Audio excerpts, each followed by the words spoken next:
Morning, Sean, if you can hear.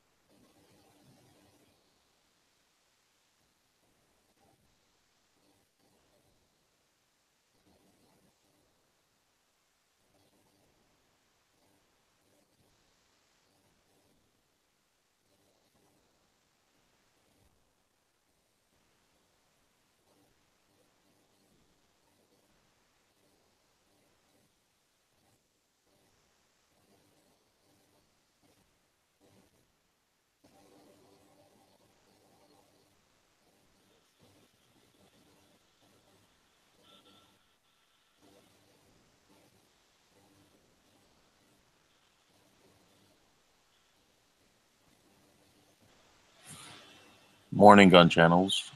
Hey, John. Hey, Tony. Hey, Sean. I don't think Sean can hear at first.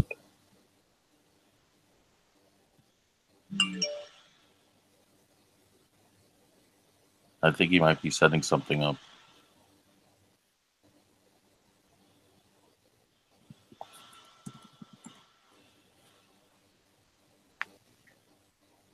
I think when he's at home, he just starts these things up and he doesn't put headphones on so he can't hear. He just starts it at home so it's more stable. Yeah, he's probably making the coffee right about now. He's probably driving to work right about now. Oh, that's right. It's almost 10. Yeah, you're probably right.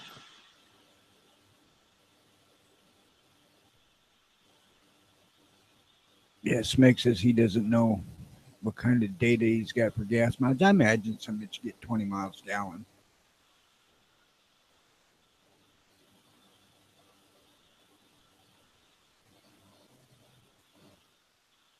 All you need is a couple of those tanks. You strap them up to the side. What do the military tanks go for as far as size for gasoline? Hell if I know. I know, like my Suburban has a 44-gallon tank on it, which is farther than I want to drive the goddamn thing without stopping.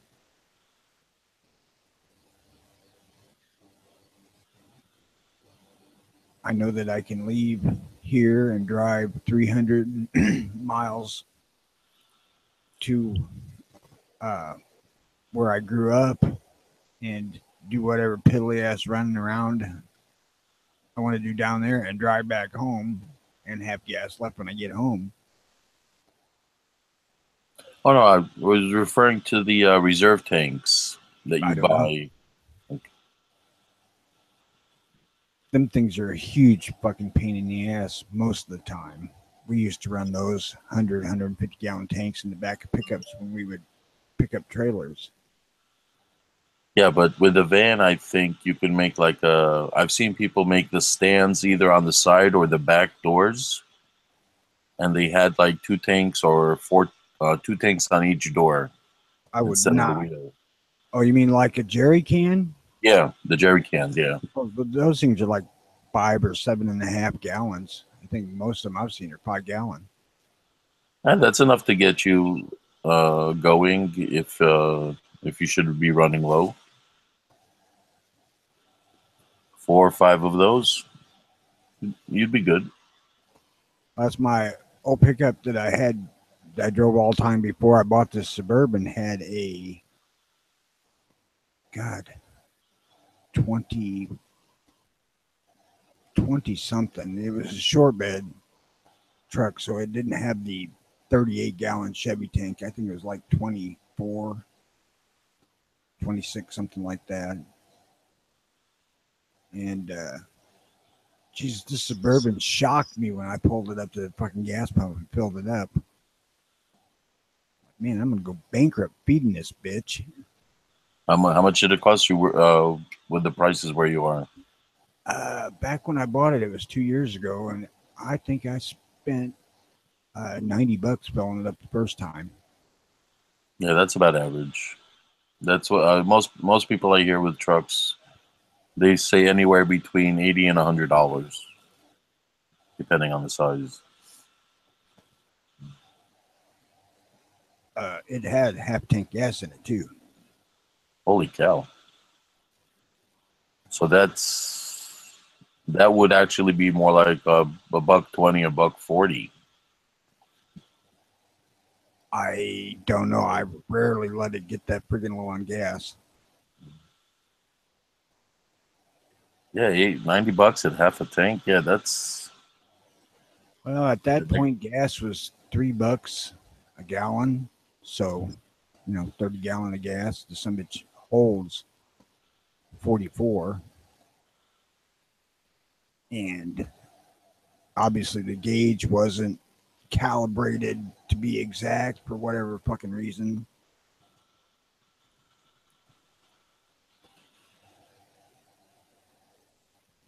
Uh, but I know I had the capacity of the thing is 44 in the tank plus. There's a little more than that in the vehicle by about 2 gallons. So I could probably get 46 in it, but I don't try that. I mean, I don't drive it that much. Maybe twice a year I'll take a road trip in it, but most of the time it's just my freaking riding around car.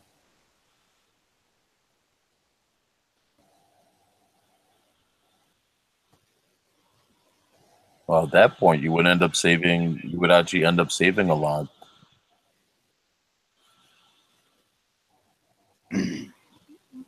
I'm seriously considering buying an OS10 or Ranger or something like that, just to have something cheaper to drive, and I still want to have a little pickup truck around.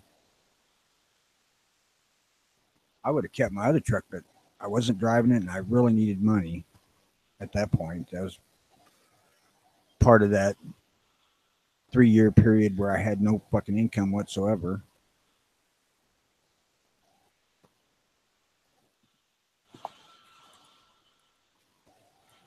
Oh, I'm glad you're past that now. So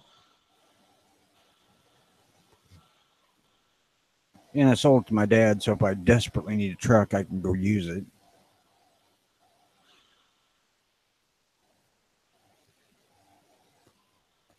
And he was shocked. He said, I can't believe something with 300,000 miles still runs and is strong as this thing is. Pops, that's a Chevrolet for you, buddy. yep, no argument there. Why do you think a lot of government agencies contract with Chevy? They're They're the just good cheapest bid. cars. Yeah, but they're good cars. The government has no freaking vested interest in how long life a car has because they don't keep them. Right. So that's why sometimes I'll check the government auctions for the Chevy vehicles. Yeah, it's like angry is because it's cheap. Chevy won the bid. Yeah. Dodge used to be all Dodge stuff and trucks. Really? Oh yeah, Oh, I guess depends on what state you're in, right? not nationally. Oh, these were federal contracts? Uh, Back before they killed it all off. Back when Dodge made square trucks, the military all their vehicles were Dodge, Oh, okay. Jeep, and then they went to Chevrolets because Dodge stopped making those. Yeah, I Truck. remember seeing a lot of Dodge trucks, the military used. Yeah, I wasn't sure about the actual like passenger vehicles, the sedans and stuff. That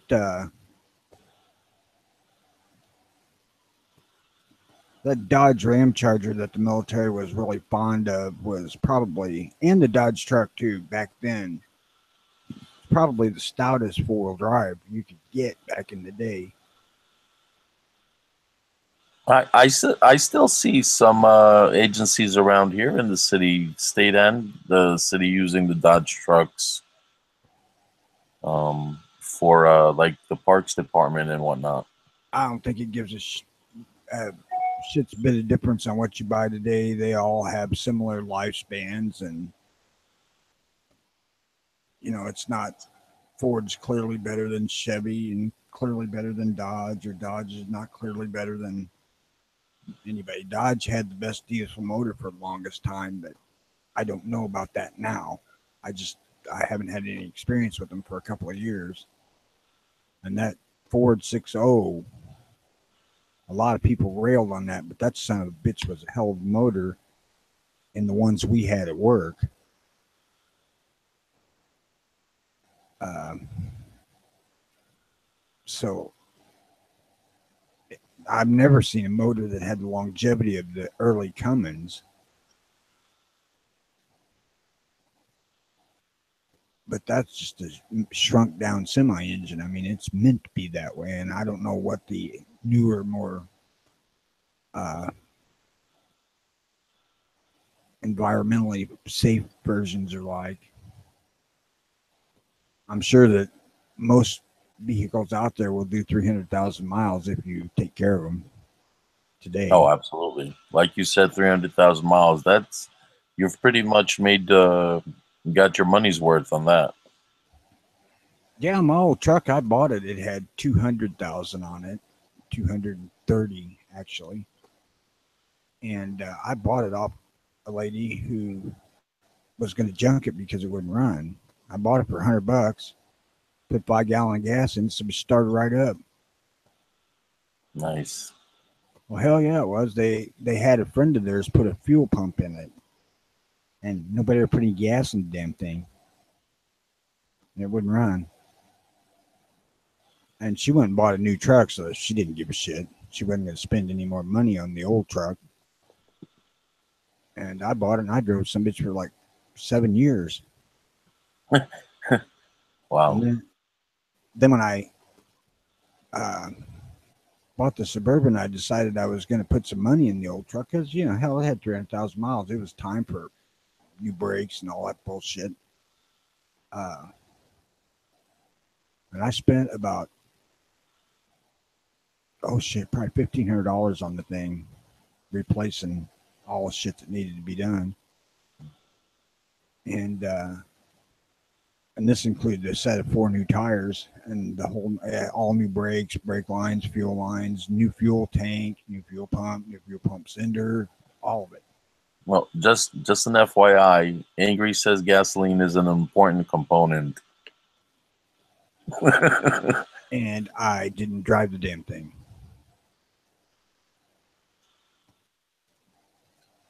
I mean, when I redid the exhaust, I put uh, duals on it with glass packs, and it was really freaking loud and annoying and obnoxious, but fun.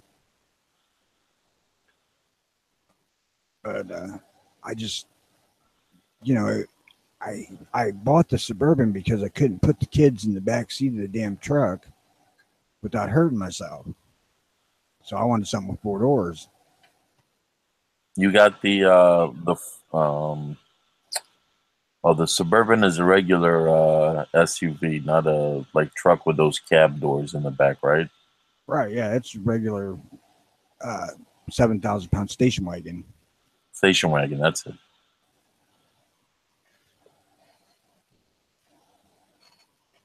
And my dad had the occasional need for a truck, and I said, well, if you want this thing, I'll sell it to you cheap, Dad.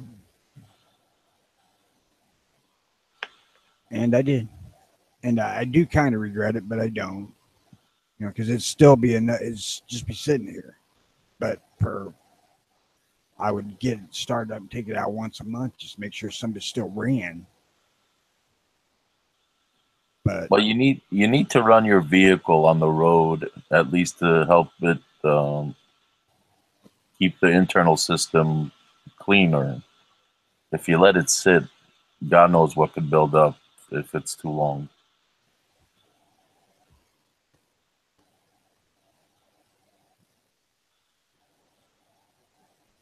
That's why when the parking rules are in effect, I try to take the car out for at least 20 minutes just to keep the engine running.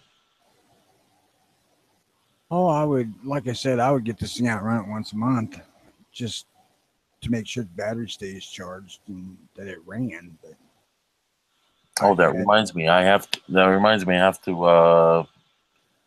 to help someone boost his car the other day, so I got to recharge my portable battery charger. Thanks for mentioning that. hey, no problem. Yeah, I bought one of those batteries with the cables that attach to it that you could jump start the car. Yeah, booster pack. Booster pack, that's it. So it works really well. Yeah, I hate those damn things. Well, it works really well, but you have to remember, because it's a battery, you shouldn't keep it in your trunk. You should keep it in your glove box or under your seat, because the trunk gets really hot and it affects the battery life. Bit ain't all that live, G Webs.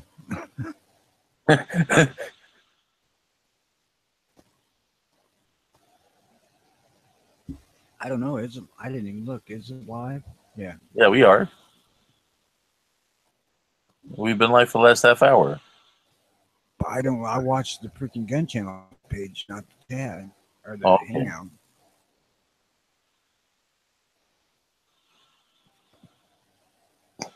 We used to have those booster packs at work, and they weren't powerful enough to start diesel, which is what invariably needed to be started with boost at work. Right. Uh, and for what they were fucking heavy to tote across the goddamn parking lot, even though they really ain't that heavy and they had a handle. I We had bought, God, I can't, probably 6 of them,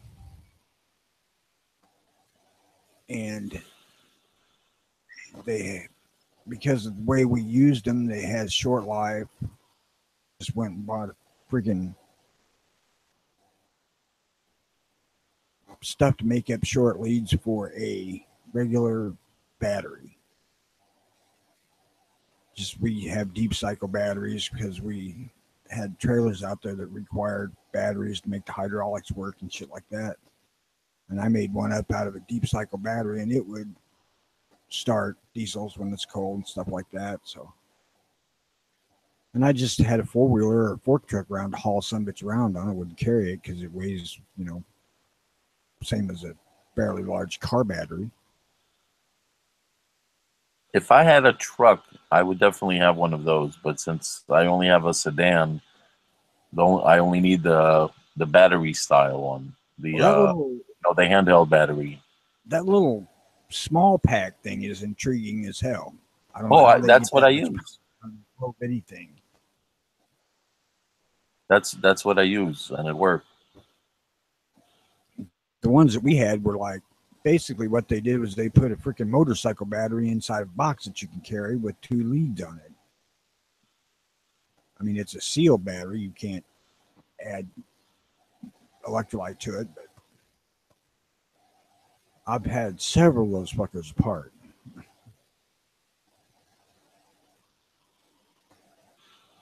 We tried to use them to test trailer lights with, or the guy I worked with did. And after rewiring a couple of trailers, once you found a short and it just melted fucking wires, he finally learned why I only used the battery charger. I learned out the fucking hard way too.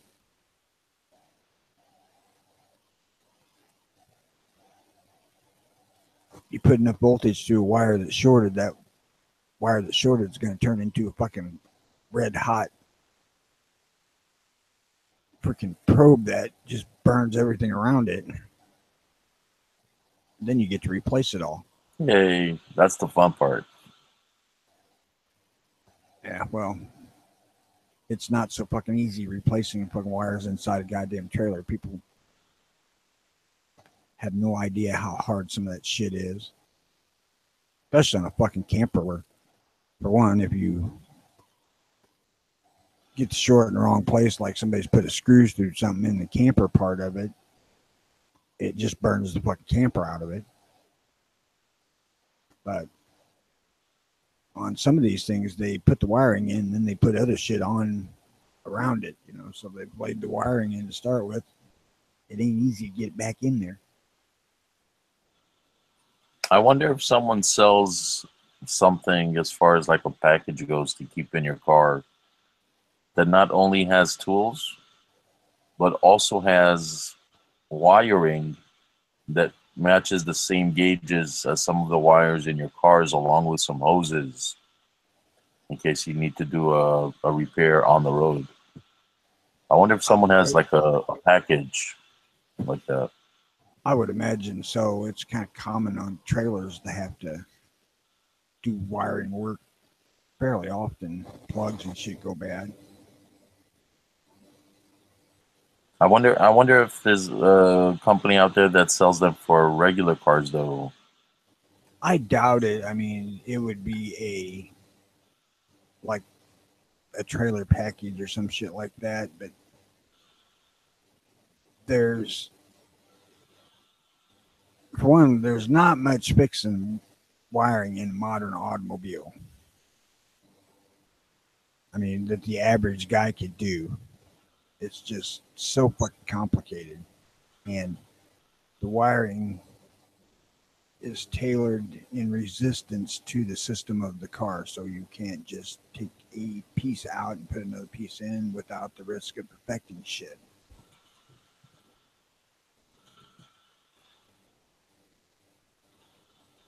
And I think, you know, by and large, most vehicles are pretty trouble free in the wiring.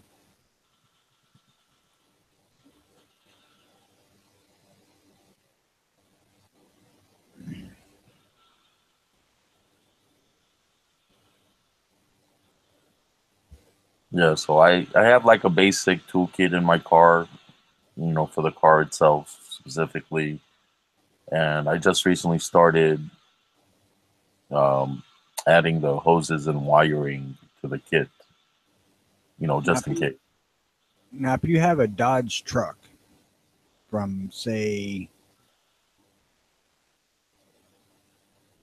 I want to say 88, but I'm not sure, but from at least 92 on to like 2016, or at least 2014, I'm sure about that.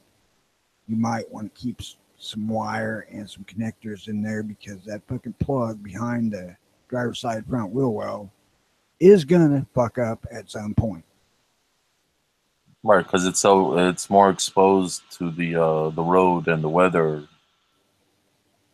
If your Dodge truck starts exhibiting weird fucking malfunctions, like one day it won't start, the next day fucking brake lights or turn signal won't work, that's the place to start looking. Is that a common thing? Every fucking Dodge we had at work did it.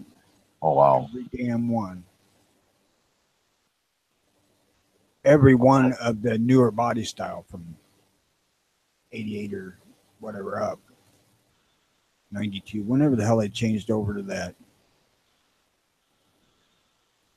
Hell, might it be 94. When they went to that fucking nose hood with the fenders.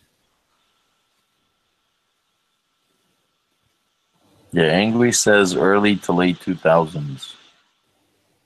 Oh, it was even in the eight when they made that. Yeah, 95. Whenever they changed that body style to the new style, is when it started.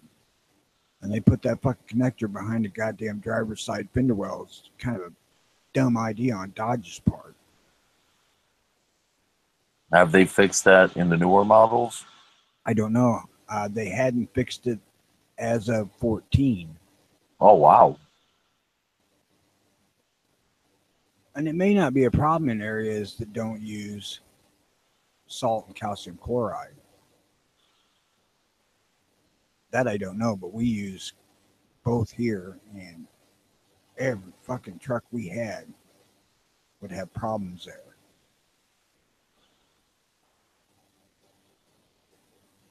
And I mean, we had probably 30 of them. over the course of 20 years.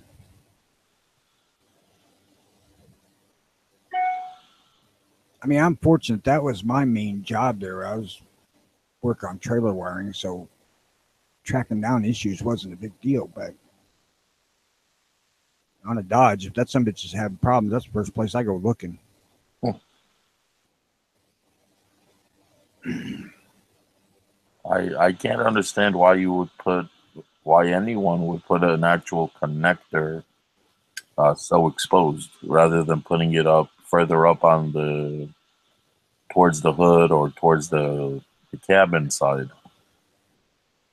Well, I'll tell you, the probably the reason that Dodge did that was because that was an easy place to put it together when they set the freaking cab on the frame. Yeah, easy is not an excuse for poor workmanship. Like I said, it may be a problem only locally, depending on the winter conditions and what states use that are corrosive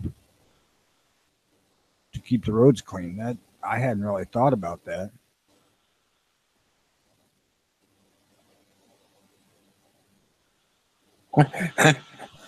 That's true. Angry says that's when the Dodge thought it was a good idea to put the battery by the front driver wheel. Uh, I don't. I just have no dealings with Dodge cars. I mean, I did some engine work on them little front drive turbo thingies, whatever the fuck they were, shadows, I think. Oh, I remember the Dodge Shadow. They were notorious for getting a little bit warm and popping the fucking valve seat out of the head. Was that a clamping issue or just the fact that it got so hot? Uh, that was there were several issues there, but it was the fact that they put a steel valve seat in the aluminum head and they didn't bond it in any way. It was just uh, either pressed in or it was I don't know what they call it, where they heat the freaking one That side cool the other to set it in and imprints fit. But if the car got overheated, it could pop the valve seats out. And so I've they seen basically did nothing to secure it,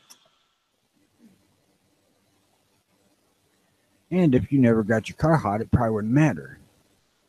or you wouldn't even know that you had that issue until your car did get hot. But a lot of these cars were little turbo cars, and the drivers would get out and run the fuck out of them, get them hot, and that'd be it. And as far as I could find, there wasn't no fix but a new head.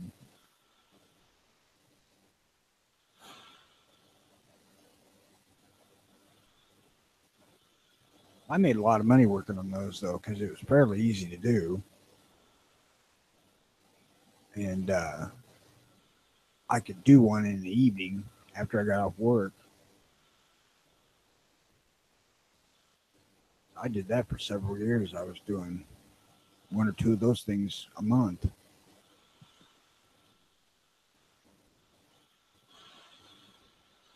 I've been watching YouTube videos just trying to learn more about my car as far as repairs, doing basic stuff, oil change, tire maintenance, brake maintenance. I mean, I've learned, I've really learned a lot, but there's still a lot that I would like to be able to understand better about cars. What is your car? I have a Chrysler 200.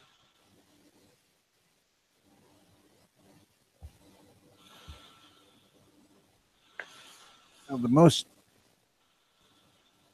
useful piece of advice I would give anybody on vehicle is change the oil frequently and religiously. Yeah, And I've had my car is it's a 2015. I got it in the beginning of 2017, and I believe I've done 3 oil changes. So, and I don't drive a lot, but I want to make sure the car stays tip-top shape as best as I can. Oh, I would change the oil in it every 4 to 6 months, regardless of how many miles it's got on it in a climate that swings a lot. Like, exactly. And change the air filter probably, I don't know, every 20,000 miles, although that's way more than they recommend. I think most manufacturers are 35 or more than that, but uh, keeping the dirt out of the thing will make it last way fucking longer. And getting the dirt that's in the oil out of it quicker, same thing. You win. And do not fucking cheap out on oil. No, no, absolutely not. You need the good synthetic stuff, absolutely. I don't do synthetic, but What do you use on your Suburban? FS Super Gold. Super Gold. Is that like premium stuff compared to the synthetic? Uh, it is the best oil I've ever seen. I'm not really one of those who believes in the miracle in a can sort of thing, but I've seen this shit take like a Ford 7.3 diesel. They were notorious for burning oil when they hit 5,000 miles. You know, if you run them, a lot of times you can't change the oil right at 5,000 miles. And these things would just start sucking oil at 5,000 miles, and using this FS that stopped that. It just does not break down like regular motor oil. And in friction tests, it's proved to be the best there is. The guy I worked with went to a seminar on it, and they proved it. What is that stuff called? FS Gold? Supra Gold. Supra Gold. And it's not something you're going to find anywhere except the FS dealer. So you probably have to go out to the freaking country where they have fertilizer plants and shit like that, because that's what FS is, basically. I don't know if it's 2000 or not, Angry. I don't remember. All I ever knew it by was Supra Gold, and it's Supra like Toyota Supra or whatever the hell that car is.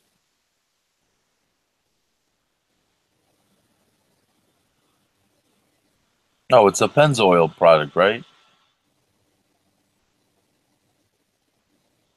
Not that I know of. Oh, okay. So it just happened to come out Pennzoil, so I'm guessing they're just one of the brands that make them. FS is Just a type of oil.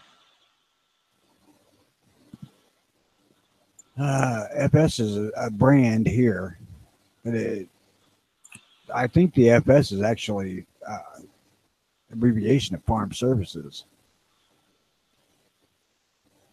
I'm guessing as full synthetic motor oil. That's what it is. Full synthetic. That's what it stands for. Oh, it's actually not bad. It's a average around $10. That's pretty good. But I used to use Castrol GTX all the time because I figured that if Honda would recommend it for their motorcycle engines, which are really notorious for thermal issues because the air-cooled engine tends to get hot and cool and whatnot, it would be good in vehicles, and had good luck with it. But the FS oil is clearly better. I mean, without a fucking shadow of a doubt, clearly better. Yeah, Walmart has it for $10, 1 quart. Yeah, SAE 5W30. I use 1540, but that's just what we buy. We get it off bulk truck, so we have a 260-gallon tank of it at work.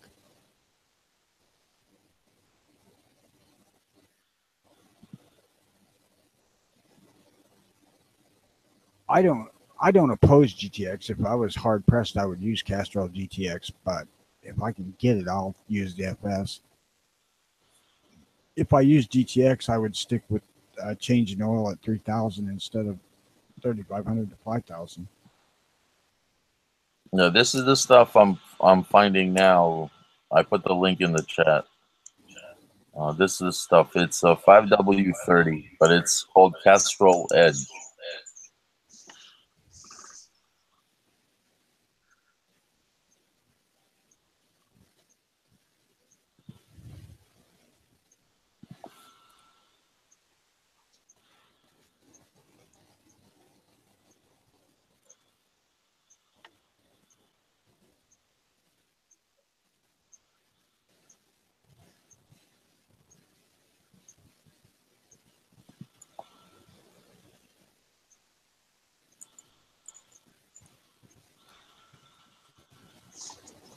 All right. I just look at Morning, Dano. Good morning. How are you, sir? A little stiff, but otherwise not too bad. All right, a little TMI early in the morning, but I'm glad you're doing well. Not that kind of stiff. Long day at the gym? No, I just I have chronic back problems, and I go to bed, my back hurts. I wake up, my back hurts. I wake up in the middle of the night, my back hurts. It's just regular living for me. Copy that, But sir. since you asked, I answered. I'm right there with you. I totally understand.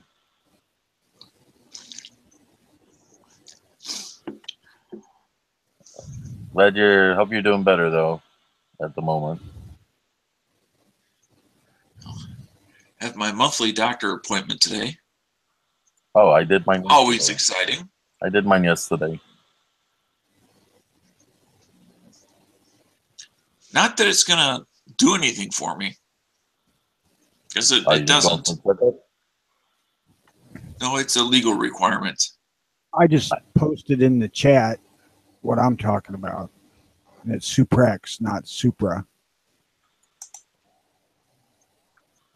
Oh, that's why I was getting like the pictures of cars at first. Oh, and they have a 15W40 and a full synthetic SAE 5W40. Okay.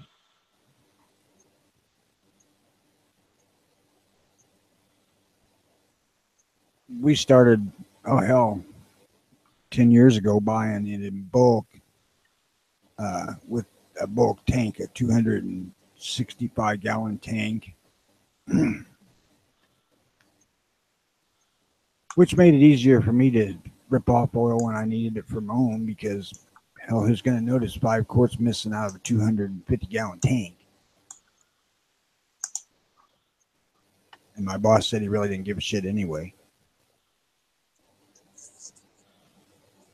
Oh, you were storing it at work?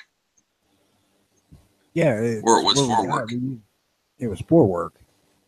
Oh, because we were running, several diesel trucks plus tractors and forklifts to take care of the place. So, one oil change cycle at work would take 70 gallons of oil. How many? 70. Holy cow! What size diesels were these? There was the Ford diesels. There was a couple of those. There was a couple of Cummins Dodge diesels. There was one or two tractors that are diesels, a diesel fork truck. I mean, but a pickup truck diesel would take 70 gallons. No, all of them together. He's talking about the Oh, whole. all of them together. No, the Ford trucks held about 4 gallons. The Dodge like 3.5. The fork truck I think held 3. The tractor's probably the same, 3.5. But we would go through more than a 55-gallon drum at one time when we did, we did our oil changes on a schedule because our meters don't work. People don't fucking write shit down. People lose what they write down. So in order to make sure oil changes get done, we just do them like 4 times a year. Except on the tractors, they got it twice a year. But when we did everything, it would take a lot.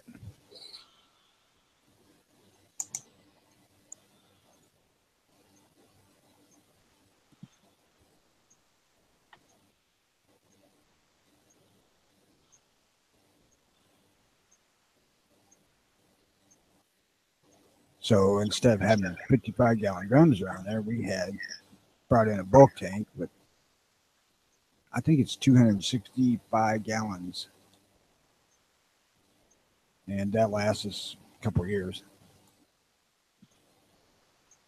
And they come back and just fill the bulk tank back up. So you don't have to piss around with getting it out, setting them out where they can pick them up, shit like that. They just back up the door, run the hose in, fill the thing up.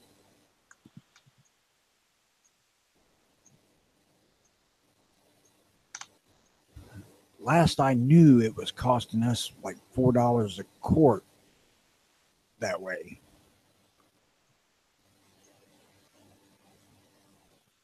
Is that good or bad at $4 a quart? Well, it's about twice as much Castrol was in bulk.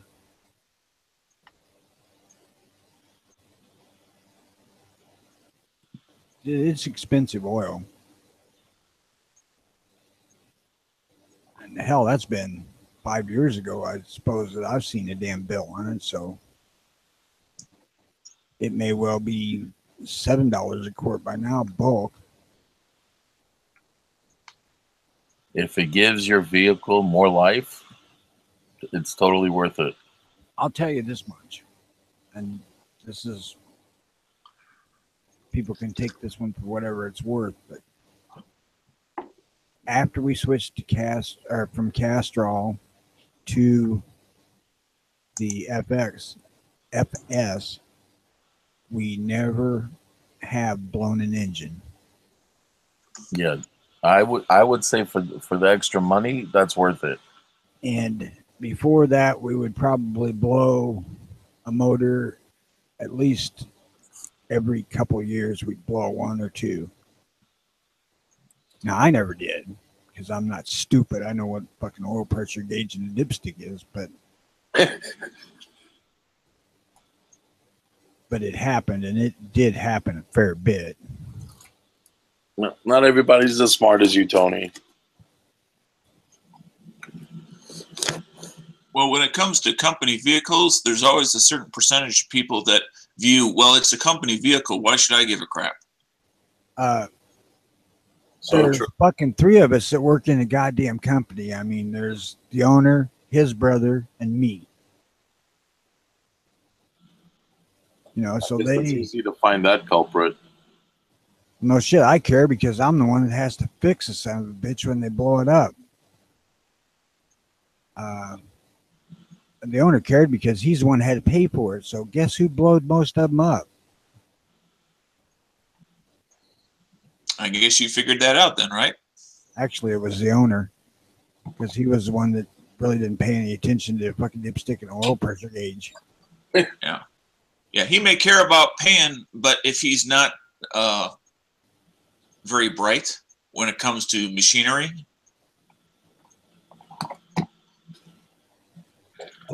Well, you know, back before his dad retired, his dad was running it. They went into the let's go to the car auction and buy used trucks to drive instead of spending, you know, $10,000 or whatever the hell it was at the time for a new one. And that was a fucking nightmare because they would go buy something and that son of a bitch would make it 500 miles without blowing up. Right. So we was rebuilding or putting new motors in something every couple of months, which is fine by me back then because hell, I was young and I enjoyed that shit. After a while, the son who took over the business thought this is fucking stupid. We're spending 3 times the money that it cost us to keep a new truck here.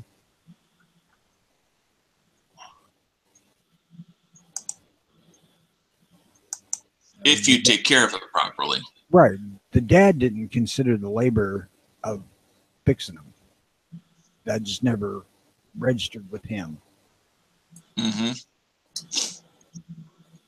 Whereas, you know, the son, he was a union guy, so he had a pretty good grasp on that side of it, but he still wasn't much of a car guy. So he blew a number of them up just because he didn't check the oil.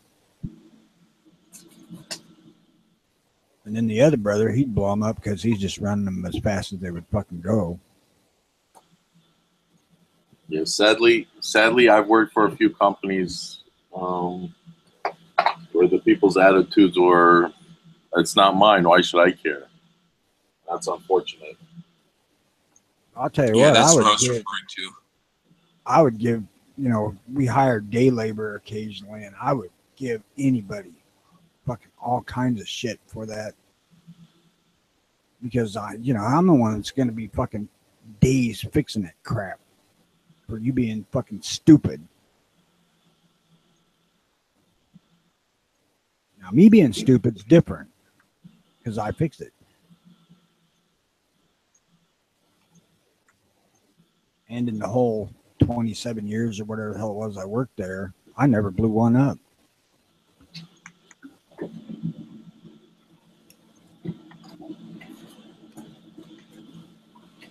I never blew one and I never wrecked one. TMI.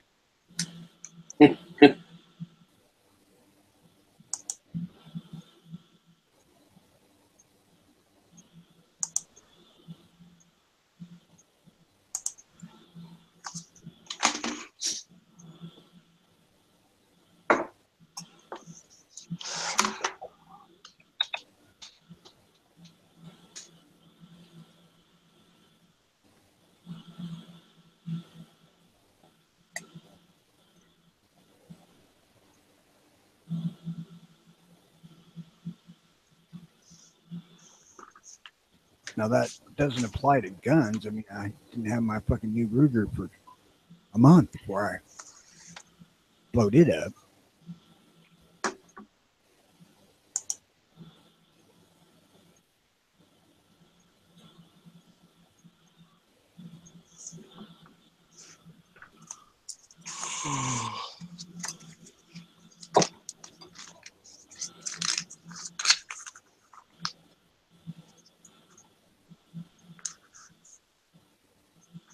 Well, I think I'm going to jump out here for a while, guys, and go do something.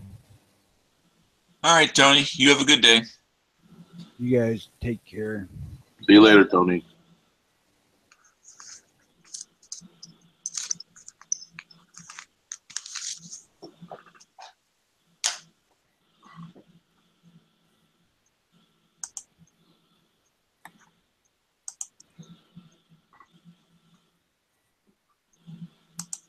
Is that Flippy?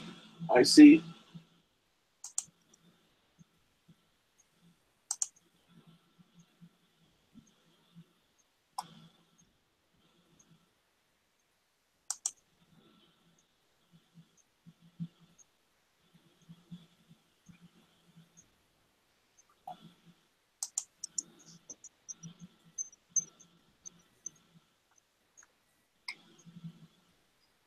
They call him Flippy, Flippy, Flippy.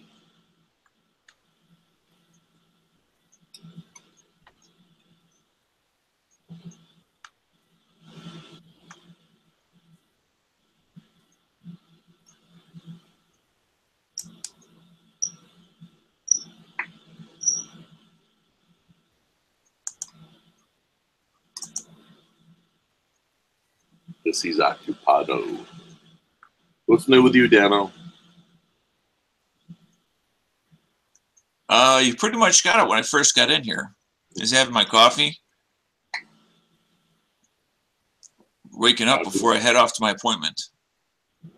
I'll do that.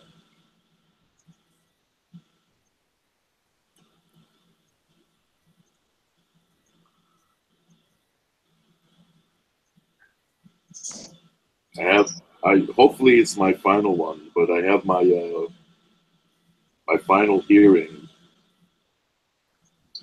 I believe it's August 11th for my case. What case is that? My workers' comp disability. Oh. So I'm hoping the lawyers can settle it and be done, but we'll see.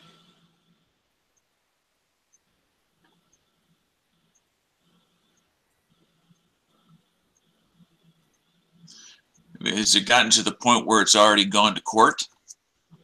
Oh no, for everything that takes place in workers' comp or disability, there's a hearing for every little thing. And if they can't agree on it, then it has to go in front of a judge.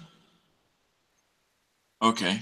So on the disability, the level of the disability, how bad the disability is, what are the exact disabilities, for every little thing they have to have a hearing.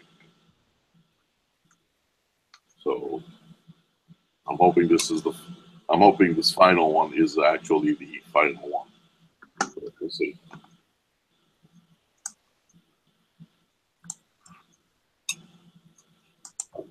Is this the type where it occurred and you reported it while you were working?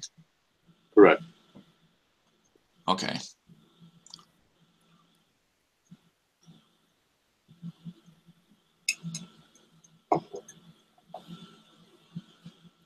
I know yours is not the same, but I think most of the factors are similar, if not the same.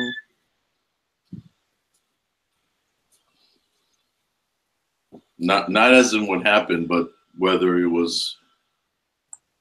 working or not, the process is similar. Right.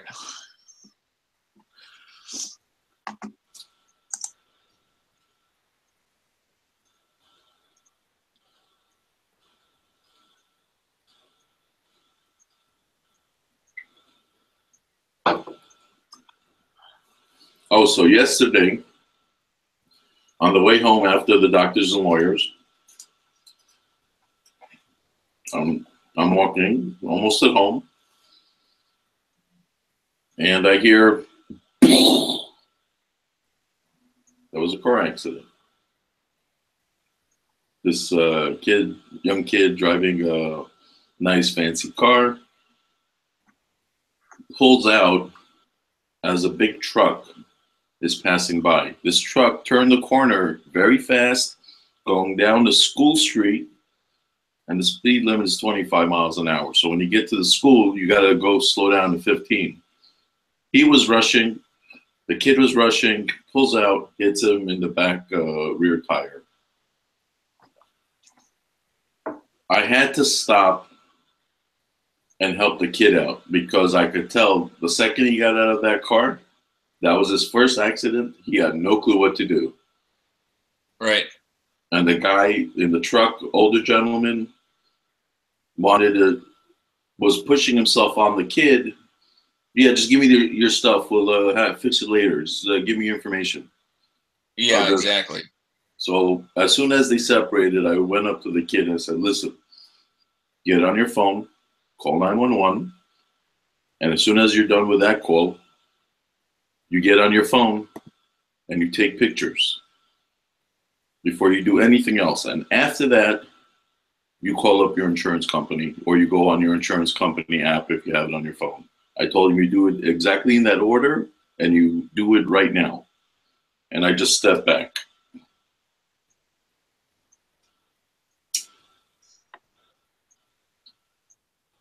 They were both at fault, honestly. But the fact that the kid hit him in the side, he's gonna be the main at fault person. Unfortunately, that's the way it works. Which makes me wonder why the other guy was so evasive of getting the system involved. Like, did he have a warrant? The older guy wasn't evasive about that. He was pushing it on him, so he didn't call 911. Right. And the only reason I can think for not calling 911 is as if you're wanted. Or if you have points and you might lose your license because while you're driving, you're actually on the job delivering something and you don't want to lose your job or your license. Right. So in my area, delivery people are sometimes worse than cab drivers, and that's pretty bad. And that's the only reason I went up to the kid and gave him those tips right then and there. Which one you're in one of the boroughs, aren't you? Yeah. Okay.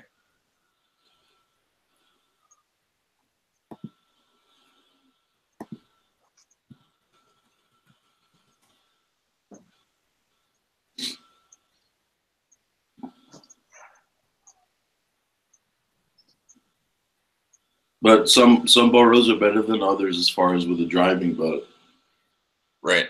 People are just in a rush no matter where you go. Oh yeah.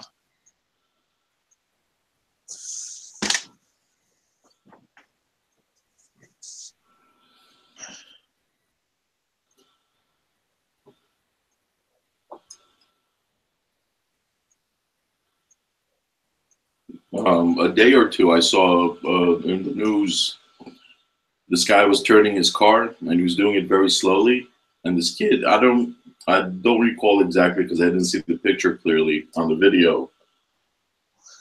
This kid was either riding a skateboard or a bike. Didn't bother slowing down, didn't bother stopping, right from the sidewalk into the street. And the guy hit him, the driver. That wasn't the driver's fault. That was 100% accident. But you just have people who just concerned about themselves and not worried about anything else around them, which is sad. Well, there's accidental accidents, and then there's what I call on purposements, meaning they disregarded all safety concerns, and just whether it's as a pedestrian or as a vehicle driver. Right, they're negligent. Right. But it's just sad some places people just don't care about anything else around them except for themselves. I always find it ironic when that person ends up getting the most personal damage. Like if you're on the skateboard, a skateboard versus car, a skateboard always loses. Yeah. You would think they would be a little more careful, right? Right. And the same thing for pedestrian, texting on the phone while waiting on a light, then just walks out in the middle of traffic. Do you have any idea around here in the city how many people are constantly on their phone? I've had people run into me all the time because they're not paying any attention to anything except for their stupid phone. I mean, I've seen video, from the city of what you're talking about. It's just like it's like I wasn't even. It's like I'm not even there. People are just walking, and I'm a ghost or something. It's crazy.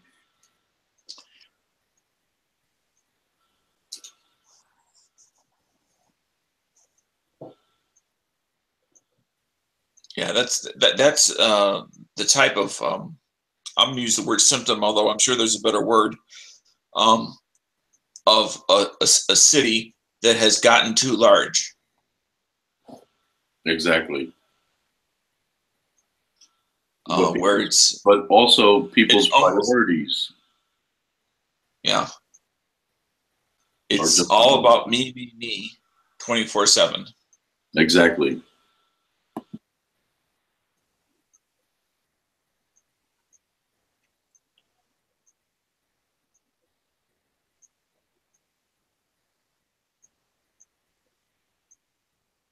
So is Sean at work today? I'm assuming.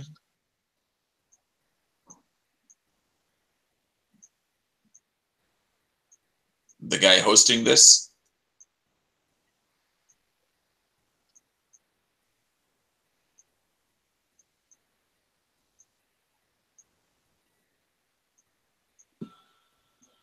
I believe he's driving on his way to work now.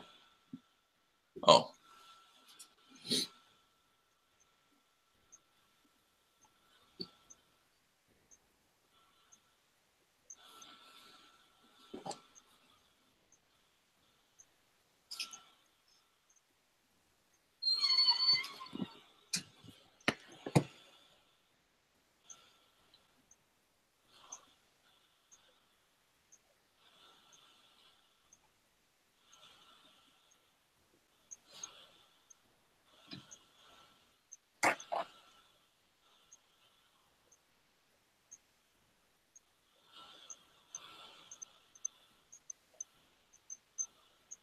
Yeah, I'm just treating my cast iron pot now.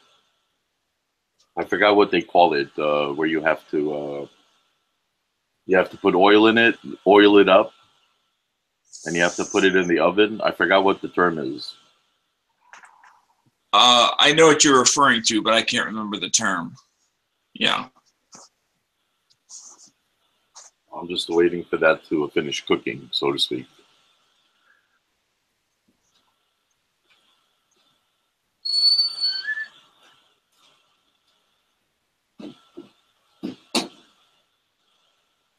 Be interesting to know what's the flash point of oil. Oh no, I didn't put oil to the point where you could dip stuff in it. Just like oiled it up with a tissue. Oh, okay. Yeah.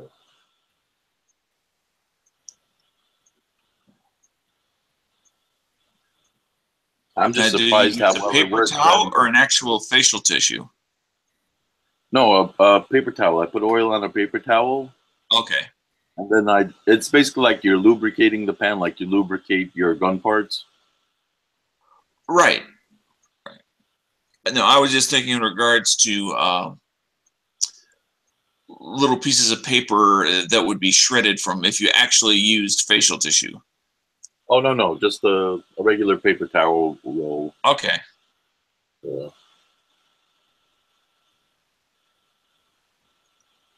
I've heard terms. I don't know if they're just slang terms or not, but I've heard one term I've heard is called seasoning a pan. Seasoning. That's what it is. That's the term for what you're doing when you're doing that.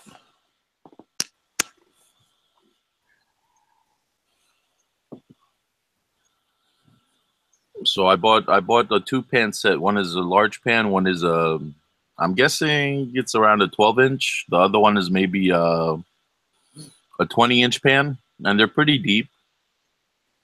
Not quite pot size, and they work really, really well. Everything is cooked extremely evenly throughout the pan. Do your other ones just lose their coating? They lose their coating, and the handles are, starting to show wear and tear. So right. I just wanted something that was long lasting, didn't have stuff that came off on the pan into your food. Uh-huh. And the fact that they cook evenly. So I'm just really happy that I got rid of those and switched to the cast iron. Yeah, I can't remember if people suggest to season it more than once or not. It actually gets to the point where you notice that you need it. Where certain when you're cooking. Right, where certain areas in the cast iron seem to be cooking a little hotter than others, and things start to stick. So the season, I believe the reason you do the seasoning is so you prevent it from doing that stuff. Right. I mean, you still have to put some sort of lubricant's not the right word, but whether it's, you know, a couple sticks of butter. Right. By sticks, I mean flat little slabs. Yeah, but, not the whole stick. Oh God. Yeah, that would be a bit much. I'm not gonna lie. When I see people doing their YouTube videos and they're making the food in the cast iron and they use globs of butter and globs of oil in the same pan, I'm not gonna lie. The food looks good when it's done. Yeah. But I stay away from oil and butter aside from lubricating the pans every time I cook. Mm-hmm. But I don't fry anything. It's just enough to lather the pan so the food doesn't stick. But the food that people make on their videos in the cast iron pots, oh my God. If I owned my own property and I had room to make a fire, like a fire pit or even just a bare piece of ground to right, to cast iron cook on an actual fire, I would be doing that every single day. Yep.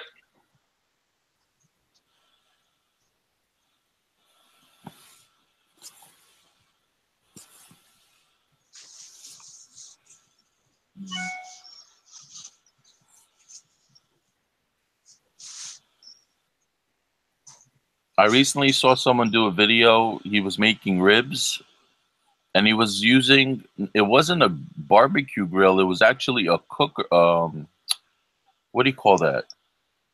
It uses the wood pellets and it uses the heat steam from the pellets. Huh. I can't think of what you're describing.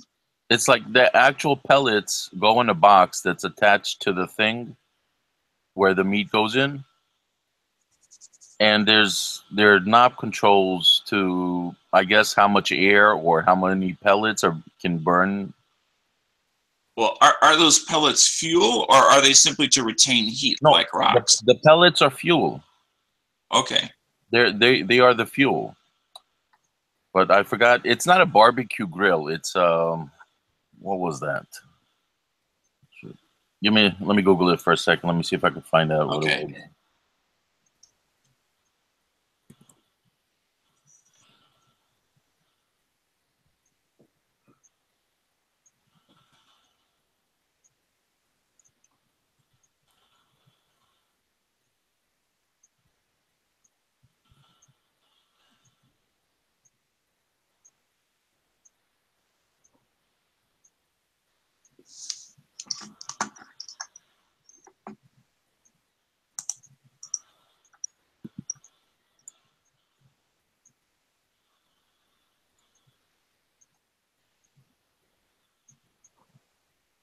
Oh, it's a smoker. That's what it was. Oh, okay. Yeah, I know what a smoker is. Yeah. So I thought that was pretty cool.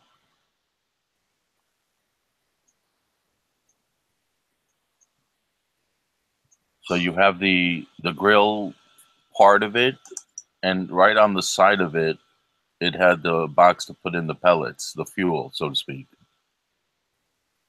And I think he slow cooked everything to like maybe 4.5, 5 hours. And the food looked amazing. Yeah. I'll be right back. Sure.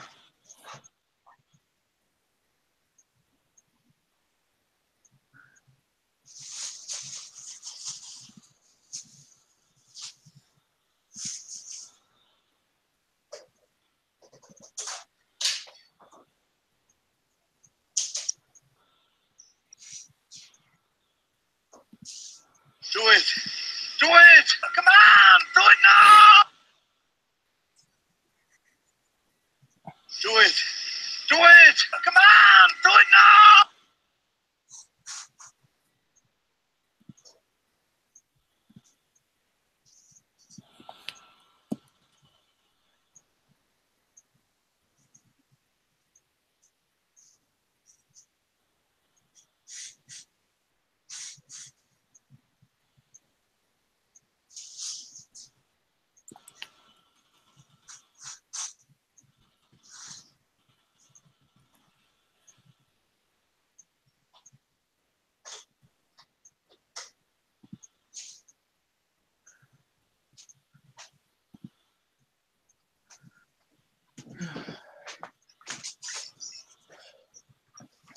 Heard a little Arnold Schwarzenegger there. Yeah.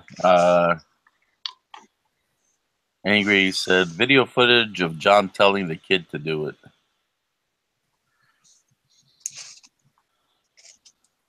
I don't know exactly what I was telling him, but that was so me. That would have been me, exactly.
Hmm.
I got to take care of a couple things. We'll catch you later, John. Roger that. Take it easy. Good luck. Yep.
Oh my god.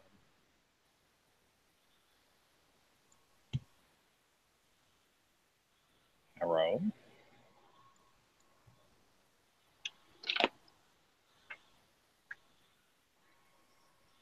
Are we AFK channels now? Ain't nobody home channels? What's up? Nope. You got to work okay? Yeah. Good. I just had to make a stop on the way. Yeah, nobody else was here now till you got here, so I kind of dozed off a little. Oh, Tony took off to the range, huh? Yeah. No, he went to go. I don't know if he went to the range, but he went to go take care of some stuff. I was And going to carry my 44 today, but I couldn't find my drop leg holster. 944. That's 4-inch. No, 6. Oh boy! Weighted 6-inch. Wow. And you want to ankle carry that? No, drop leg. Oh, okay. Down your thigh, kind of a thing. That's the Third only way leg of the day. Yeah. No, I got the same one that Dwayne Johnson used in G.I. Joe. Was it G.I. Joe or Fast and Furious? I can't remember now. I think, no, it's Fast and Furious. The one that Hobbs had. It took me, I can't remember who makes it now, but it took me almost over 2 years to find out and then get one. The only thing you have a kindness coaster for it, or do you have one of the Galco pancakes? No. The only thing I have for it's the drop leg because it's so damn big. Right. Yeah, from Fast 5. The only thing, well, if you don't know what it looks like, just Google Smith & Wesson 629 competitor, and you'll see exactly what it looks like. The only thing mine's missing now is the unfluted cylinder. The one of the movie was the 629 what? Competitor. Competitor. COMPETITO.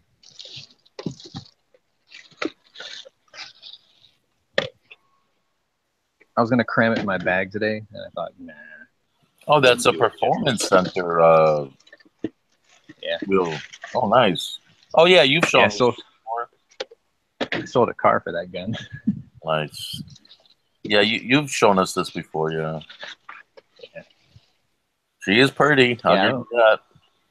I don't know why they did that. In the movie, it had a unfluted cylinder, but if you buy it from Smith & Wesson, it doesn't. It has a bead blasted fluted cylinder. And I thought, why the hell would they modify it?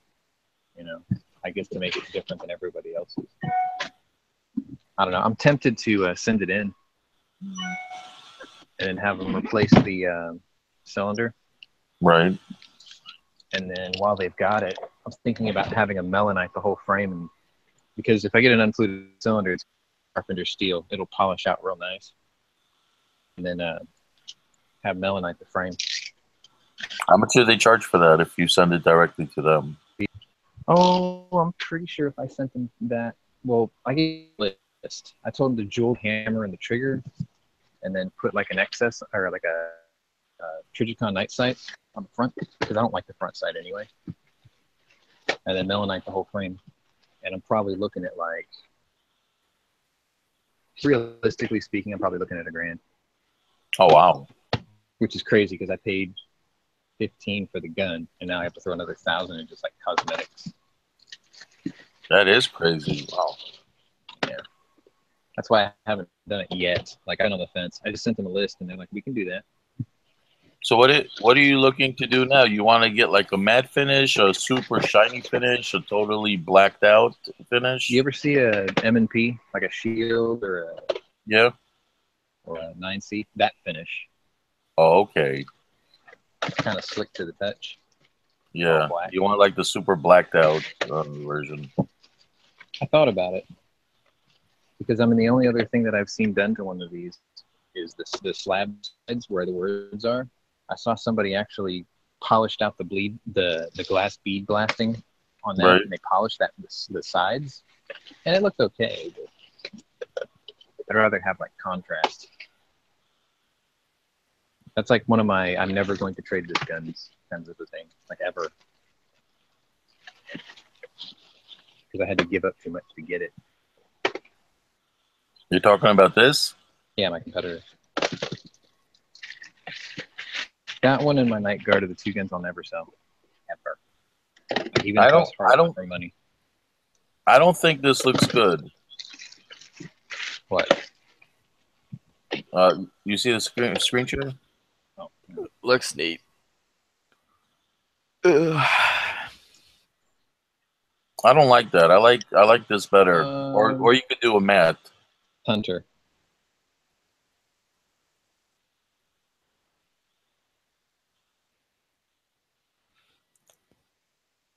I'd rather have the see, that one's polish. polished out. Like the matte black. This one I didn't like at all. I do, however, not like Safari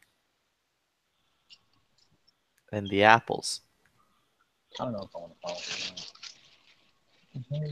Oh, I got a palette for free. That's what that is.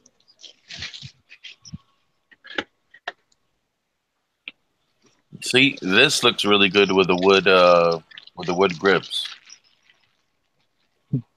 Micro dot. I put an X-frame grip on it from a 500. Okay. Right.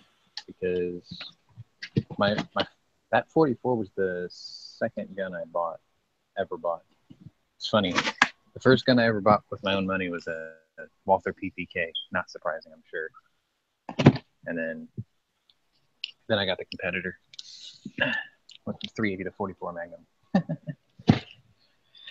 From breast milk to double 3 fingers of scotch.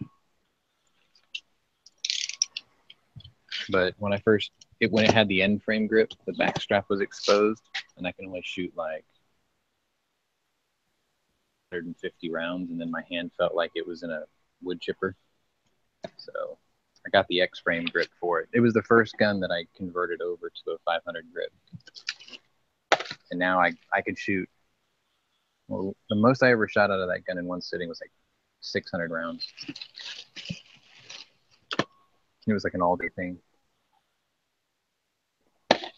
And I was fine because of how squishy the back of the grip is on the X-frame. It's nice. It really tames the 44. And I put all the barrel weights in it too. I like it heavy. You weren't sore at the end of the day? Angry. I had a 2x6 scope on it once because I took it hunting. You know, when I shot Scar in the head and it got away. They call it Scar, so I call it the fucker that got away. But yeah, I had the scope that's on my 4570 was the original scope that I had on the 44 Magnum. Like I bought it for that purpose originally because it's like, what do they call that? Long eye relief for pistols. And it happened to work out perfectly on the 4570 because I have it mounted slightly forward of the receiver, like a scout scope should be. And it's perfect. Like, I'm really glad how that turned out.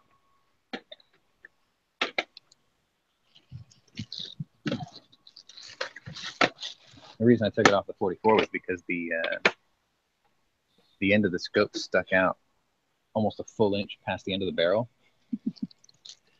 And oh, you're talking about this one, Sean?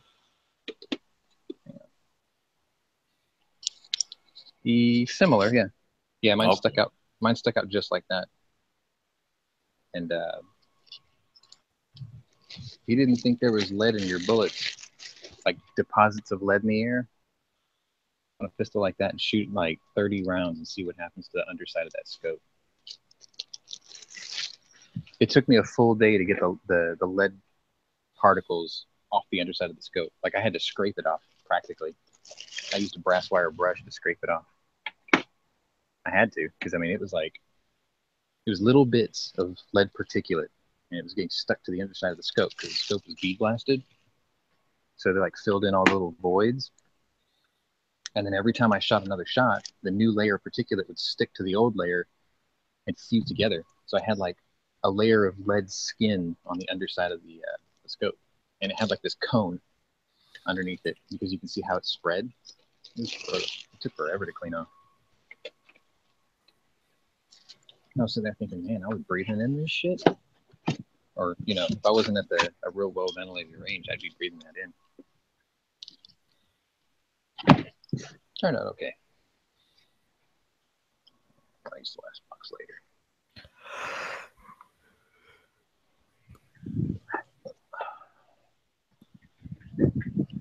What's really funny is when I got that gun, it was probably around the time Fallout New Vegas came out. And Bethesda was asking all their testers what kind of guns they would like to see in their upcoming game, which was Fallout 4. And I sent them pictures of my competitor. And because of copyright infringements, they had to like modify it slightly. But my gun is in the game of Fallout 4 is Kellogg's gun. I thought that was really cool. Like they liked it enough to put it in the game. But yeah, I remember I sent them a profile shot and a 3/4 view, a side shot and a 3/4 view. And then they wrote me back and they're like, send us this angle, from behind the trigger angle, down the barrel angle. So I sent them like 20 or 30 high-res pictures and then they added it to the game. I was like, that is so cool. Did you get any kind of credit or anything? No, because I was part of the beta tester group, I think they call it the beta tester group, but you're all anonymous. It's part of the NDAs you sign too. Yeah. I mean, it's cool that it's in there, though. I'm fine with that. Problem with Fallout 4 is it just doesn't work with multiple monitors because Bethesda decided to port it from the Xbox to the PC instead of making it from the Xbox and porting it to, or making it for the PC and porting it to the Xbox. Yeah. I mean, that's just kind of the way it is with games these days. It's like, you get, the one thing that Bethesda used to do really well is, even though it was a console port, the modding community was going to hook you up. You know, like you can make it where it taxes your computer, which is generally more powerful than consoles anyway. And like I got, I think it was the 8K texture packs for that game, and like realistic weather effects and all of this shit. Like I do that. I do a lot of immersion mods, and then every once in a while I'll sort of stray off and break the lore a little bit. After I've played it for enough times, because I think my character in Fallout 4 was like level 170 or something like that. That's how long I've been messing with it. You can beat the game at like level 26. I beat it. I played it to like level 170. Yeah. Almost everything unlocked. I don't know what it is. I just couldn't finish Fallout 4. Like, The story was good. I don't know. It burnt me out like way too quick. Where like I couldn't play enough of Fallout. And that was before the DLCs, right? I think you remember. I mean, you mentioned that before. You know, I picked up like day one, played it for about a week, and I was like, this is not great. Parts of it did feel a little more rudimentary than, say, New Vegas, but then other parts of it really made up for it. Like the interface, the way it worked, it was a little more, I guess, streamlined. I don't know if that's a really good way to describe it, but Yeah, I actually hated New Vegas. I wasn't a big fan of that one either. I Like liked the visuals DLCs of it. weren't really cool, but like the base game, I was just walking around and I'm like, dude, I've been to the Mojave Desert before. It doesn't look like this. No, I'm like, this does look like this, dude. Like it looks like nothing touched this place. Right. Well, it's because there's really nothing there, so they had no reason to nuke it. Like the Burning Man missions or whatever, I thought that was pretty cool. Like I'm just walking around being like, this basically is this place. Cool. Where like Fallout 3, I'm like, wow, much DC. Yeah, I did like that. I like the fact that you can go to what was left of the White House in Fallout 3. That was really cool. Yeah, and like the the Washington Monument is like Tore up. a radio tower. Yeah. Producing sense. sweet tunes and easy listenings. The Reed Dog.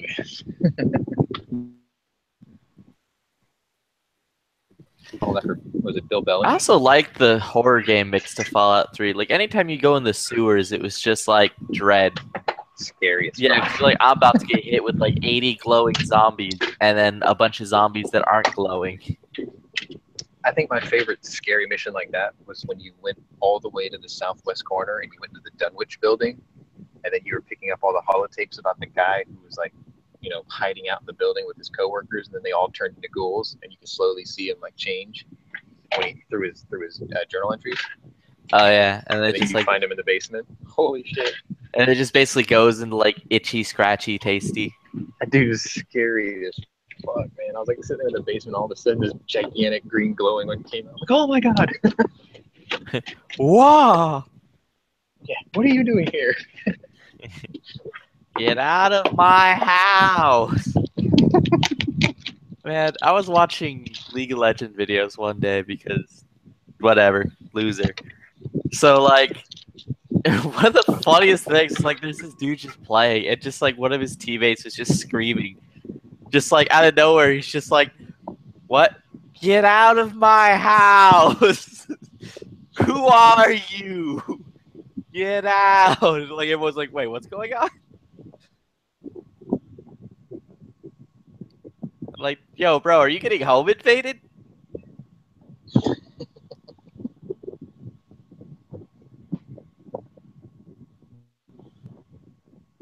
Was 3 the one with the neighborhood of cannibals, or was that Yes, Vegas? yes, it was. That was creepy. That was great. I ate a child. Dude, that was like the coolest part of like Fallout 3 too was like the good evil system, which I don't even think was that even in 4? Which one? The good evil system where you got like special perks for being evil. Oh no, I think they did away with that. Man, that was rad. Like you go like super evil so you get the cannibalism perk and then you're like an unstoppable juggernaut.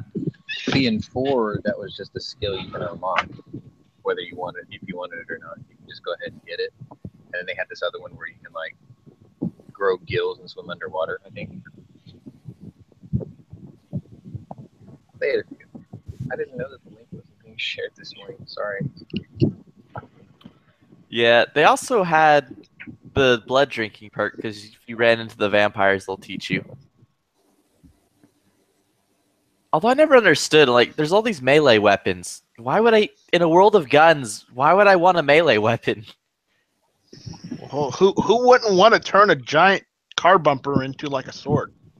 A guy with a high-powered sniper rifle who could sit a mile away and, like, Well, canoe your there's face. also the point that why do you need a pipe revolver when you know you have fucking laser guns?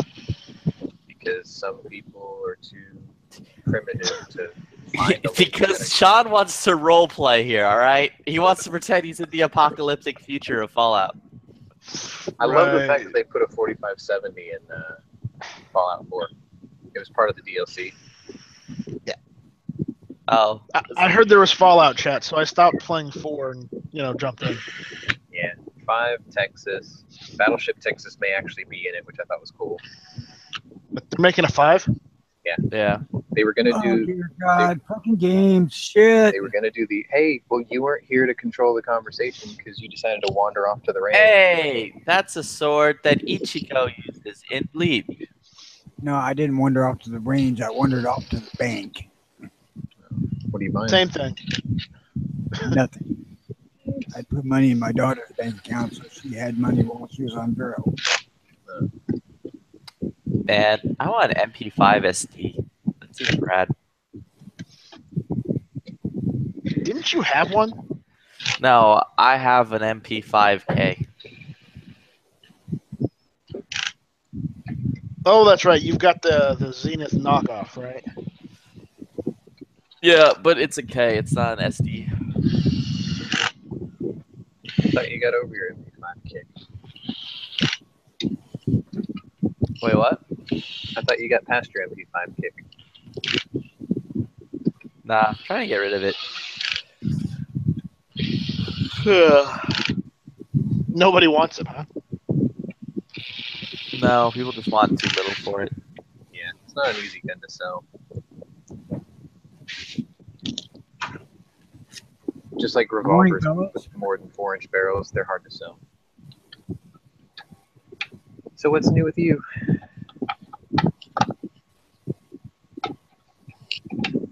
There's nothing new with me. Well, and I was gonna make fucking 44 yesterday, and I started playing Cold Waters. The next thing I know, I forgot to eat dinner, and it was like 1 in the morning. Jesus Christ! G-Webs is doing a live fan chat right now. Is he? And I'm trying to get into Arma again because it's like, Yeah. oh, I want to play with a 416 in a video game because I have one. He's doing it on his Gear Websites channel. Got it. So if people want to go check out Van Chat, it's on the Gear Websites channel. He's doing updates about the fan, the alternate battery, the fan, and lights. He's done a lot of work on that fan so far. I'll tell you that.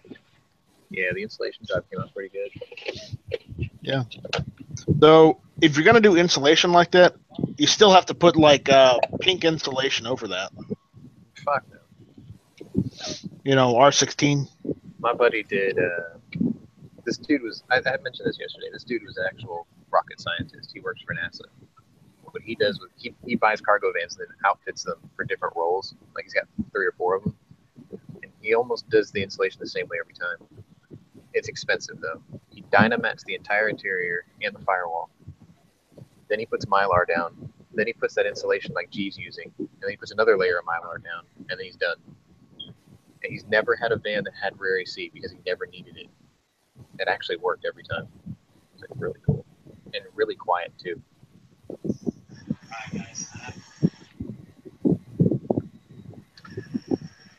I mean, the way he laid that out in his van, the way the G did it, it was damn near perfect. Like I would have probably done it his way if I was on a budget, but I still would have dynamated the wheel wells because he didn't do anything with the wheel wells yet. But maybe that's for later. It's just usually you do the wheel wells first and then you put everything over the top of it. But it looks great.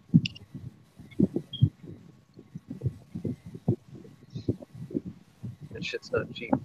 Dynamite. And it makes Not. And it makes your vehicle heavy if you use enough of it. Like it adds a lot of weight. But it works. Well, as heavy as it is already, why not? Yeah, it's a 1-ton, so it's fine. Matter of fact, it might even soften up the ride by putting extra weight on it. A lot of people don't realize that. They buy like a 1-ton vehicle and they keep wondering why the hell it drives like a log wagon. It's like because it's made to carry weight. Put weight in it, the ride softens up a little bit. Because it's got great big heavy fucking thick steel springs. Yeah. Yeah, the coils on the front of a 1-ton are fucking stout. Yeah, but if you're ambitious, you can fix that pretty easily. Just go get a set from a 1/2-ton put on it. They didn't go tension or torsion bar on the front of his van, did they? That was only for 4-wheel drive trucks, if I'm not mistaken. They probably still do coils on his van. I honestly couldn't tell you. Like Z71 for torsion bar. I know, because I built one. Yeah, my Suburban's torsion bar. Is it? Yeah. Is it 4-wheel drive? Yeah. Okay. Are you pretty much set up factory, or did you put some different, like, larger tires on it, like 31s or something? Piss no. Factory. Like most people, when they start modding, they go crazy with it, right? Like if I was living up north like that and I had a Suburban 4-wheel drive, I'd probably put like 31-inch all-terrains, which is a little bit bigger than factory, and then tweak the torsion bars about 1 inch, and that'd be good enough. Like I would leave it alone after that. Dude, I think the tires on this, you're probably 34s now. Really? Whatever the hell 245, 75 are, or 80 R16s are. Nah, they're probably about 29. 28 or 29. 245 is not very wide either. All better go through snow with. Yeah, that's true. A lot of people don't realize that. Same thing with mud. Like you get guys with like, mud trucks or whatever. and they'll put in like 14.5-inch wide tires on there, and like, you really like floating, don't you? And then you get some guy who modified his truck to use tractor wheels that are only like 6 inches wide, and he just cuts through everything.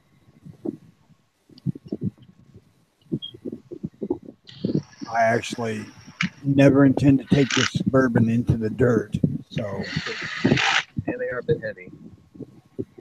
And it's also long to try to wind through places.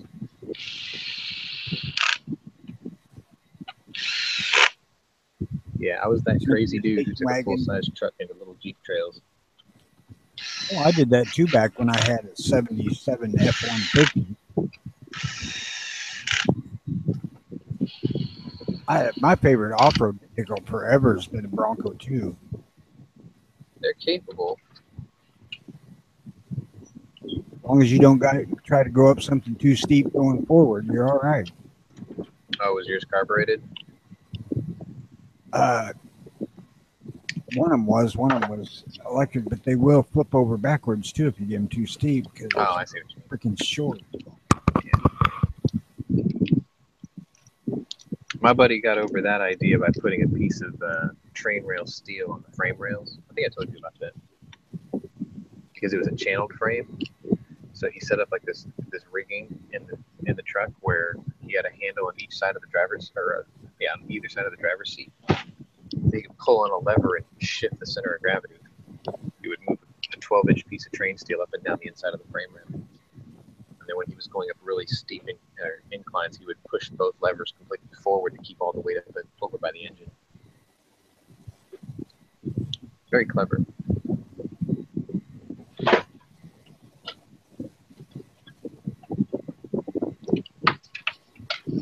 And when he was like mudding, four-wheeling and shit, bogging, he would put the weight all the way to the back. Number one, to keep the weight over the back wheels. Number two, to slightly lift the front end. That way he wouldn't get the pumpkin dragging on whatever he was, bogging through. It would float and hop over whatever was in front of him. Pretty neat. I never actually did that shit with mine. It's extreme. Places I would go, I was dealing with sand more than mud. Yeah, his was extreme. It was an old, I guess you would still call it a Suburban. It was a Chevy Delivery. It was built off a 1956 or 57 Apache front end. It had Napco axles. Very cool. Very, very cool. Short-ish wheelbase. About the same width, about the same track width and length as a K5 Blazer. The 80s.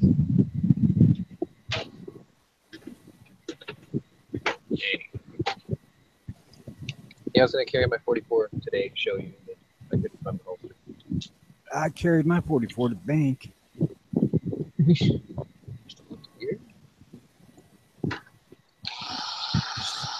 Get out in the fresh air for a while. See how the range is occupied with some sort of shoot today, and I can't go. Yeah. Or at least until later. Yeah, when the mosquitoes the size of pterodactyls come out and play. I haven't noticed too much problems yet, but I might pop down to the forest here. Oh, it's pretty nice outside. I might do it today and see what it looks like down there.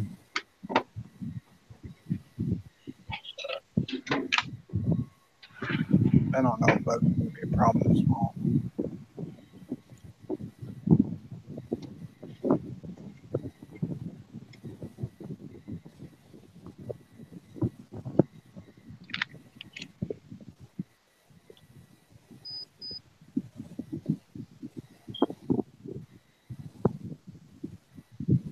Angry wants you to dual wheel MP5Ks with him.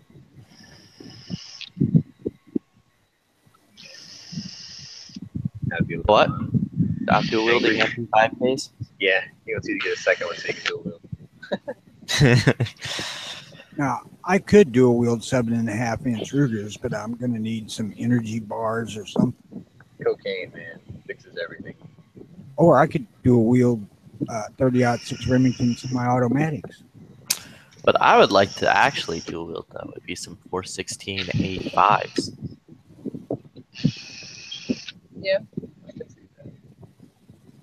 That's cocaine and bath salts. That's what you do after you just eaten some stranger's face on a bus. Right on the side of an overpass. I wonder what happened to that guy, Ronald Popo. I know he's had some surgeries done. That's Mm, Popo was the guy who had his face eaten by the Orlando zombie or whatever they called him. He's Yeah. another perfect example of why you should always carry a gun. Well, he was homeless. I don't give a shit. Matter of fact, his strange daughter didn't find him until a couple of months after that incident. She thought he died years ago. The lack of a home does not deter your Second Amendment right to protect yourself. Lack of funds does, but Maybe he sold it at the time. Homeless people are an odd bunch, man. They're like when they're new to being homeless, they're very optimistic and hopeful. And as you slowly see the reality of being homeless start to wear them down, and once they sell all their possessions trying to survive, then all of a sudden they become the ultimate preppers. But I would imagine at some point they're going to sell their gun too, because if they have to go into a shelter, they're not allowed to take it with them. homeless people that live in the northern states where there's actual winter are crazy. Well, most homeless people, even down here, are too. Like they lose their minds because they lose all hope.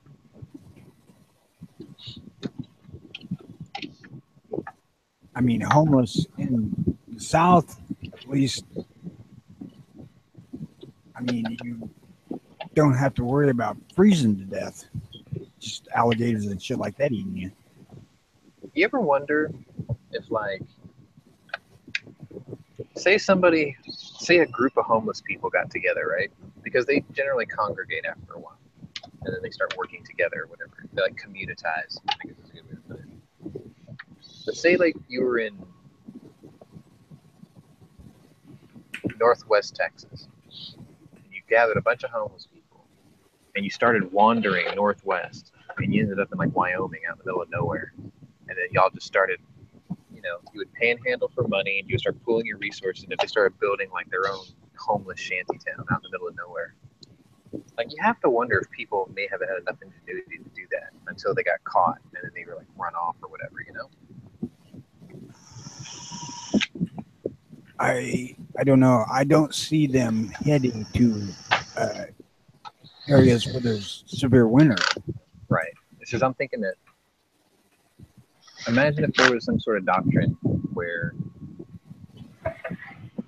people can go out to like say out in the middle of nowhere and then just rough it out, like the first Americans did. They had to travel west and cut down trees and build forts and houses and shit, It's like I would be amazed if I drove out west and saw that somewhere. I'd be like, what's this? Oh, we were homeless and we built this. I don't think that's that far-fetched. I think I've seen communities like that out in California. Yeah, Mr. Vibes neighborhood. I'm certain that I've seen that on some documentary somewhere. Yeah. Where there's a community of homeless that are building shelters of a sort. I always wondered that. I mean, here in Well, Houston, obviously. Pack animals. I mean, I'm Right. not, because I hate people, but It's like we would literally be telling people like that, you don't have the right to survive. Nobody would dare say that, Like these people would walk out into a field out in the middle of nowhere and just build something. And then, with their panhandling money, they could buy the tools they need to build it. And then maybe even like plant vegetables or something within their own walls or whatnot. I'm just saying, it doesn't seem like that's an impossible thing for people to achieve. except that there's no middle of nowhere that somebody ain't laying claim on for some financial reason. Right. Now somebody's going to do that eventually. They're going to be like, you're trespassing on private property. And they're like, nobody's been here for 20 years.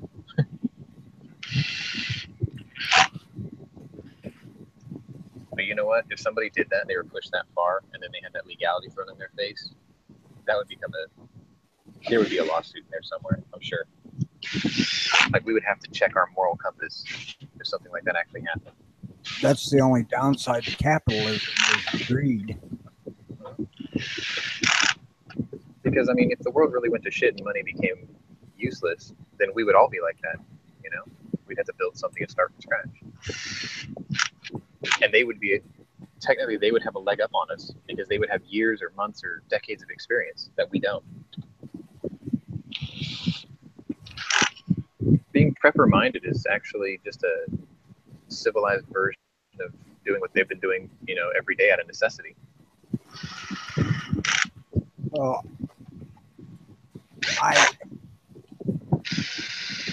that's the prepper mind of after you run out of all the cool shit you bought and you're happy to exist on what you get. That's one of the things about prepping that I don't think people really contemplate very much is, sure, you can buy all this stuff, but what happens when that's all gone for whatever reason? Or better yet, how are you going to carry it all?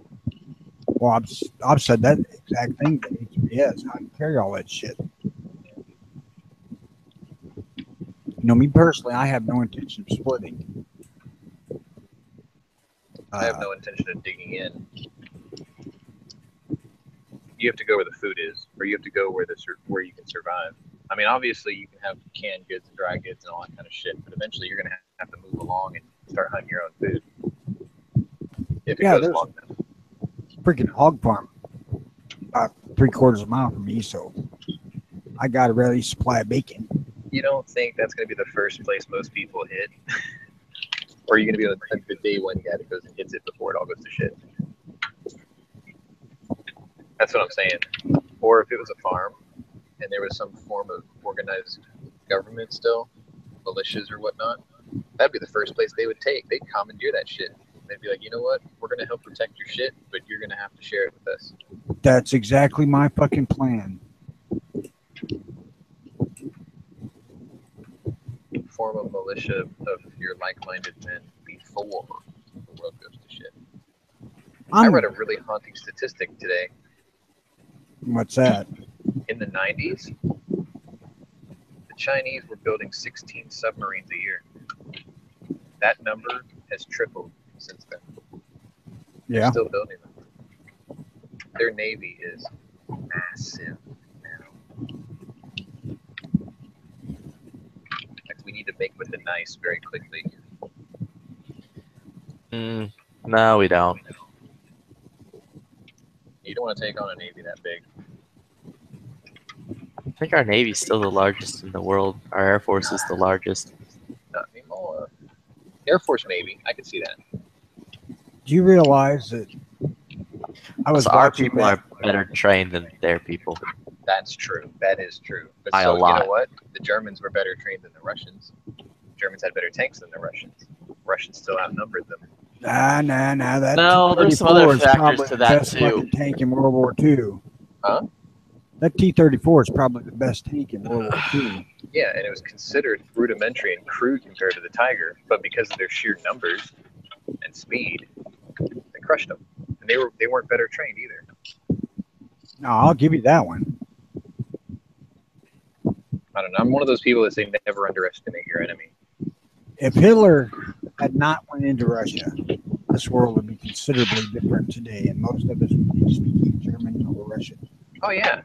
He would have had everything west of Germany, and the Japanese would have everything from, like, east of India or east of, like, China, and then the Russians would have everything in the middle. That could have very easily have happened. Now, how long that triumvirate of peace would have lasted before they started bickering amongst themselves, that's to be seen. But that could have very, very well been a possibility. And then we'd all be high castle. I was watching that Diary of World War II, and it was astounding how many planes the Chinese lost early in the war. They had shitty planes, though. Yeah, but they had a fucking lot of them. Yeah. Only problem is they were slow. They had almost no armor. They were underpowered, like weapon-wise. And zeros can out-turn them, out-dive them, out-climb them. I mean, it was a field day. Like one zero pilot could shoot down 30 of those guys before you even took a hit. And then all of a sudden, we sent them P-40 Warhawks, and that changed dramatically. And John Wayne flew one. He was in Flying Leathernecks, right? Yep. And Flying Tigers. Yeah, Flying Tigers was the movie I was thinking. Because they used actual Warhawks in that movie. I thought that was great. Flying Tigers was actually about U.S. Air Force pilots in China. Volunteers. They're getting bounty money, right? Yeah. That's fucking awesome. Could you imagine if we did that thing right now against ISIS? Yeah. Put bounty money in Syria? Fuck. We do that. Doesn't really work. Not enough people are rolling around with the license plate OP8RAF.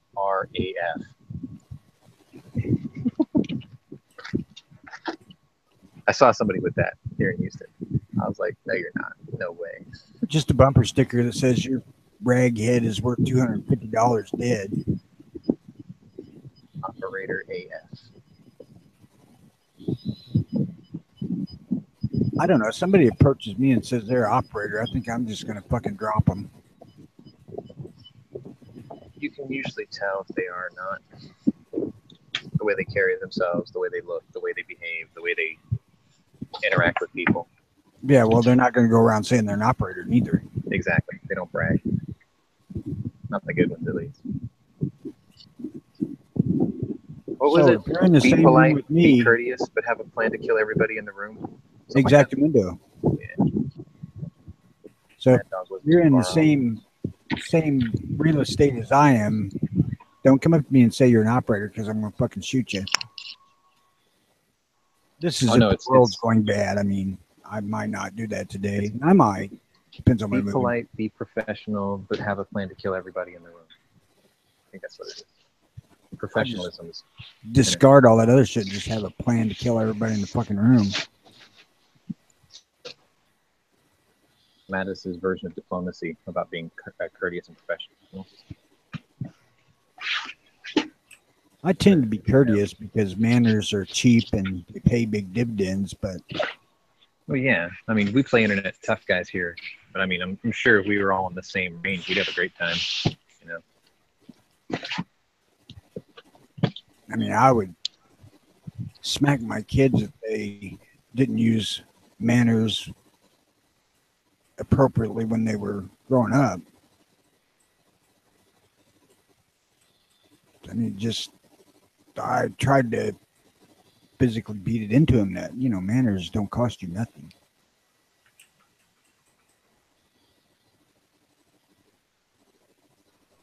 I forgot I did that muted. I think the saying goes, manners makes the man. All right. I Something like that. had not ever heard that, but I just always figured that it didn't cost anything and it paid back tenfold at least. I got to figure out. I've heard it like 1,000 times. Manners maketh man. Fucking autistic machine. Sometimes I just want to grab my computer and just hurl it across the room. Problem is, it weighs like 140 pounds. I got it full of hard drives. Yeah, manners maketh man. Oh, that's from Kingsman. Yep. Yeah, that's what it is. Yeah, that's why I've heard it so much, because I've seen that movie a lot. And the trailer for the second one looks really good.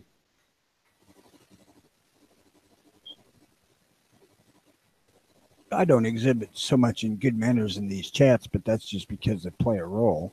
Yeah. What's But the you best notice, card like, to reach the 200,000 when milestone?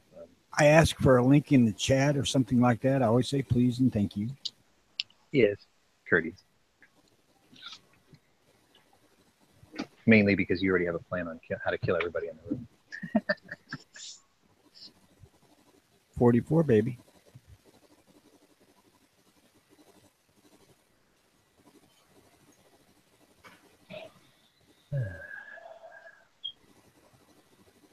this point, Yeah, yesterday I basically just put my head down and started going to work just to see if, because my list this week is daunting.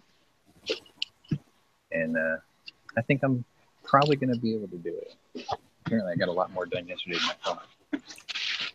God, I begged for years for my boss just to write a fucking list of shit he wanted done for the week and hand it to me. And just wander off. You know what I'd like is if I had that and I could take the rest of the week off paid. I'd have got this shit finished in one day. Like I'd just stay till like 11 o'clock or midnight and just take the rest of the week off. I'd totally do that. There would never be an end to the list that I got, but still, it just, one thing, the next thing, as opposed to the haphazard way he wanted shit done. I just started getting into the idea of using up every single thing I've got in my warehouse right now. Like if I can run out of parts, because, these machines that I build, they're a conglomeration of parts, right? The drives come in one box, the controllers come in another box. And it's like, if I build the machine, I get rid of 2 boxes that way. So I get to make more space. That's kind of similar to what I did. Whenever I did repairs, they required parts. So, you give me a fucking list and I can decide what I want to work on based on what parts I have and what I don't want to work on today because I need to order certain stuff in for this. I'd scavenge parts in my off time too. I couldn't convince them of that one. Like take the unfixables and just strip them down to bare pieces. And the whole time I worked out there, there was only 2 that I did not fix. I mean, they were just not worth doing. Because generally a trailer, and if you can hook onto it and pull it, people buy it. But there was 2 that was so far gone that there's no fixing. So I would take those things and I would pile up a pile of lumber, light it on fire, and set the trailer on top of it. Burn all the non-metal shit out of it, haul some to the scrapyard.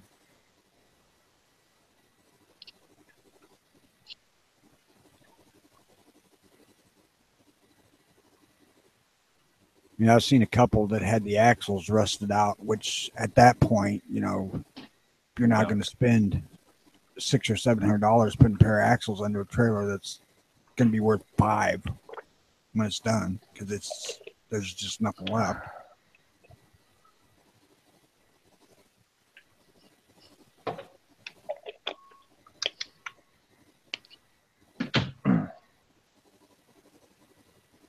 Yesterday was weird. Like my lunch mall, I didn't eat that much. Got home from work. My dad went to bed at like 6:30. I don't know what his deal is these days, man. He's fucking old. Going to shit. Yeah, I know his memory's gone to shit, and he's going to bed at like 6 o'clock. He's forgetting to eat. Hey, that's what's bothering me. He's forgetting to eat.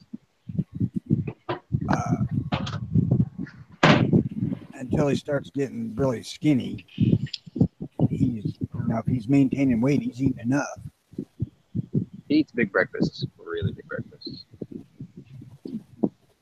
I actually have to remind myself to eat because I don't really get hungry like I used to. Yeah. Now, if I smell something that smells good to eat, then I'll start thinking that I'm hungry. But instincts will take over at that point with a good smell in the house. Yeah. Like today, I had yet to eat anything, and I'm not hungry.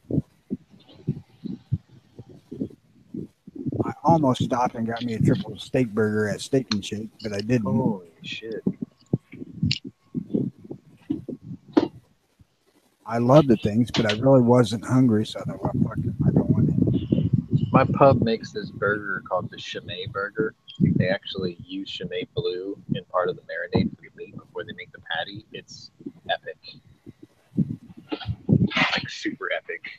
unfortunately, because it's at the pub, it's more expensive than your standard burger. So it's that tater tots for $12. I'll tell you what, I actually think that as far as buying burgers from fast food, Hardee's has got it going on. Didn't A&W used to make a pretty good one? I don't know. I never went to A&W to buy hamburgers, We used chili to have dogs, what I went there for. Yeah, we used to have them out here, but they all disappeared. I remember they made a pretty passable burger. We're finally getting an In-N-Out in Houston. Like We an hour. have our A&Ws are tied with Long John Silver's now. Yeah, I've seen that where they find the No, Long John Silver's is like actually gross though. That crunchy stuff is addicting though, isn't it? And malt vinegar, man. Yep. It is. It's not good for you. It's not healthy for you. But for some reason, there's just something about it that you see when you're like, yeah, I can go for some fish.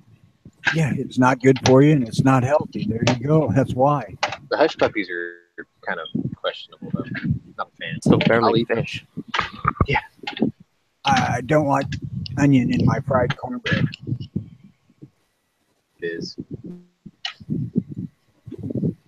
There's something weird about them, and they're shaped like footballs or something, if I'm not mistaken. Can't remember because it's been a long time since we actually had one in my area. All right, so we're gonna play that game like they do in Hoodlum, where the two pickaxe brothers are talking about food. So, best fried fish. Where would you go?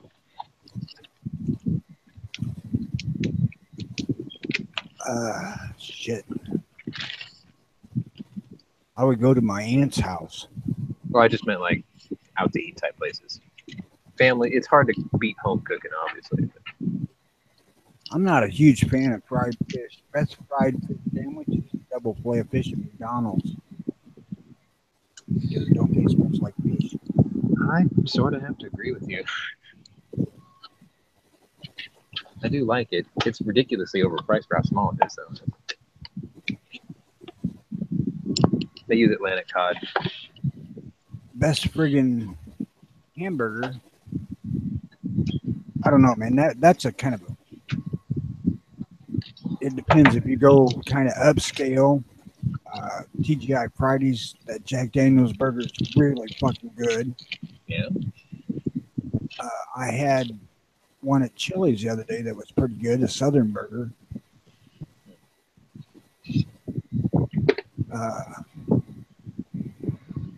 To get it quick and go, triple cheeseburger, steak and shake, or the triple at Culver's. And that's just I don't think I have either one of those down here. that depends on my mood the day, because Culver's kind of does the blackened thing, kind of sear it more. Yeah. And if I'm in the mood for that, that's better. But if I'm not, I'd rather have the triple cheeseburger at Steak and Shake. I had one moment of weakness where I questioned my Whataburger faith. Because usually I would just spit out Whataburger, triple meat chop house cheddar burger, extra sauce, onion rings, strawberry Fanta. That would be like the ultimate burger experience for me. But once upon a time, Carl's Jr., I think Terrell Owens did the commercial for it back in the day. They made for a limited time, they called it the Philly cheesesteak thick burger. It was a 3/4 pound patty, and then they put shaved ribeye steak, Philly cheesesteak style toppings on top of the burger. And it was the best burger I ever had. And they only did it for a limited time. So See that they do that bacon cheeseburger thingy from Carl's Jr. Hardee's. Yeah. The first one I had some sort of a sauce with ground up bacon bit type stuff on it instead of strips of bacon. That motherfucker was fantastic. Oh yeah. Jack in the Box copied that, by the way. That bacon sauce or whatever that they put on their super baconator, or whatever they call it. But every time I've got them lately, it's just got strips of bacon on it instead of the bacon sauce, which isn't as good. But I still like them. Those buttery jacks at Jack in the Box aren't half bad either. I think it's because they actually use a pretty decent bun. Well, that buttery thingy, that's a copy from Culver's because that's what Is it? they are. Butterburgers. Mhm. Some people don't really get into the idea of what blackened is intended to be. You know, Yeah. where it's Pittsburgh actually style. meant to be a little bit burned. Yeah, it's the way I like my steaks Pittsburgh style. That's why I make the 4-minute ribeye the way I do. I don't char it though, but it's the same principle. Ultra hot, short time, seal it and sear it. My mom taught me when I was All a right, little kid how so to let's cook see. steak.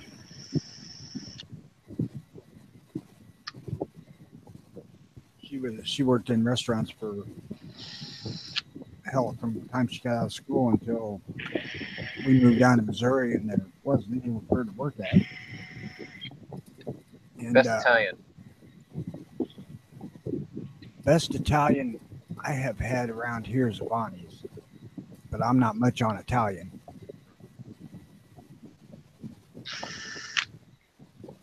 We have a place here in Houston called Vera Paretti's. It's an Italian restaurant with an Irish bar. There used to be 3 locations here. Now they're only down to 1, which is the original one downtown, and the most expensive part of downtown. Because it's right next to the Alley Theater. So anytime there's a play at the theater, they theme the menu, which is really cool. But they make probably the absolute best Alfredo sauce I've ever had. And I've been to Italy, and it's even better than that. And then they also make really good calamari. And they used to serve it with spicy marinara, and then there was a cup of aioli sauce next to it. The aioli sauce was to die for. And the last remaining restaurant doesn't make the aioli sauce. So pissed. What's the best steak you've had? That I didn't make myself. The best steak I've had is at a place here in Houston called Perry Steakhouse. And I've been to a lot of steakhouses, and there are some higher scale ones, but I had a bone-in ribeye at Perry's one time, and it was perfect. Like, it was cooked right, it was spiced right, it was dry rubbed, but everything was perfect about it. I went to a place in Columbus, whatever it was, South Carolina, called Black Bull.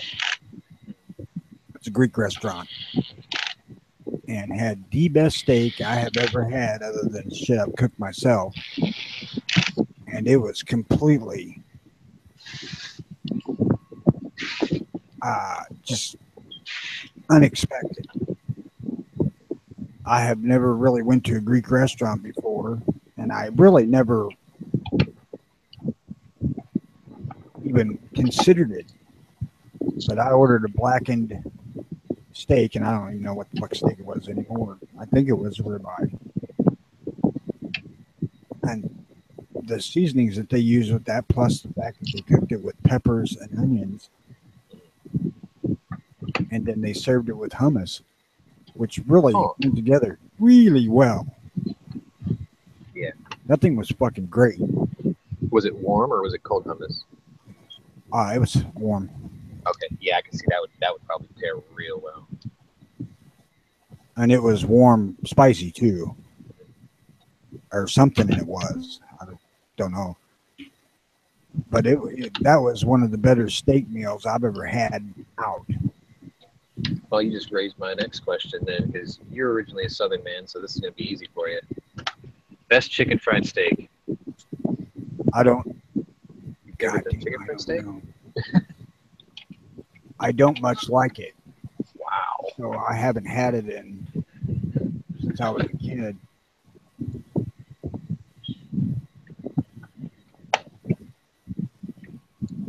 I was always one that didn't like my steak to require steak sauce or anything like that. You get it, you eat it. I like the taste of the steak alone. Yeah, like I don't like A1. I don't like shit on my steak either. Now, if you put all that stuff in your marinade prior to cooking it, and then you eat it the way it is after it comes off, that's how I do it. I like A1 on a hamburger sometimes. Yep.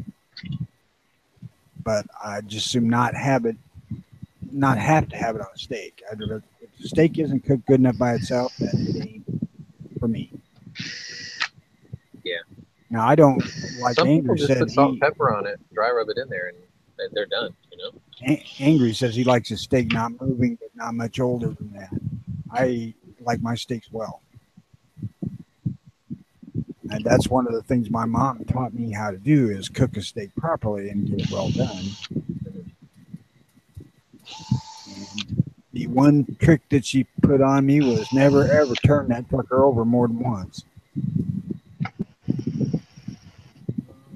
You know, if you're cooking a certain size steak, you cook it for X number of minutes on one side, flip it and cook it for X number of minutes on the other, and it's done.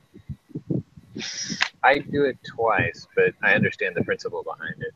It's just my grill couldn't get hot enough to only let me do it one time. That, and I couldn't put the crosshatch pattern if I only did it one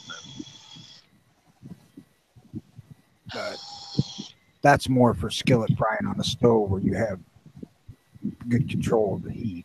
Yeah. And that's pretty much why I don't grill steak. I'd rather fry it in skillet. Yeah, I grill mine outside. You can take and wrap it in foil and throw it on a grill. And then put onions and mushrooms and whatnot in there with it. Mm-hmm. And get good steak that way. Like a grill from pot roast. It works out like cooked like a pot roast is, but it still tastes like a piece of steak. Yeah. Actually, I did something similar to that with New York strips because they tend to be a little tougher than like a ribeye. So I'll do it like that, where I slow and low it.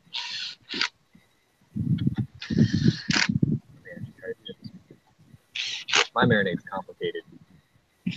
Yeah, I don't marinate at all. Ever.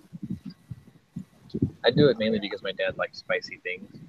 So typically it's each bone-in ribeye gets its own gallon Ziploc bag.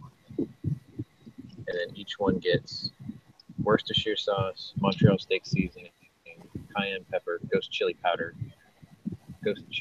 powder, minced onions, and like pulverized garlic. And I rub it into the steak. Then I put it in the bag. Then I just push all the air out of the bag, seal it, throw it in the refrigerator, and leave it there for about 6 hours. And then when it's time to cook, take it out, or heat up the grill to 700 degrees, take it out, slap it on there, count to 60, flip it, count to 60, flip it, count to 60, flip it, count to 60, it's done. Because most of the marinade burns off or cooks off, but whatever's soaked in is usually impregnated pretty good. And then I'm kind of, when I want to eat steak, I want to eat. I don't want to work, you know? So what I typically do is instead of making individual baked potatoes, I make what I call a bowl of baked potato. So I'll boil like 8 to 10 potatoes and mash them all up in a bowl. And then I'll throw all the baked potato fixings on top of it. So it's a bowl of baked potato. You just scoop it out, throw it on your plate, and you just eat it. You don't have to fucking skin it, peel it, mess with it. That's dinner. My brother started doing something here, cooking for my dad, and he started cooking roast in a pressure cooker. And you'd put all your fixings in, except for the vegetables at first. And he pressure cooked that thing for like 20 minutes. And then he'd get it out, put the vegetables in, throw it back in the oven for another 10 or 15 minutes. Or on the stove, I mean, not in the oven. And pressure cook it for just a few minutes. And, you know, it was really good, but he did that with ham once. And that freaking thing was fantastic. Did it soften up the meat? Oh, hell yes. Or, I mean, I could imagine it breaks apart at the grain level. That'd be pretty cool, actually. Yeah, it turned it to where it crumble up the ham finally. Mm-hmm. You know, it wasn't long and stringy like the ham normally is when you roast one. Doesn't sound bad at all. it changed the flavor in a way that's really hard to describe. Probably because it decures it a little bit, I think. Yeah, it wasn't real smoky like normally ham is, but it was really good.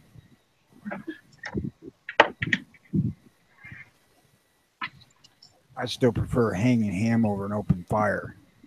I usually just oven roast it. But yeah, that sounds pretty good. The pressure cooking it, making it slow and low. Yeah, Cold ham, basically. I had never even heard of that. Sounds like a great idea, though. Yeah, he did it. We had Christmas dinner over there, and he had it like that. And I thought, God, damn, this is really, really good.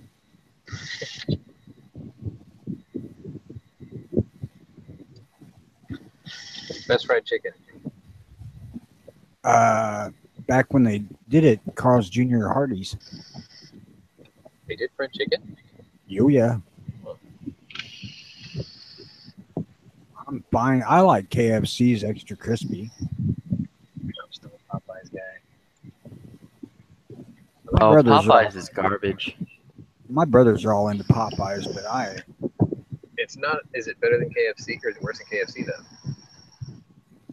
I didn't care for it as much as KFC, but only KFC extra crispy. I do need to concede something that Flippy just mentioned though. The quality has gotten a lot worse than it used to be. That is very true. It's not as good as it used to be. Like the breast meat's very dry. I don't know what they did differently. Well, see, that's where KFC's ahead of a lot of people because they pressure cook chicken.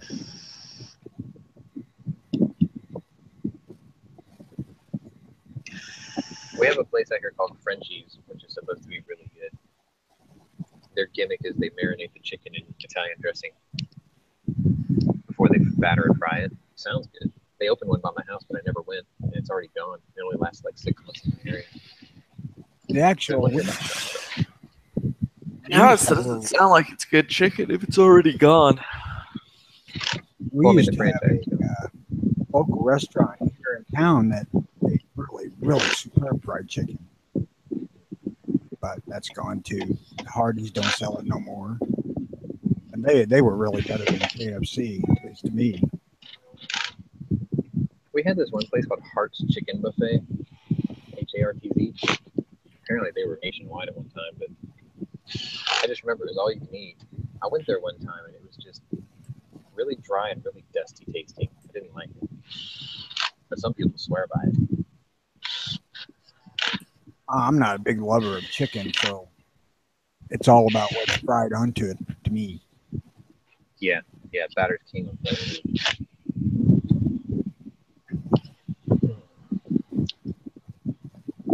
Best Hell, I like- sandwich. What?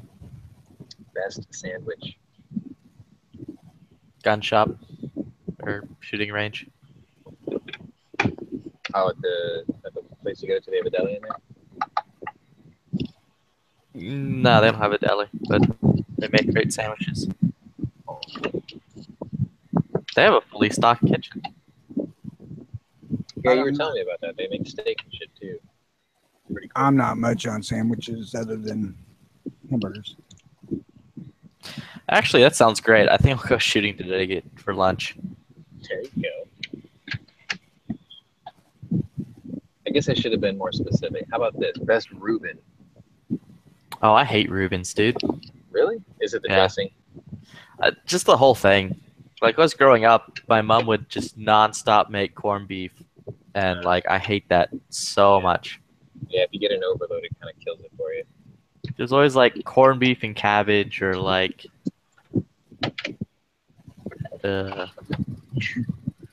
Sorry for triggering a bad memory.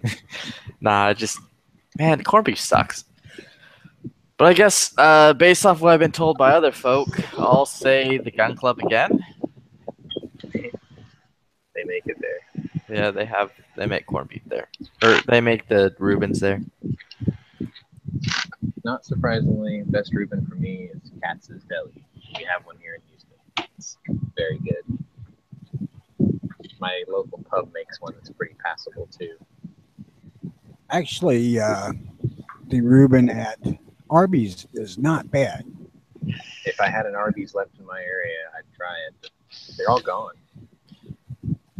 Yeah, the issue though with the Reuben from Arby's is like you get AIDS. We have the meats. You can go there, ask them to hold the AIDS, but they probably won't. The only thing I used to get at Arby's was beef and cheddars. Like, if I went on a road trip, I'd pick up 10 of them and just munch on them the whole drive. I actually like their giant roast beef with horseradish sauce. The Big Montana, I think they called it. Used to be, now it's just large. Yeah, I told them to make me Montanas like beef and cheddars. They're good. They're damn good. Okay, let's see. Best shawarma. Never had How that is. Really? Oh man, you guys are missing out. Wow, dude, I can't even land in this zone. I keep getting like uber killed before I can touch the ground. Yeah, if you've never tried a shawarma, do it. They're good. Like a chicken one though.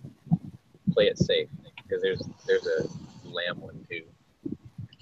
But the chicken ones, we have a place called Venetia Deli. It's part of it's next door to the supermarket that they own. I think they're the world's largest, or sorry, my area's largest importer of like Middle Eastern and Greek and like Eastern European foods. But their deli makes a great shawarma. It's basically like a big chunk of pita bread, and then you stick like spit roasted chicken and like garlic aioli sauce, tomatoes. It's fucking great. I could go for one right now. And then you wash it down with like a Lebanese beer. All right, guys, I'm going to duck out of here for a while. I mean, we shall see you later.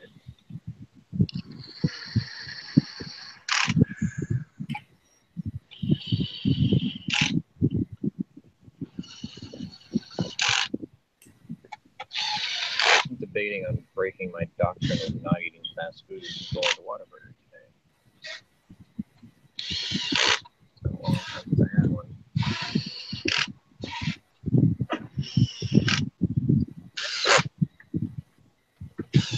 Do it.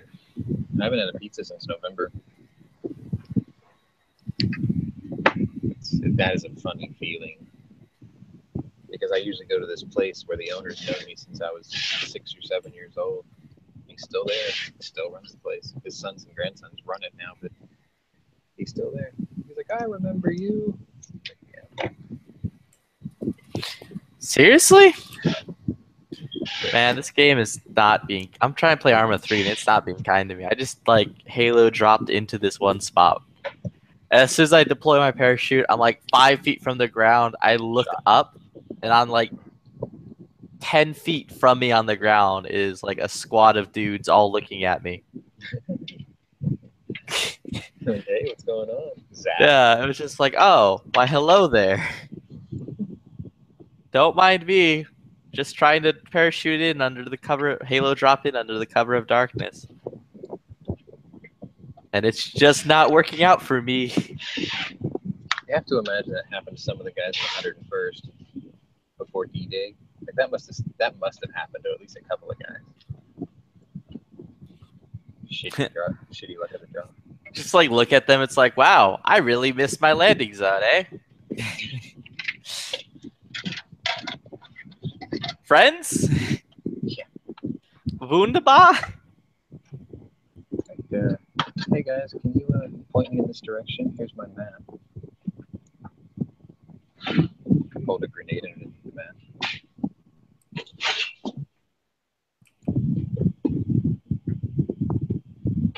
I will say though that this game has thus far taught me that as cool as lightsabers are, that will get you killed in the streets. Well,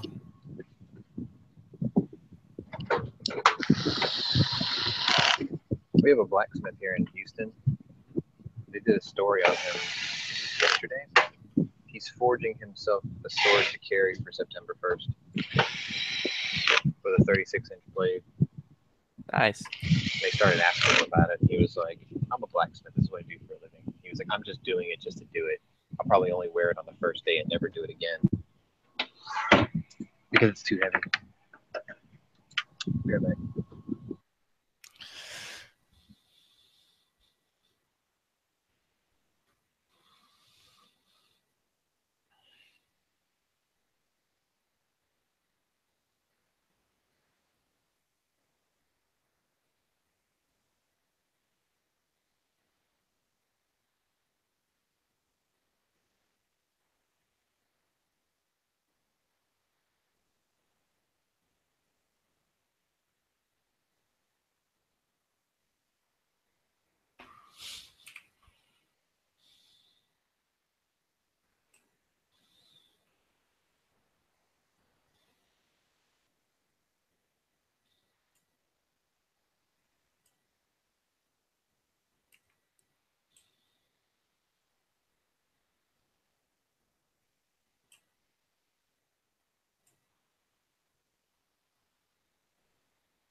Fucking solicitor vultures are vicious today.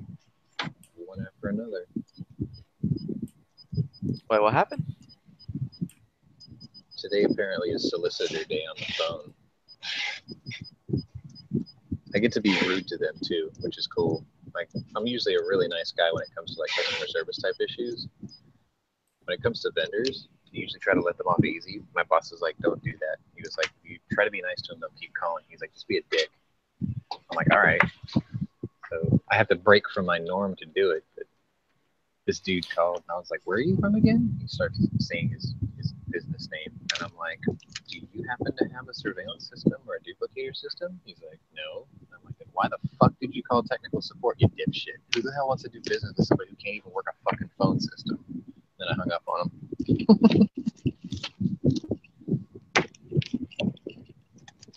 I love doing shit like that. First couple of times I couldn't do it. I'd like break from character. But I got better at it. Same thing with like walk-in solicitors. I put a sign out there, right? Like my boss put one there that says meetings by appointment only, no solicitors or whatever. And then I put another sign on there underneath it that says you will be met by an armed presence. People still walk in the door. You're here to sell me something? He's like, yeah. I said, let me ask you a question. He's like, yeah. I said, did you see the sign outside the door? He's like, yeah. And I'm like, did you not think I was armed? He's like, well, I didn't think that was just for everybody. And I'm like, okay, well, let me ask you this then. If I was to do business with you and you were trying to sell me something, you were trying to negotiate something with me, why would I want to deal with somebody who can't even read? Because there was a sign on the door that says it's by appointment only. Boy, there's an awkward pause every time I do that.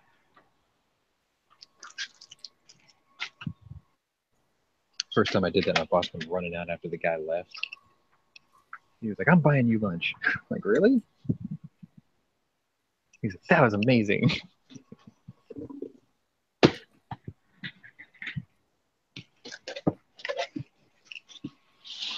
I used to have this little acrylic stand, like when they sold guns, you know, it would have like a plastic base with a little stick that you stick down the barrel. Put one up there at the front of the counter at the shop. And it was like customer service, please take a number. And the 500 would be sitting there. I remember this one time this woman walked in. I think she was from like waste management or something. Selling dumpster service. She walked in, took one look at that. Her eyes got about the size of pie plates. Turned around, walked right out. Didn't say a word. I was like, oh, she read the sign. Oh, what was on the sign? You will be met with an armed presence at the door. The sign underneath the gun said, take a number. Nice.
Oh god, they sent a car after me.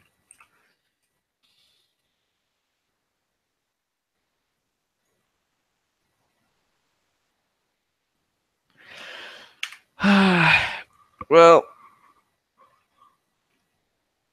I've had my Arma fun of attempting to land and then just getting blown away before my feet even touch the ground. Did you just get Arma Ubered? I got Arma Ubered.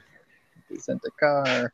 They sent a car, and I'm like sitting inside of a church with like pointing out the door because there's only one way into the church, and I'm like, but what bad? So I'm just sitting there, and then I hit a little lag spike, and then the lag spike ended with me being face down in a pool of my own juices, being like, well, that's rad. Thank you, game.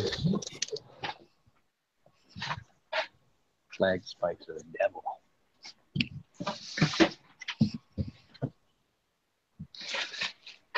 Thank you, computer, for having me to for causing me to have a bad time. It's like RNG. I hate games with RNG. I play a lot of games with it. So.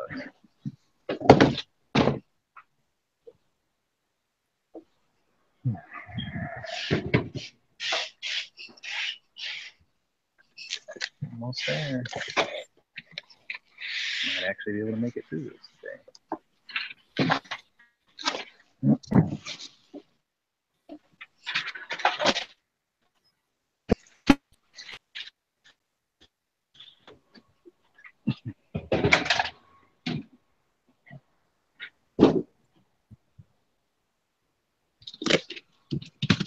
Holy shit.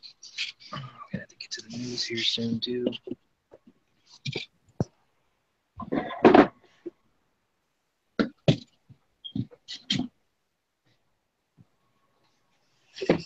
This. This.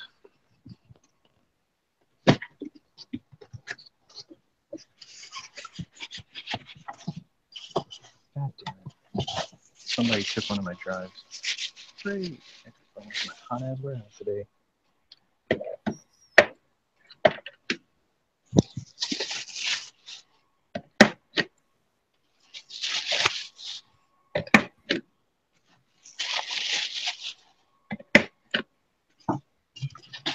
You got that? Okay. But I don't even feel like shooting, honestly. I just want something delicious.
Actually, now that I think about it, today being Tuesday, this is the first time since Friday night that I don't feel sick. I still want to have Chipotle sued out of existence. Hate that place. Fucking girl wanted to go eat there Friday. She got me sick. Fucking place has been. Depends on which one. It's buried in so much scandal. I can't believe they still exist. Yeah. Who are they paying off?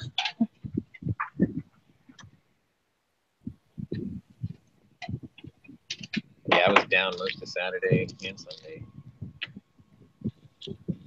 Man, I talk bad about the... What? Hold on. Why isn't my Escape from Tarkov working?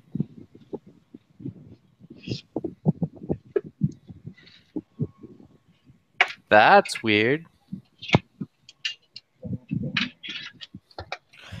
I was saying something. I can't remember. Oh, yeah, I don't really want to talk bad about Chipotle because I actually still kind of like them. Really? Yeah.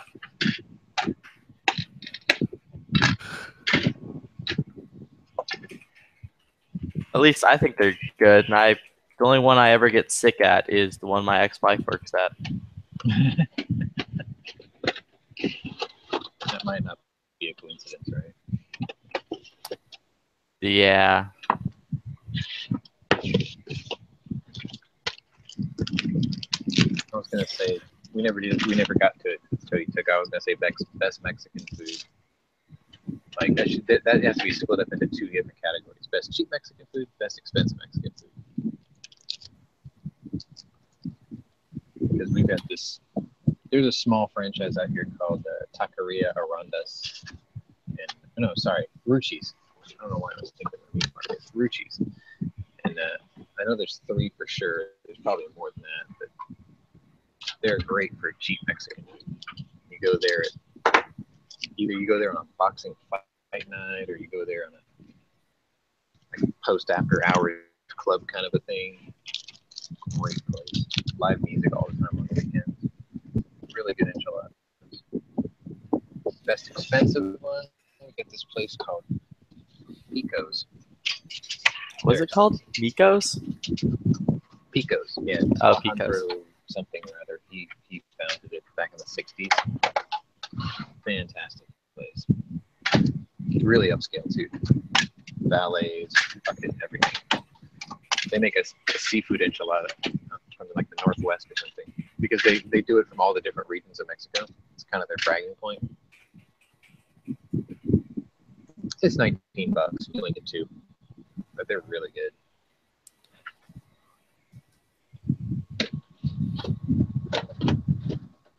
I go there to indulge. I usually say that you can tell the measure of a Mexican restaurant, like how good they are, by the salsa that they bring out with chips in the very beginning. That's my version of a first impression. Because there's some Mexican places that don't look very good. Like they look run down or tired or old or whatever. But they bring perfect salsa out, and you know you're going to have a good time. That's one of those things where I started like making my own salsa. Like my buddies gave me his recipe, and then I made it better by making it hot. Yeah. And now I'm just kind of like, now I judge my salsa I judge everyone else's salsa based off of my salsa, and I'm like, if I could make it better at the house than I can like get it from a restaurant, I'm like, this is dead to me. This place, you're not going any better than this. Oh, there's like 2 main places that I go to. There's a place called Blue Goose, which they're really good. And then if I want to spend more money, I go to Micasina's, which is really good. See, and the strange thing is, the cheap place makes great salsa, and the expensive place out here makes terrible salsa. But everything else they make is epic. And their margaritas are massive.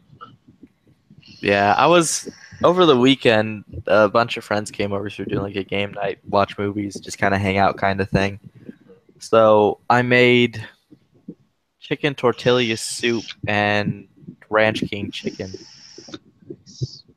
and I'm sitting here and I'm tasting the soup to like make sure stuff, and I'm like, man, this just isn't hot enough. And then the idea came to me, and it's like, man, I need to start growing those peppers so I can float the peppers in the soup and then pull them out when the soup's done. And I'm like, that, like, habanero would be awesome in this soup.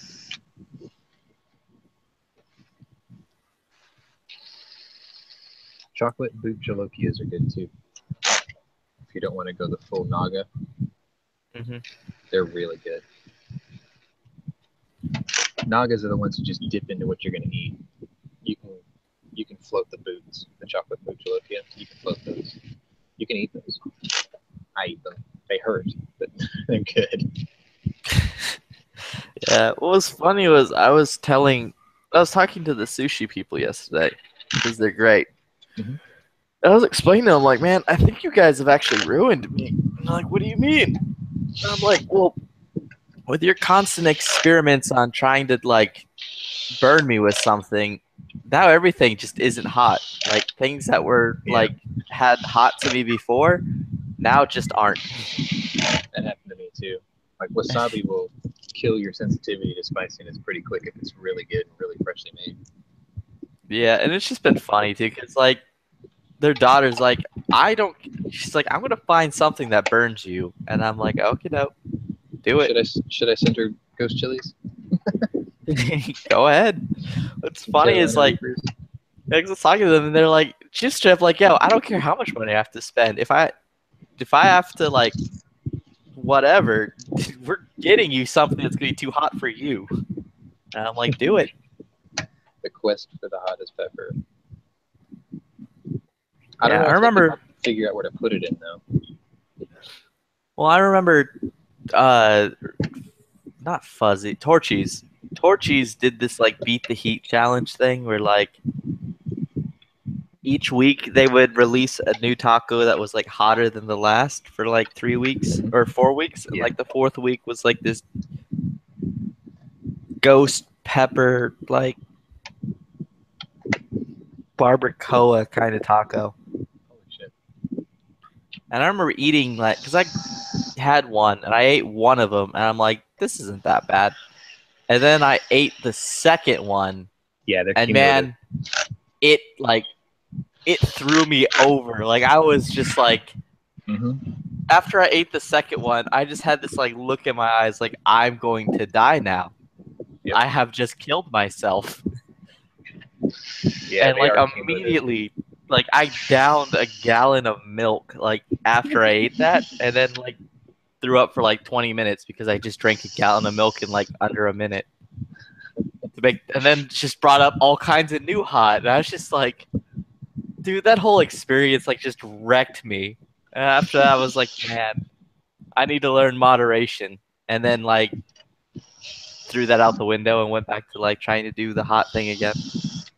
A limit has been found. Yeah. Like, man, I was not expecting it to be, like, that hardcore. Well, I mean, it's almost like that meme where it's like, you drink 5 shots of tequila, nothing happens. Then all 6 of them hit you at once. And then they have that kid that's got, like, stoned out eyes, like, totally fucked up. It's the same thing with spicy food. Sometimes it has, like that effect where the first one doesn't really hit you. And then it like marinates your tongue to open it up for the second one, and the second one just knocks you over. Yeah, they're like building blocks. They just build on top of itself until it falls over and crushes you. Yep. And then there is some truth to the fact that no 2 peppers are the same. Like, I took a serrano pepper one time and I ate it, and it wasn't that bad. And then I bit into a second one, and it was hotter than some of my chocolate boot jalokias. Like, it put me in tears, and I'm like, holy shit. And they came from the same plant. That was the part where all the hate in that plant was stored. Yeah, I cried. I'll admit that. I gave it to my mom. She made like Korean stew out of it. I was like, use this pepper. She's like, really? I'm like, use this one. She's like, it doesn't look as hot as these. I'm like, just trust me. It made her cry too. Yeah. That's the funny thing too. Like the sushi people are telling, they're like, yo, because like when I first went in there, I was like doing my shenanigans, and they're like, oh yeah, try these spicy noodles, and I'm like, okay. I'm like, yeah, they're good. I'm like, they're not hot. And I'm like, no, they're not really hot, but they're good. And then like she got mad at me, and she's like, yo, I'm Korean. I know what's hot. This is hot. And I'm like, okay, if you say so. And she's like, it's really not hot to you. And I'm like, no. They do get annoyed. Yeah, when you call a Korean out on like food not being hot, it's like you insulted them. It's the greatest. A little bit, yeah, because they think, oh, I got you, and then like I didn't get you. Maybe next time, Whitey. Which is really funny because when it comes to actual Korean food, there are certain things I can't eat, right? And my mom will look at me and she'll go, wait, you can eat those crazy peppers you grow and you can't eat this? It just hits you different, you know? She gets mad when I say those kinds of things where I think it's too hot. She's like, wait, you eat those chilies and you can't eat this? Nope.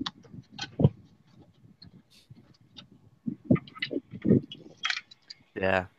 Like the meat market out here, they'll fire roast jalapenos where the, you know how the skin turns clear and sort of shrivels up around the pepper so it shrinks a little bit, and then they rub like sea salt on them. Those things are like little atomic bombs, man. I never tried that. I've always tried them where they're charred and where the skin is black. Yeah, they're hot. I want to do that to a ghost pepper just to see what happens. Like, will they glow, you know, radioactive green or something?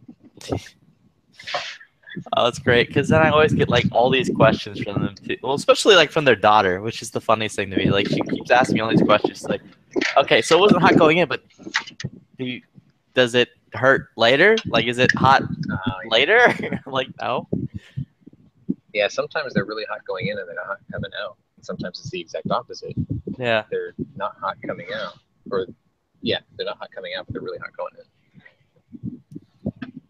Yeah, there's that one point. There's this Thai place by my house called Silk Road, and like one day, because they do the like different levels where they're like, oh, it's 1 to 5 in hot, and I'm like, 5 isn't really that hot. Do you have anything hotter than that? And they're like, yes. They're like, we go up to 20, or no, they go up to 30, and they're like, we just don't tell people about it because, well, whatever. But they're like, but for regular people, we'll go up to like 30. And I'm like, okay, whatever.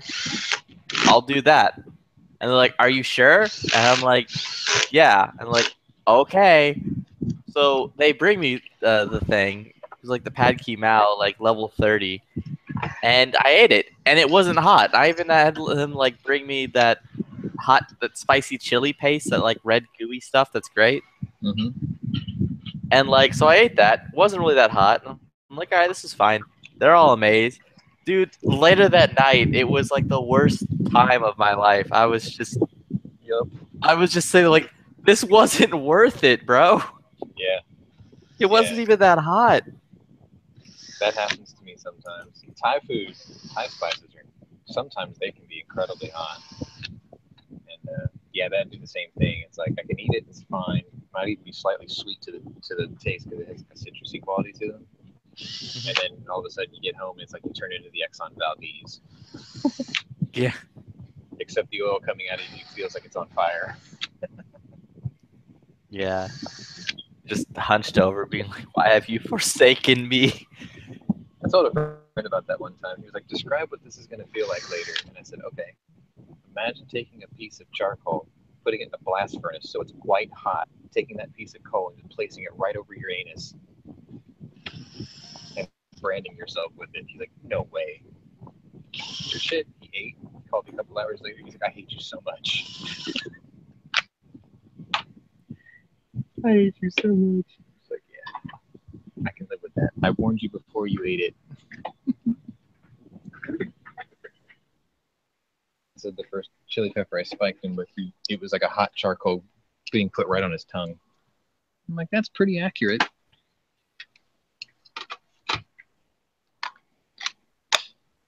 Yeah, Carolina Reapers are pretty hot. Naga Jalokias trump those. Or boot Jalokias and boot chocolate Jalokias, they trump those. And then the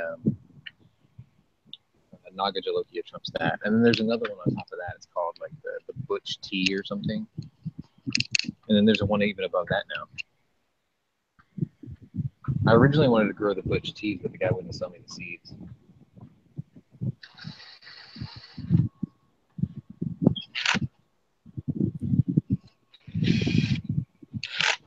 I mean, you know it's bad. You know it's hot when it grows gnarled, like something out of a Tim Burton movie.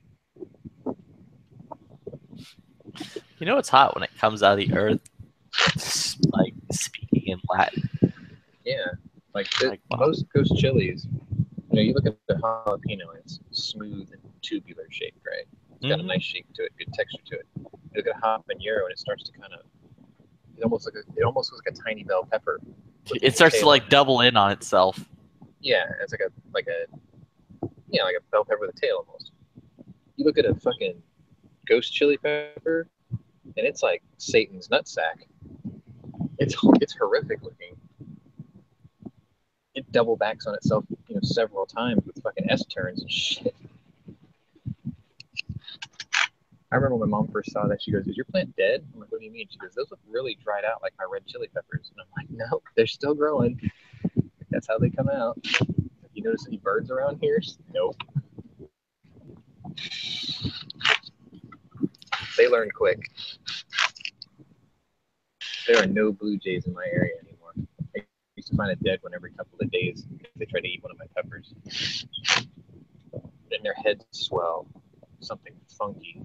When they eat one, the inflammation makes their heads swell and their eyes pop out. It's gross. No more blue jays in my area.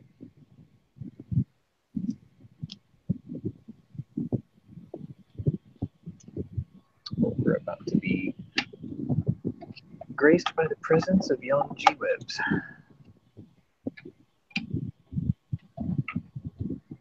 After Van Chat. Oh, Van Chat ended? Yes. Nice.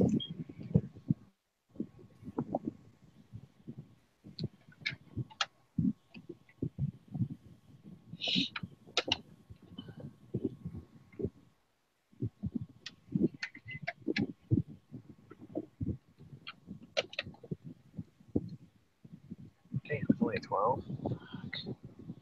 Yesterday went by quick. Today, not so much. Quite the opposite. Because I came in early.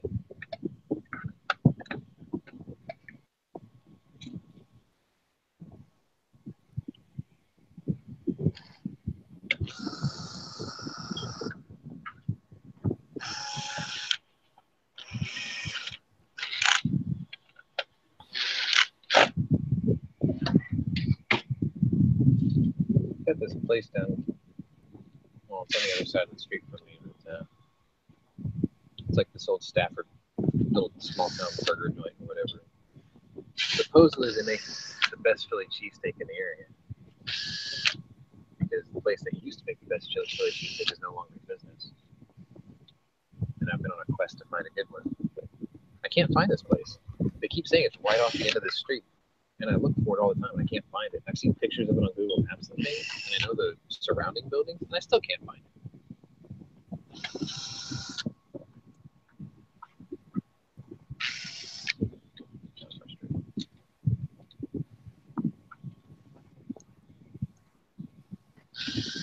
Uses a shaved ribeye, but one of the premium ones he makes, he uses shaved prime rib. Holy shit. Oh, for what?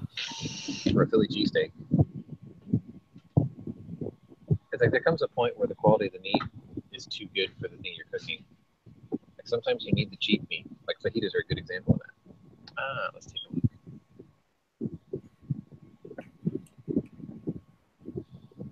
Gaff. Yeah, like fajitas being flank steak, that works. Fajitas being prime rib or a fillet, it's like Too tender. this is Good. weird. Yeah. Like, What are and you it's doing? Too good. It's mushy. I saw a hot dog.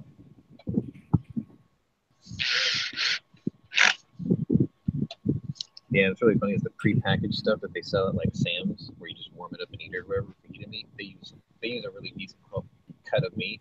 It's way too tender. Like, I need it to be chewy. Oh, what the hell? It's all pixelated. Do I want to be the dirty Russians or do I want to be the dirty Americans? Dirty Russians. Das dirty Russians, comrade. Ugh. You said you were doing electrical hookups or something, right, Chief? Yeah, I still got a hard here laptop and a DC power. Yeah, that insulation part came out really nice. I saw your Instagram pictures on it. Good and flat. Took the shape real well. Oh, you put the lights in there? Yep. Sweet.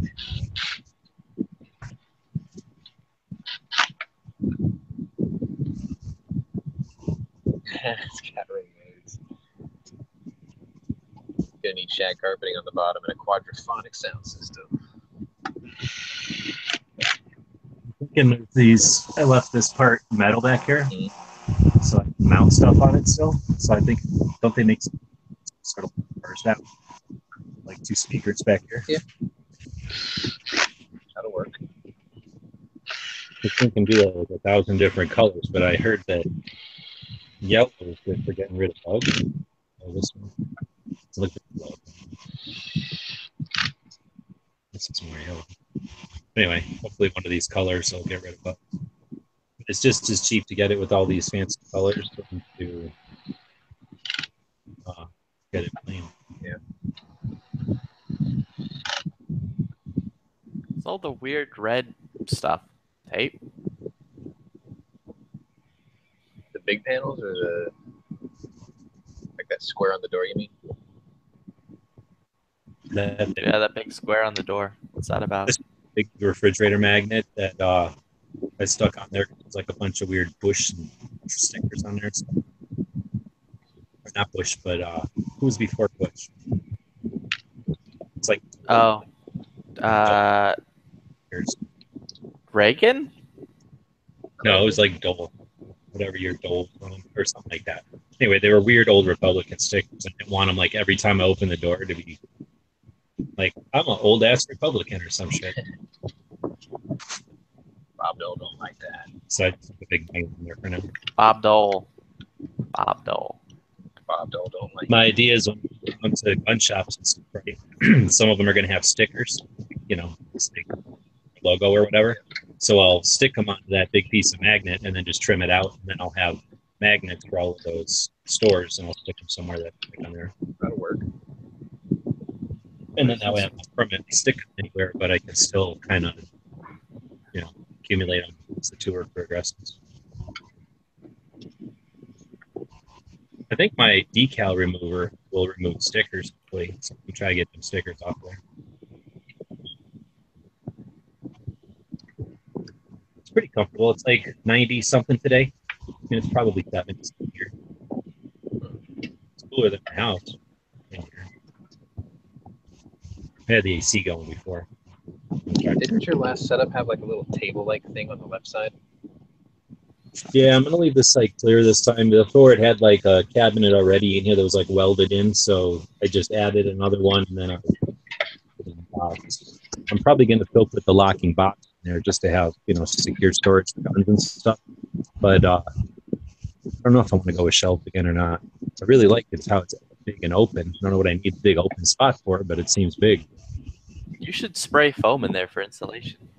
Angry would say a 20 millimeter or a Lycon. I don't know. I don't want to do nothing permanent. I've been using all mechanical fasteners. You know, I could unscrew and it's wrong or something. I don't want to, or I hesitate to squirt foam in and make it that permanent until I know it's what I want. Keep the fan. It weighs a ton, really. So my insurance costs like a shit ton, $700 every 6 months. I don't have that kind of money. So unless there's something kicks off and people like watching gunshot reviews, so I get some cheaper one. So I wanted to be able to make everything removable. And if I keep it and just don't like it, for some reason to do something else, then I didn't want to spray stuff in, so I'd have to like chemical remove it.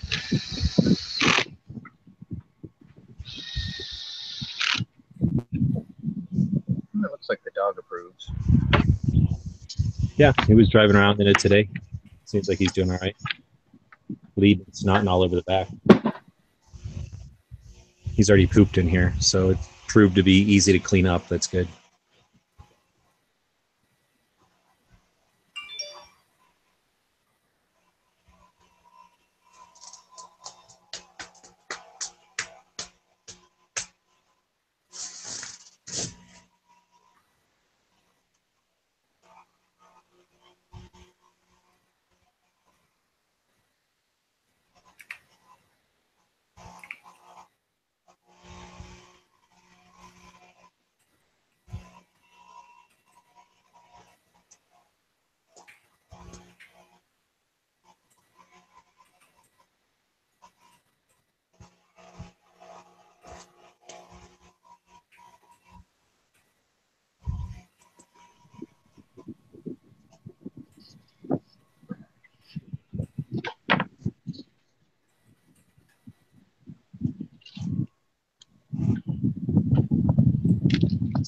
Wait.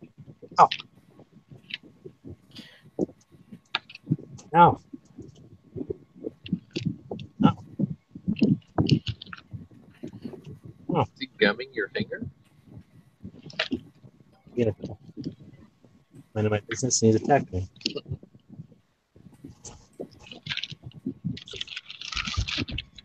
It said there was a Dano, and I don't see a Dano anywhere. You hear that fan in the background when I leave it up? So far, no. Oh, yeah, a little bit. What? A little bit. Okay. But it's not super distracting. Yeah.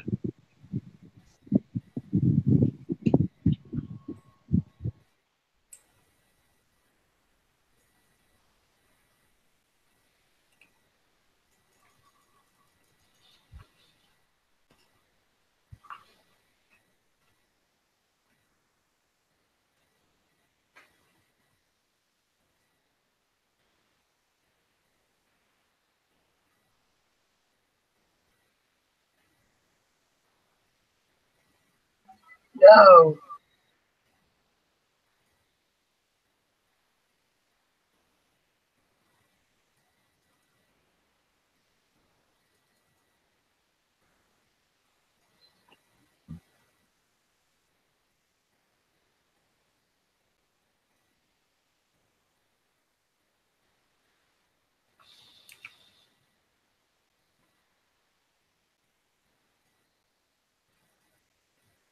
Is that chocolate?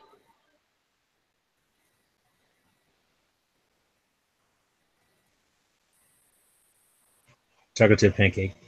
Highly disgusting. Oh man. Never ordering from them again. I took pictures of it. I'm on Instagram how weak the chocolate chips. There's like 5 chocolate chips in one of them. That's blasphemy, man. They gotta add more. And I think they charged me $2 this time. Sons of bitches. Never Hey, ordered. dude. So this is Mr. Rogers' van? What? Is this Mr. Rogers' van? No. I don't know what that.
Damn, I got kicked. By the way, everybody, good morning. About time. But I came in, you guys was up in here, then I got kicked. Yeah, it's turning out pretty good, that van. Installation seems like it's working. I think the next phase is the doors and like undercoat the engine side. Really kill all the outside noise. Get the roll-on bed liner. Just hit everything underneath. I'm still shocked that his state for insurance, even though it's a one-ton vehicle, they're forcing him to pay a commercial vehicle insurance. It's kind of crazy, because that basically means anybody who buys a Ford F-350 is subject to the same thing, you know, because it's a one-ton truck pickup. They still stick you with that, which is retarded. There's got to be some way around that. It's under a business, I can understand, but if it's an individual, personal conveyance or whatever, it's just really weird. I mean, he got commercial van or commercial plates, so maybe that's why he can't get out of it.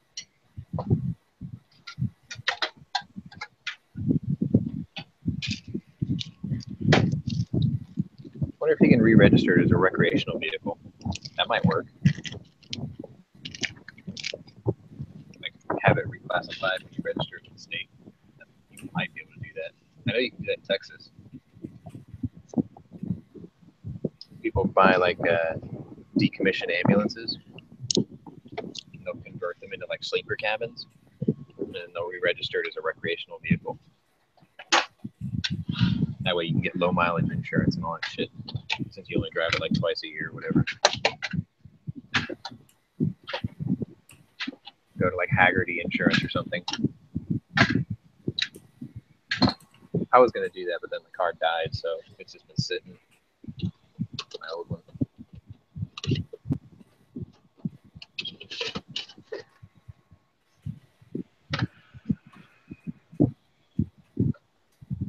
Oh shit. Forgot these aren't fives. Fours. I'm at the downslope of my build just now. Like I just hit the apex just now.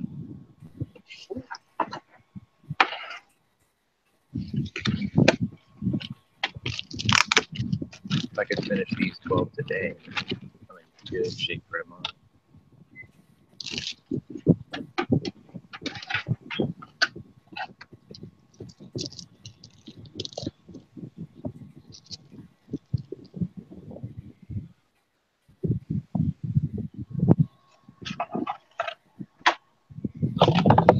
So you got any bad news for us, Knives?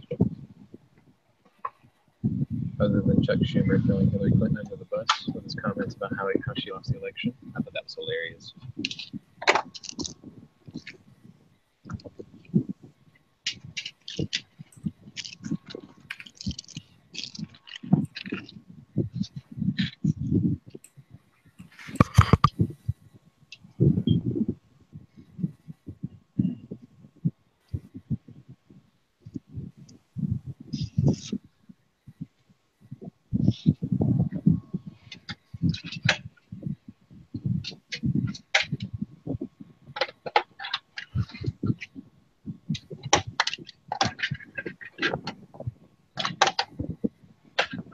Yo, Knives, do you know the cure for grayscale? What is that? You don't watch Game of Thrones? I don't. Damn, what's wrong with you? I don't know. I think you'd like it. It's a little political. It's really good. All I hear was Game of Chodes, and that's it. Game of Chodes. That's what it sounds like. Game of Thrones. Nah, don't watch that shit. I only watch the Walking Chode. Fear the walking chode.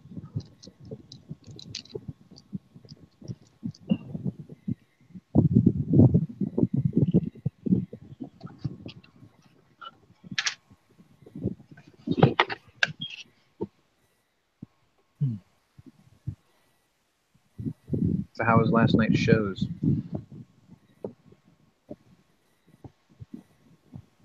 Did you get to watch them? A little bit. Mm. Yeah, it's a good story from Fight Night, though.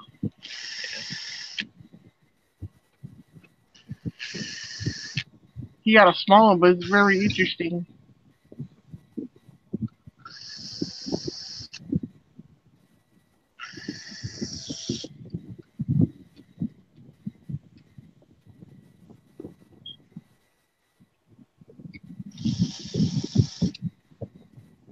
I got on H1Z1 last night just to do my base maintenance.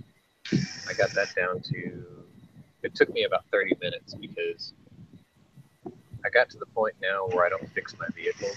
I just go out and look for new ones and replace the ones that are about to blow up. So that saves me a lot of time. And then I jumped in. I got this game called Cold Waters this weekend, Saturday, I think. And it's hard to learn. But once you figure out the controls and everything, it's not so bad. Matter of fact, I even Voxered a friend that I haven't talked to in a while, and I told him I got it, and he has it, and he's saying how frustrating it is to dodge Russian helicopters, attack helicopters. And I told him, I'm like, you're doing it wrong. If you're getting attacked by Russian attack helicopters, you're too close to the surface.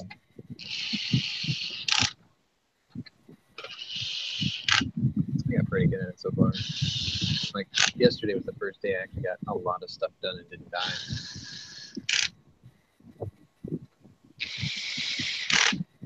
Got me, I think it was 2 bronze stars, Navy Commendation Medal. And there's one other one.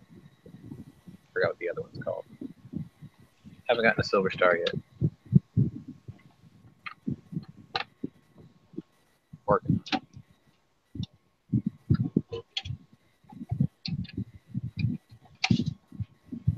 Yo, Sean. Hmm? Did you do the history of the day? The what? Did you do the history of the day? No. I didn't even have a chance to look at it yet. I had a bizarre and early morning, so I'll take a look soon. Hey, I thought Jim was supposed to do this one. How about it? Or are you still making a fool with Heavy in his garage? Oh, I don't know. Like, I hadn't heard from them since yesterday. They still getting pounded with rain? I don't know. Let's find out. I know I'm supposed to be, but I don't see any. I think Heavy said, let's make it into a pool.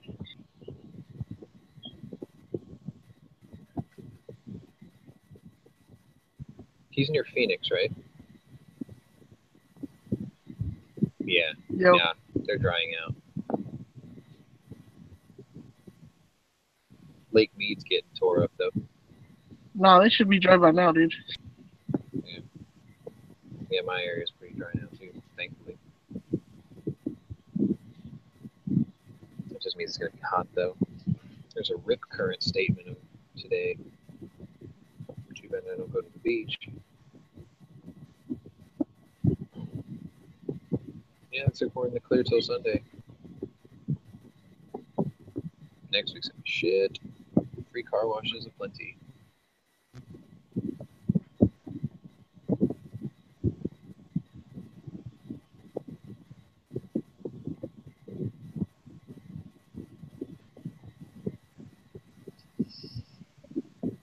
Today is the 25th.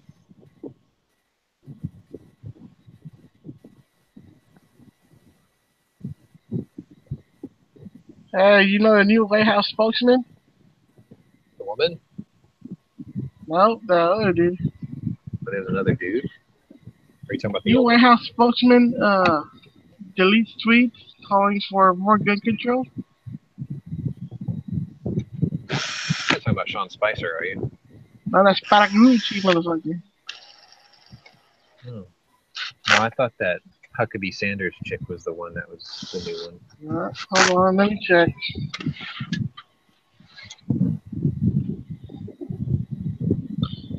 Yeah, Anthony Spagarucci. Yeah, they're on time with that one. Yeah. Full transparency on deleting old tweets, past review, evolutions, and should be. I wish I had my context. Restriction I serve. PLTUS agenda. It's all matters.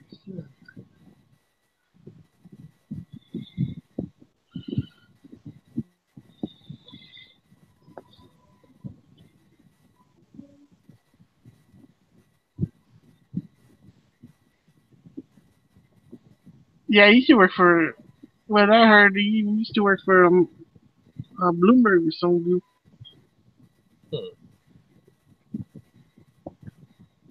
West Michigan teen gets 100 years in road rage killing. Holy shit.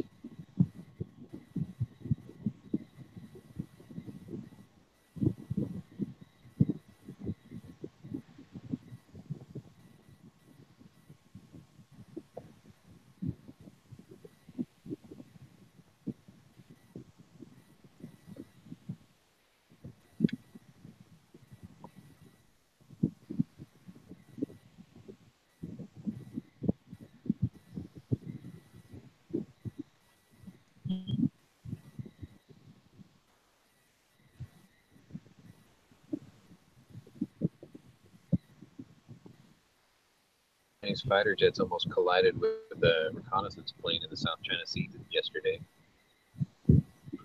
Scaramucci threatens to fire everybody to stop White House leaks. Just fucking do it, dude. Like, don't even waste your time threatening. Just do it.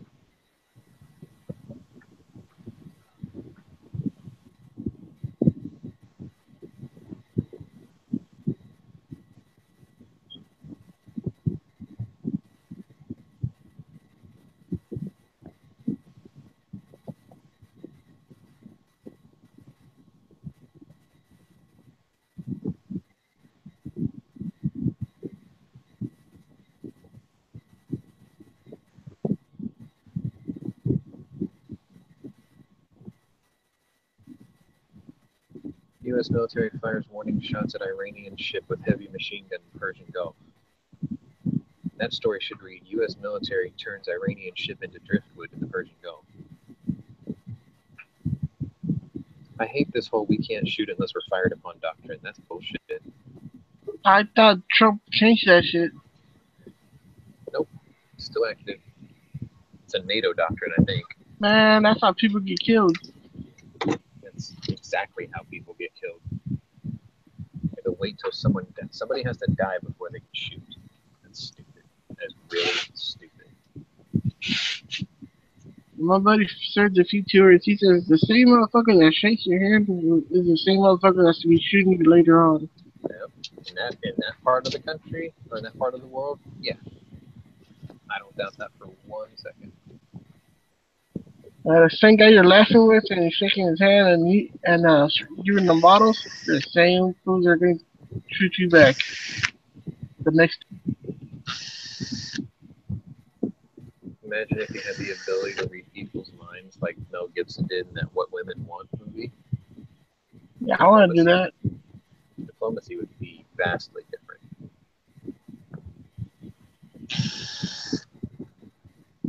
You just play like you know everything's cool, and then you go back to your boss and you're like, this is what's actually about to go down.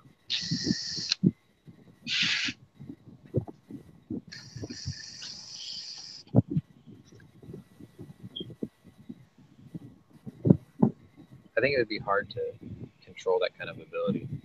Because it's not something you could turn on and off. You would just hear voices constantly, you know? Probably drive you crazy. Now, if you can switch it on and off, then that's a different story completely.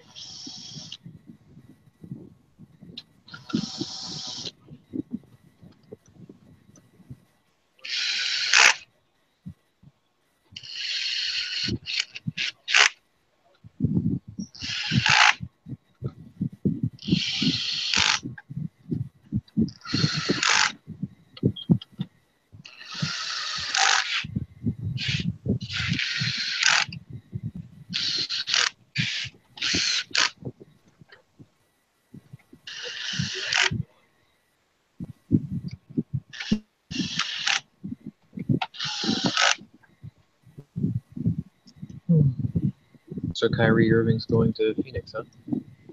Yeah, my brother said that. That's the rumor. Heard Derrick Rose tore an ACL going packing for Cleveland. What? He just stepped out of the shower? He was packing his bags for Cleveland and tore his ACL. That's a joke, by the way. There was a meme about that when he first got traded to New York. They showed a picture of him laying on his side on the ground. It was like, Derrick Rose tears ACL packing for the move to New York. And then another one was, right. Another one was a picture of an ambulance. It was like, Derrick Rose's personal limo has arrived. He's taken to New York. A couple other ones were like fake tweets from the hospitals in the area. It was like, welcome to New York, Mr. Rose. We have the finest orthopedic surgeons in the state. I was like, that's fucked up.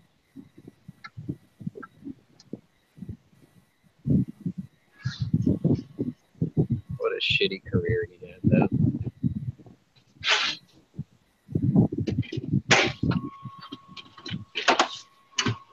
It's like the inner city version of Yao Ming.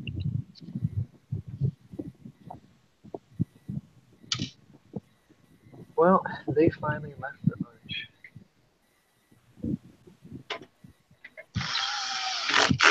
Hope they bring me flat rice noodles today. I'm in the mood for that. We shall see.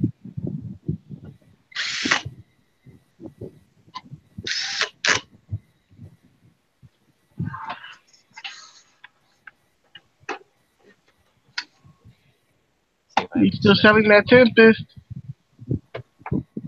Buy it. He wants too much for it. I don't think he wants too much for it. 99. 900. Yeah. Look at what the average going price of one of those is. With that many mods in that condition, and it's not that expensive. The only thing it needs is you have to call a company out in Arizona called Vintage Air. Fucking put some air conditioning in that car. That's 1,700. I think I saw 1,700 for it. I was checking that. Yeah, that's not too bad. Because you got to remember that comes with a control unit, compressor, all the lines, you know, Yeah. the whole setup. It's actually not bad. All I gotta do is just get it refilled. Yeah. And then the system is, I think it's already R134, and it uses a sanded compressor, if I'm not mistaken, which only pulls like 1 horsepower. Like, there's no excuse why a classic car can't have air conditioning now. It's not a power issue because they only pull a horsepower.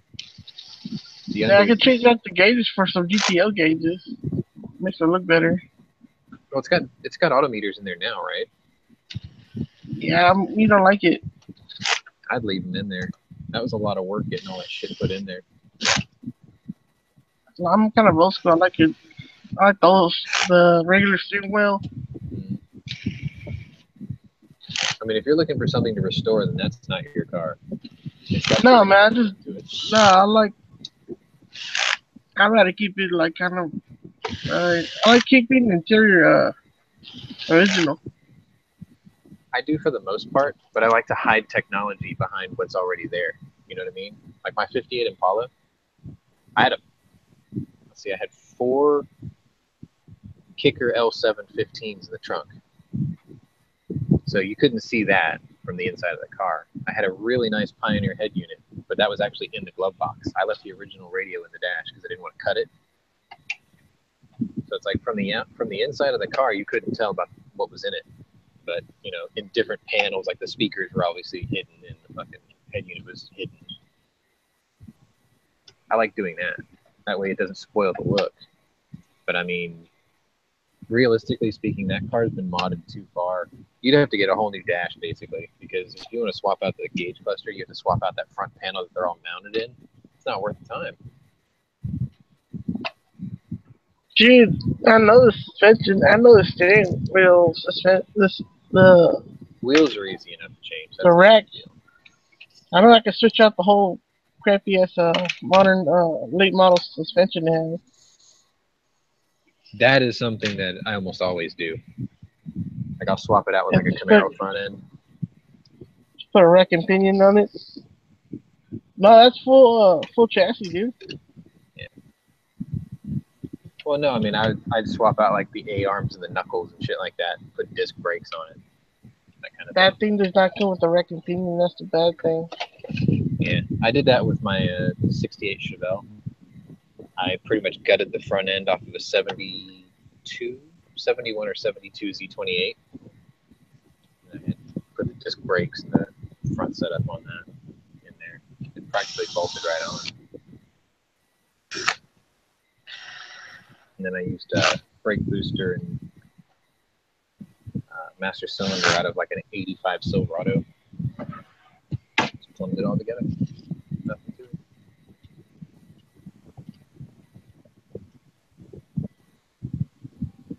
It's close to 1 o'clock. They're starting to blow up my phone again. What's really funny is it only rings like 3 seconds and then flip up, which is makes me pretty confident that today's just nothing but solicitors and auto dialers. Because their auto dialer starts playing their stupid recordings in the middle of the phone conversation with the system saying press 1 for this, press 2 for that. By the time it finally gets to my phone, you know, the recording's probably been going for like 30 seconds. And then their system gives up. Works out pretty good. I'm usually hungry for this time of day already. Probably all that fucking lunch channel talk earlier. Those channels. Yeah.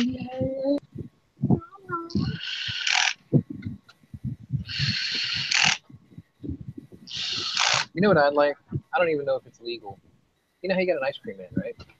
Drives around with the truck, playing his little music, shit like that. People stop and get out, buy their ice cream. Happy day. I'm working. My shop right now is sort of in like a commercial complex. There's this entire block is like commercial buildings. Next block is, the next block is. Block south of me is the Social Security office and post office. I'd like to have a truck roll by here that plays music like, I don't know, just normal music, right? And then you can walk up, instead of buying ice cream, you buy a beer off the side of the truck. The beer man in the commercial district. Like, hey, For pretzels? that'd be cool. Like, yeah, like beer and pub fare, you know?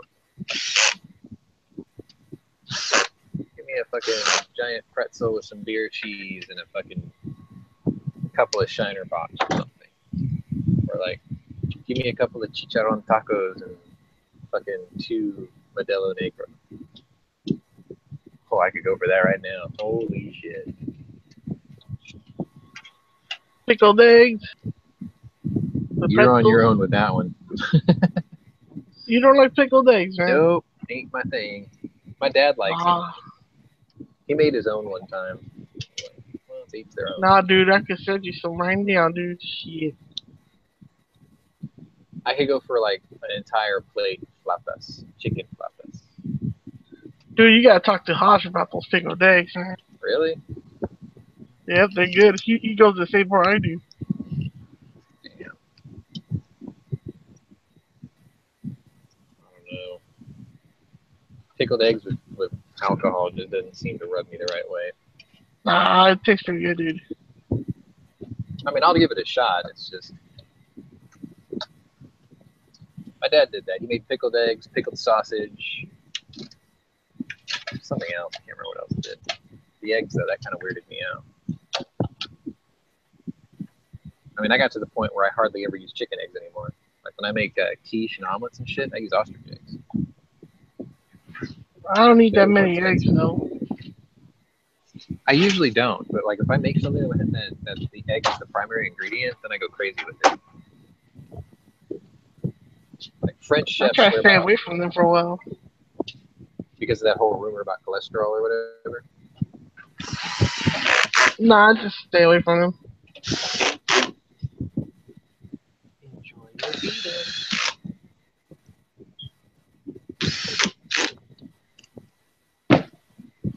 All right, 2 of these down and 10 of these to go. I think I'll be able to do this today. Yo, Flippy. They probably took off for lunch. Oh, shit. Want a chapata? Nah, dude. If it was my way, they'd be gone. I know he likes them and all, but I would see that place out of business. Seriously. Too many scandals. Too many sick people. Too much cilantro. There's never many cilantro, dude. Too much cilantro. No, there ain't. Too much. Cilantro's good for you. Too much rice and cilantro in one burrito. How about that? Does that make more sense? Yeah, who the fuck put rice in a burrito? Fucking Chipotle does that shit. They'll scoop it in there, dump it on top. I'm like, what are you doing? If I want a burrito, I want one of those, like, you go to like a taqueria, and then they make it with a tortilla that's like 20 inches in diameter, and it's like 3 pounds when they're done with it. You know, it's got like not the greatest quality fajita meat because it has to have some fat in it because you want the flavor. Slap refried beans and shit in there, guacamole. Fuck yeah. I like the breakfast one. I can wreck breakfast tacos. Fucking big old hash brown in the middle. You know, instead of having all the hash brown on the side of the plate, you get it in a burrito. Yeah, Whataburger does that out here. Give you two big old tortillas. DC is getting rid of May issue. That's a good thing, right? We want shall issue, just like Texas, just like everywhere else. I think we had a Republican running for shall issue here. But... Smeggy wants to know why 90% of our chats are food, cars, or video games. Because I don't know. Because most gun people are closet foodies, gamers, or car people. I was watching PSA. They're talking about games the other day. Really? Yep. Let's see what we have in here. What's in this bag? Let's take a look. I think I know what these are.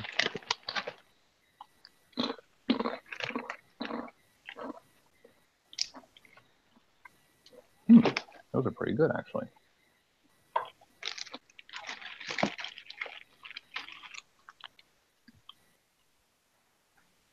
Couldn't tell you what it is, though. Some sort of cracker.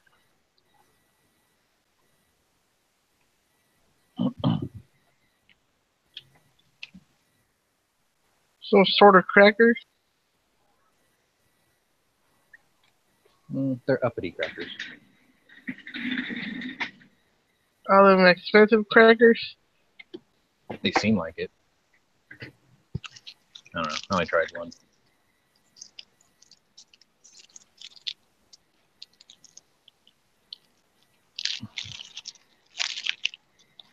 Alright, let's clicky.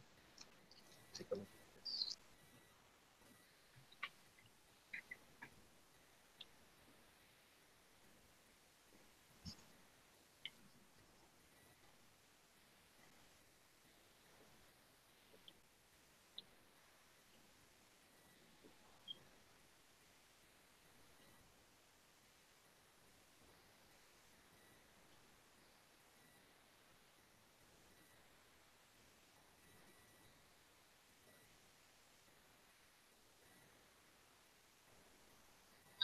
Yep.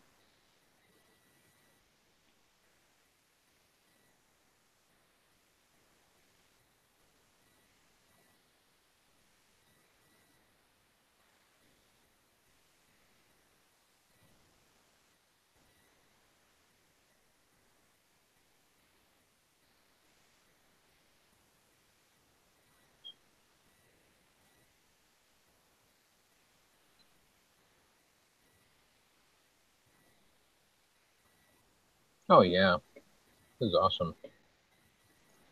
So it was ruled 2 to 1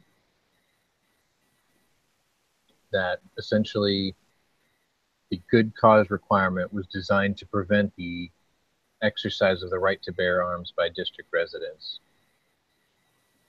which practically amounts to a complete prohibition. That doesn't pass muster under the 2008 Heller ruling. Hell yeah.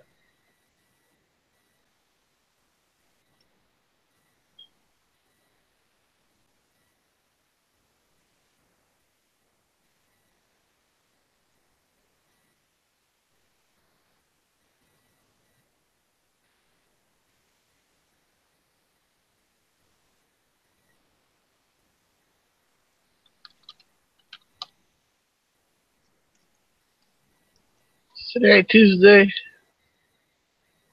Mm-hmm. Yeah.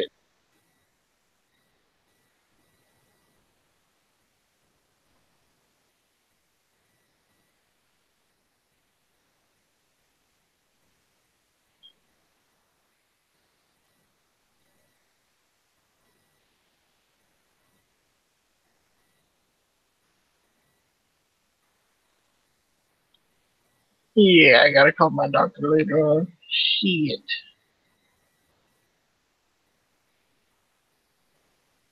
Did you get your new contacts? Oh, they still haven't delivered them yet. Oh. It's still getting made.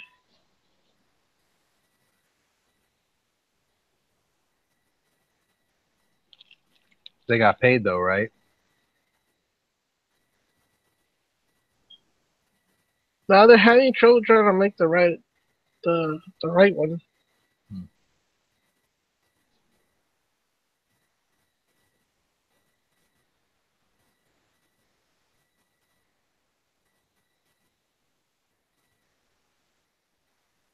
After I get the right ones on my both eyes, I gotta pay another $2,000 so I can get a second pair just in case I break those.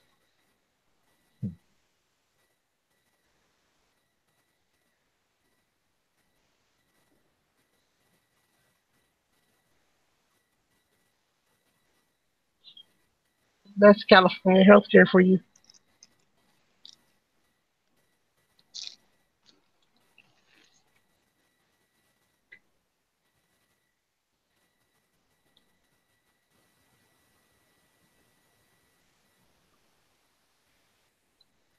Cheating, Sean. Or just crackers. Them yuppie crackers. No butter crackers. Oh man, that's nasty.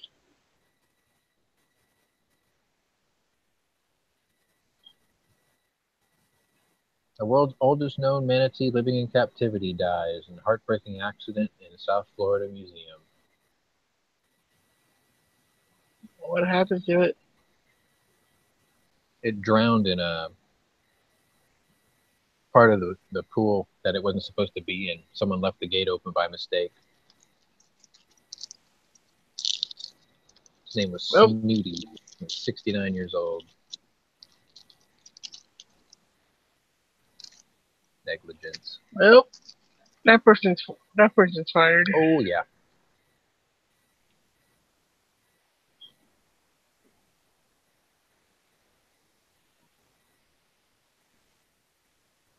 Yeah, most of the people who came to see him said that he was very social, very curious and very social and very playful.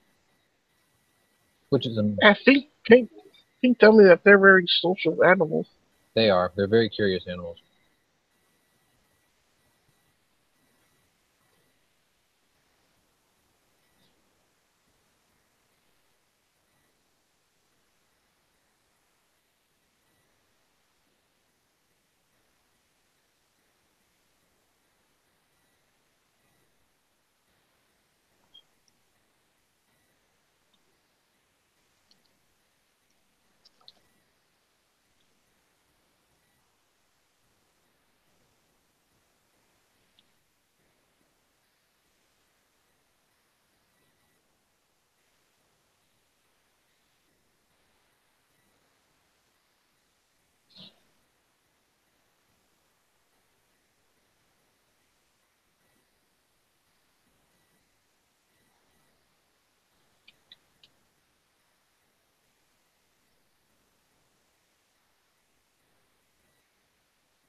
What? Is that even a thing? I gotta read this.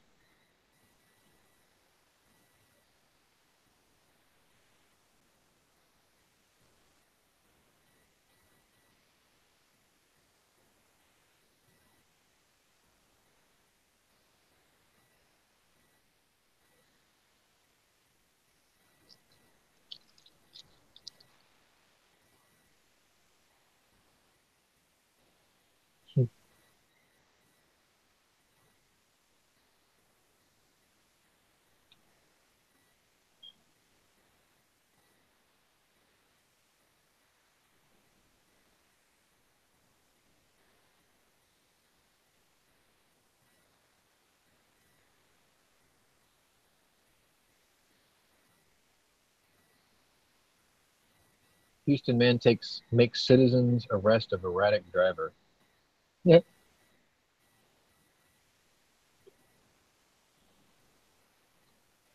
I'll be right back. Dude was like seriously hammered drunk.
Ooh.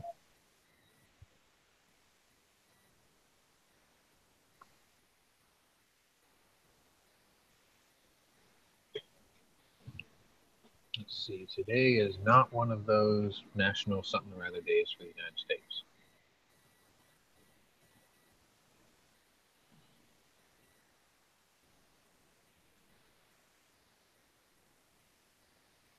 Lots of other places though.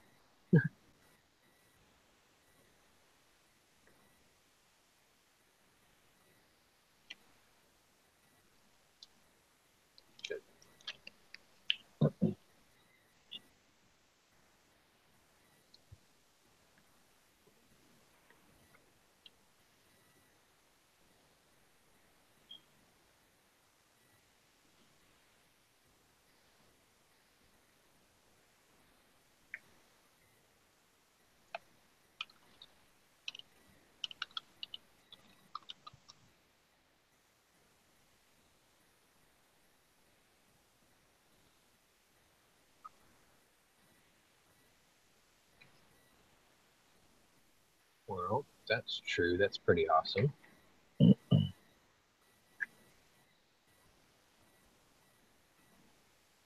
right, I'll do this in real time.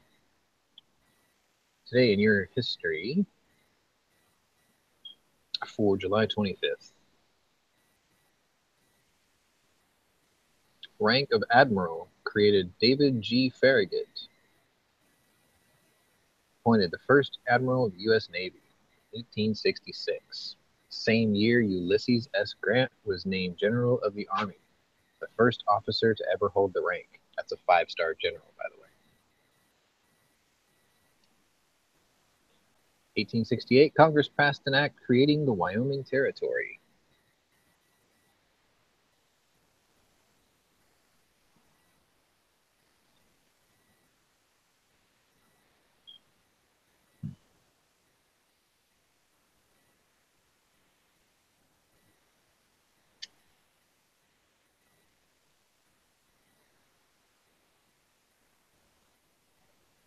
In 1934, Franklin D. Roosevelt was the first U.S. president to visit Hawaii. He reaches Hilo on board USS Houston.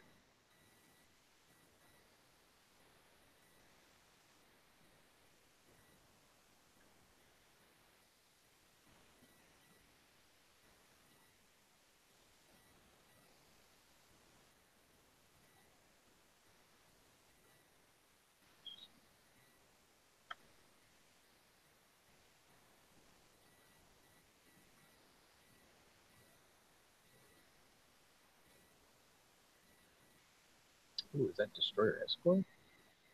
Pull that up real quick before I say it. I think it's Destroyer Escort.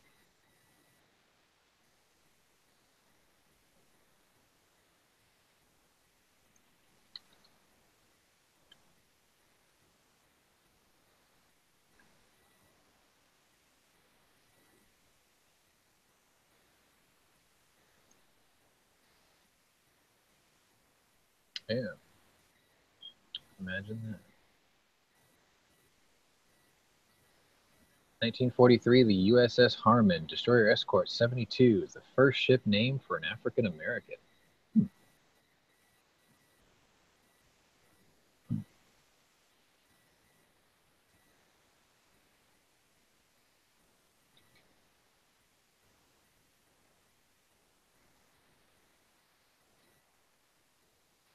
In 1944, the U.S. Army begins Operation Cobra. If I'm not mistaken, that was Omar Bradley's operation. Main attack is made west of San Lo by the U.S. 7th Corps and 8th Corps on the right flank and the 13th Corps on the left flank. Massive bombardment precede the assault. More than 3,000 planes are involved, including 1,500 heavy bombers of the U.S. 8th Air Force. Some American casualties resulted from the bombers releasing their loads short of the target, but regardless, the American forces made good progress. I bet they were a little pissed off, though.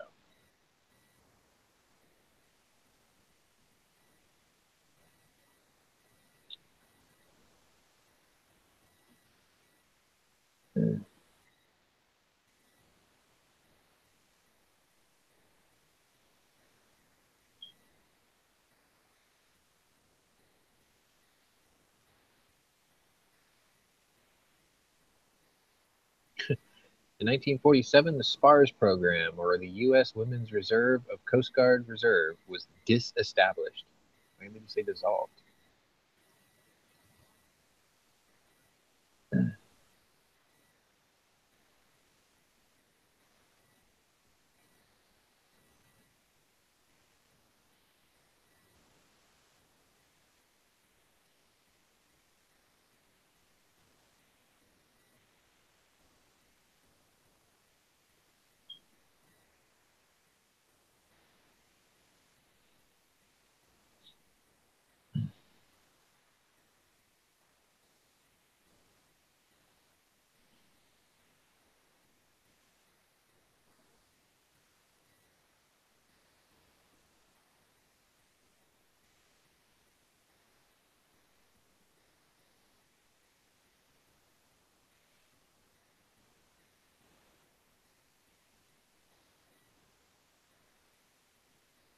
today in 1998, the nuclear-powered aircraft carrier USS Harry S. Truman was commissioned by President Clinton. 97,000-ton ship cost $4.5 billion.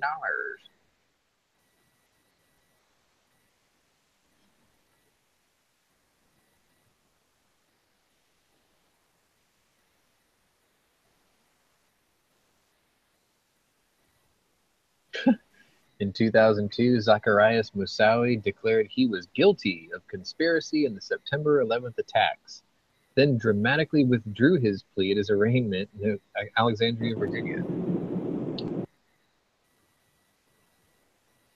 Yow.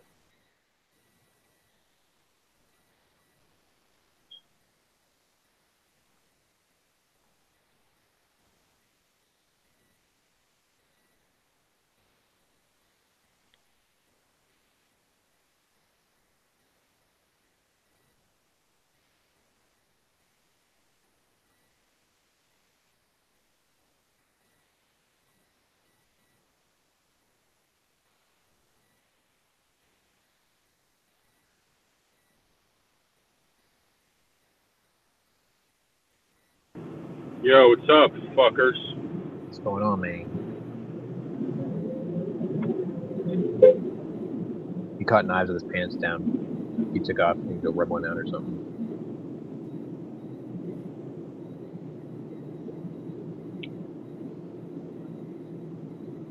Shit is real, man. What's up with Flippy, man? What the fuck's up with Flippy? Off to lunch.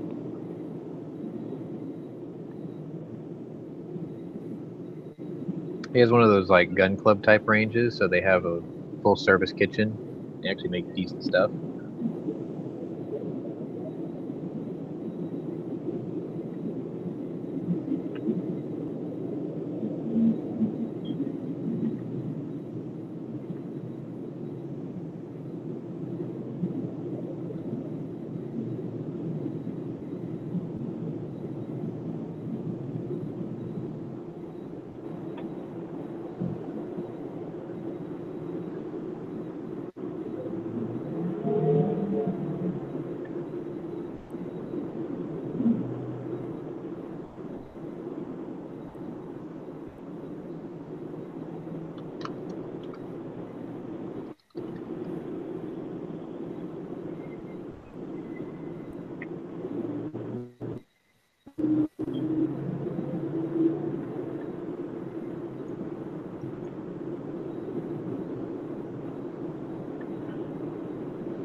What? Oh my god. Alright. After 32 years, Microsoft Paint will move on from being a standard feature of Windows to being available in the Windows Store. Well, I guess that makes sense if they give away Windows for free then. I think they're trying to stop the meme wars, man. Yeah. They're sick of Pepe and shit. The Microsoft Paint Pepes.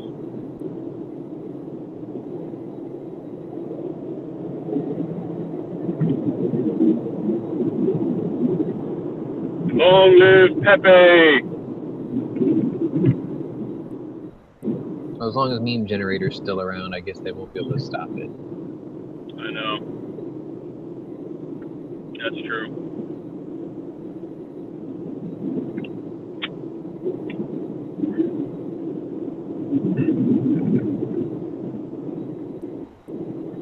Speaking of memes, have you seen that one where it was a picture of like Chester Bennington next to John Podesta, and it said that like Podesta or Bennington was the bastard son of Podesta and his mom because his mom had an affair? I don't believe it. Their facial features side by side, it's uncanny. I don't believe it. I think Podesta's a closeted gay guy. No, I'm serious. I don't know. Could be wrong. I think his brother's like straight up like out of the closet gay guy. Yeah. I thought he was gay too. Not that it matters. I've seen the ones where Chester Bennington knew too much, and it was like, you know, the Clinton Foundation had him killed and shit like that. It was pretty funny.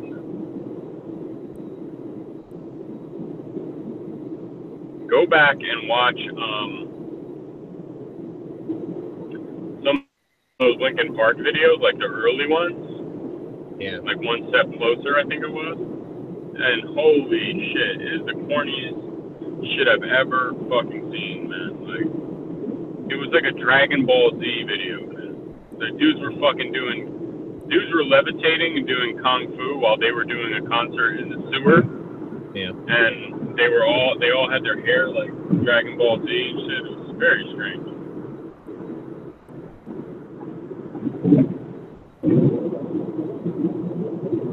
Well, all the conspiracy theorists came out of the woodwork when that freaking Podesta meme came out. Because they were like, oh God, what did he know about Hillary Clinton? And all this other crazy shit. And then they were like, oh my God, his early works videos make so much more sense now because of this. No. Podesta was the person that was actually the guy that he mentioned sexually abused him as a child or whatever. I'm like, holy shit. It's hard to argue that they don't look a lot alike, though. Like, whoever picked those two shots and put them side by side, they were sort of onto something, at least with facial recognition. Is there any truth that Podesta banged his mom? I don't know. I don't. Like, I don't know if it's been debunked or not.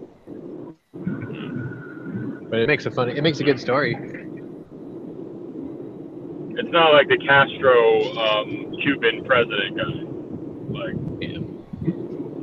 where it actually lines up. Where his mom was in Cuba, like around the time when she should have been fucking his dad. Oh yeah, the timeline. Yeah. There's pictures of her and Castro like having parties and shit. It's kind of rough. I don't know. Without a note, we'll never really know. Kind of sucks. The 911 tape was released today, though. Not that that's going to give any insight, but.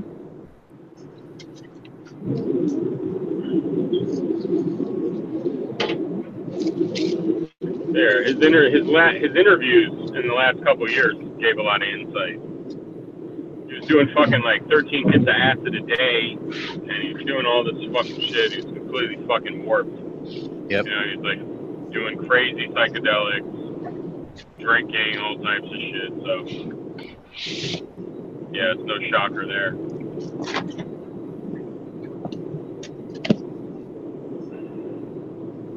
Plus, you could tell that was everyone's idol back then was that guy from Soundgarden. Like that was like that's who every hard rock dude wanted to be like. Chris Cornell? Yeah. Yeah, that's Black Hole Sun, right? Black Hole Yeah. Sun, yeah. That's what everyone was on his dick so hard, man. And they couldn't do it. Like his voice was so unique, you couldn't do it. You couldn't try to be like him if you wanted. Listening to Linkin Park, like, oh my goodness, that guy's voice was so unique too. But you know, anyway, you could tell they wanted to get down and scream and have their elbows touch their knees and scream at the floor, type of shit. That was style. Rage music. Yeah. What was that guy? Creed? That guy was good too, man. Dude, Scott Creed. Stapp? Yeah. Didn't he completely fall into ruin recently? Good shit, man. Unique Creed voice. was Creed the dude with the bald head? No, that I think you're probably thinking of the guy from Disturbed. Disturbed. Or Stain. Stain. Yo, that guy from Stain, right? That guy had a voice, man. He went full on country, I think now.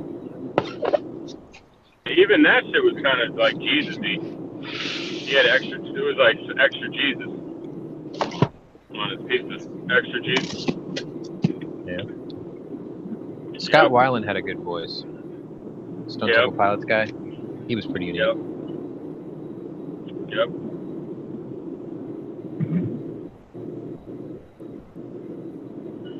Yep. And you knew the meme was going to come out, you know, as soon as Bennington died. It was like, oh, you're a fan? Name 3 albums. You know? Yeah. That was like instant. Name 3 songs. Fuck albums. Got him every time. Like name one album cut. How about that? Name one non-single. What's your favorite album cut? There you go. You'll be like, oh. That's how you know if you're a fan, man. Like, album cuts. You know the songs that never get played on the radio. Yeah. Well, there's a radio station called Album Cuts on Sirius. Yeah. There used to be.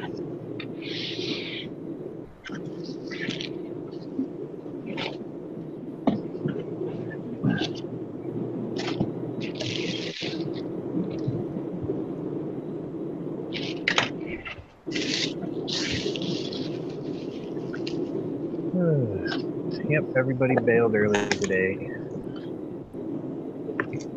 Who's everybody? Well, Tony took off for Grandpa early, I think. That or maybe his rain strike. Yeah. Where's Jesse James? Knives is off rubbing one out. Jonas is out doing Jonas things. Which I think Angry said that he got his Jonas shirt today. I can't believe Matt actually went through and had it made. But what about James, Jesse James? The early watch guy, Jimmy James? Jimmy James. Oh, I don't know. Like yesterday, he started a cast, but it ended really quick. Like after 18 minutes, power outage or something probably. But he said his whole neighborhood was getting pounded, and like Heavy came over. They were making like sandbags to keep water out of the house. That's pretty wild. What? Yeah. He took pictures of it, put it on his Instagram, but it's kind of hard to tell the scale of it, you know.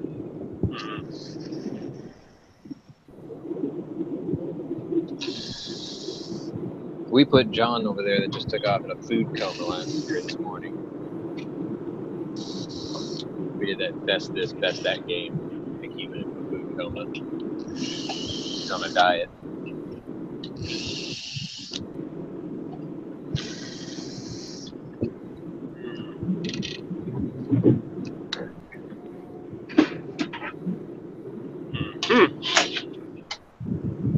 Aha! Do.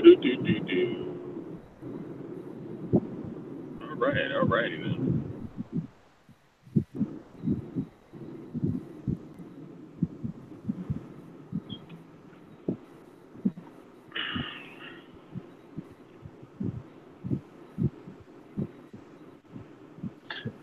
Actually, Smeggy, the guy from Tool is rich. One of his passions in life outside of music is wine. He owns a gigantic vineyard, and he takes that shit like ultra seriously. He makes like that guy takes guns. Is that the guy who takes guns really serious and like trains all the time and shit? The dude from Tool? Yeah, one of them takes like pistol classes and fucking. Yeah, he's serious. Maybe. That, yeah, I he mean, trains with that guy, him, the MMA guy.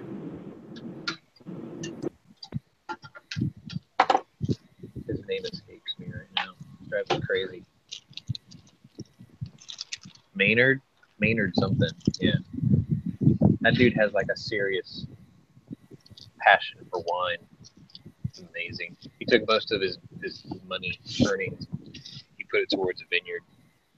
Very cool character. Very odd.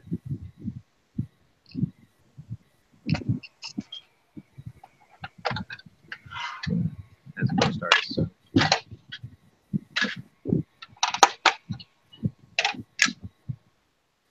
Anyway, we're near the bottom of the hour. This is just a reminder for all of you watching on YouTube or anywhere else this may actually get streamed to come on down to Gunchannels.com, where it is free to join, free to register, free to be part of the conversation, especially on long format shows such as this, where there are ebbs and flows and lulls in the conversation. Come and tune in primetime hours and evenings and meet some of your favorite YouTube personalities, many of which actually host shows here at Gun Channels every night. Being as today's Tuesday, we have the Daily Gun Show, which starts at 7 o'clock Eastern Time, runs concurrent with Andalusia Armory Shop Talk. Both of those shows are followed by Hit or Miss Tuesday nights at 9 o'clock Eastern. And Big Gunner 81 usually wraps up Tuesday evenings following Hit or Miss, which I believe starts at 10 o'clock. That is here on Gun Channels tonight. And if Knives was listening, this is the part where he jumps in and generally reminds you to come to gearwebsites.com as well, where you can pick up your stickers and your patches and hoodies. Apparently AK bayonets too currently. The quicker we can get G-Webs to rotate that inventory, the sooner I can get your Gun Channels logos themed socks and thongs. I joke about that, but I think I really want to get the socks thing done. That's pretty cool. That is over at gearwebsites.com, which does help keep the server costs down and keep the lights on.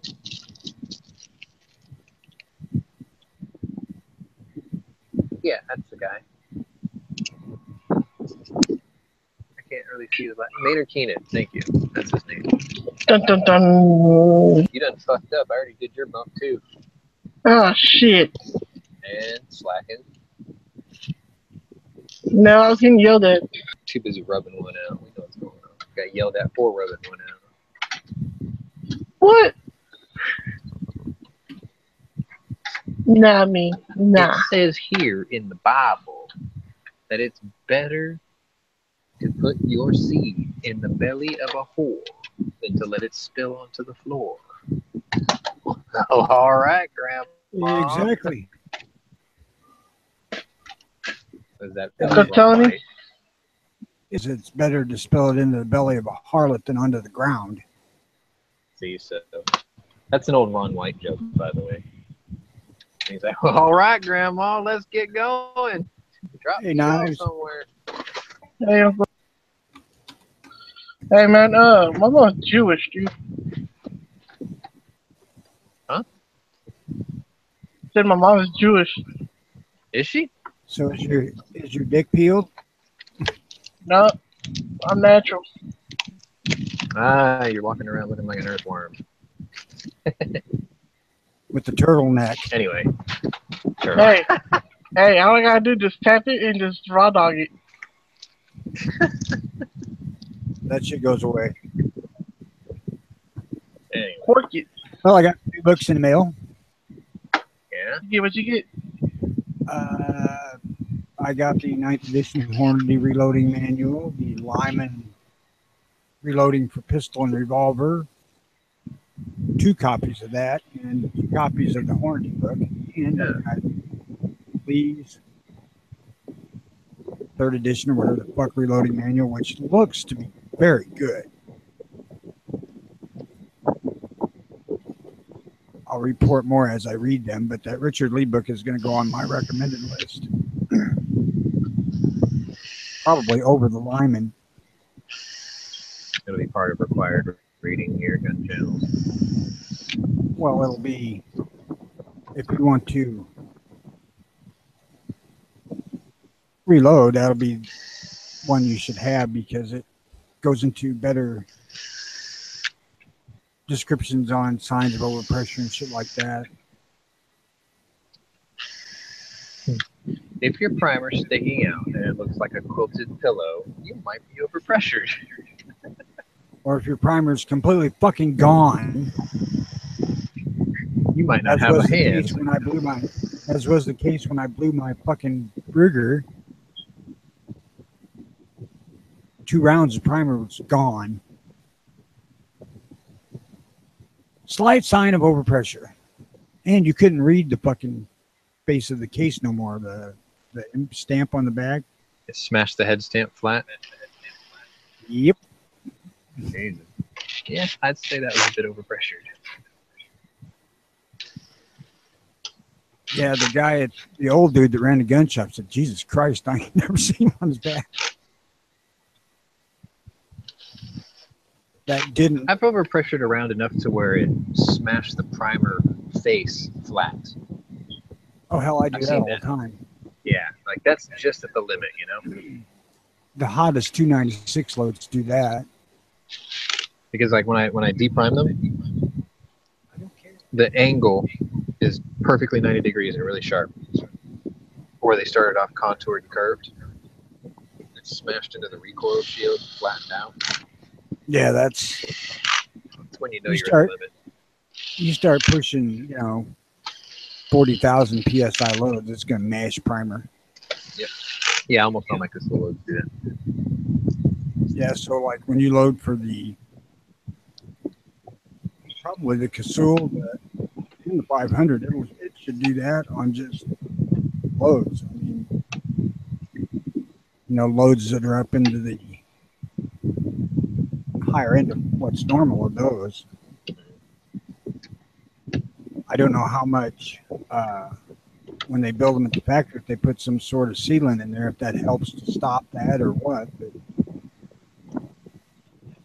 But the upper end 296 loads mashed primer is flat, so that's just kind of normal. Get that out. The old dude at the shop told me, he said, one of the things you want to look for when you're pushing the edge is primers get loose.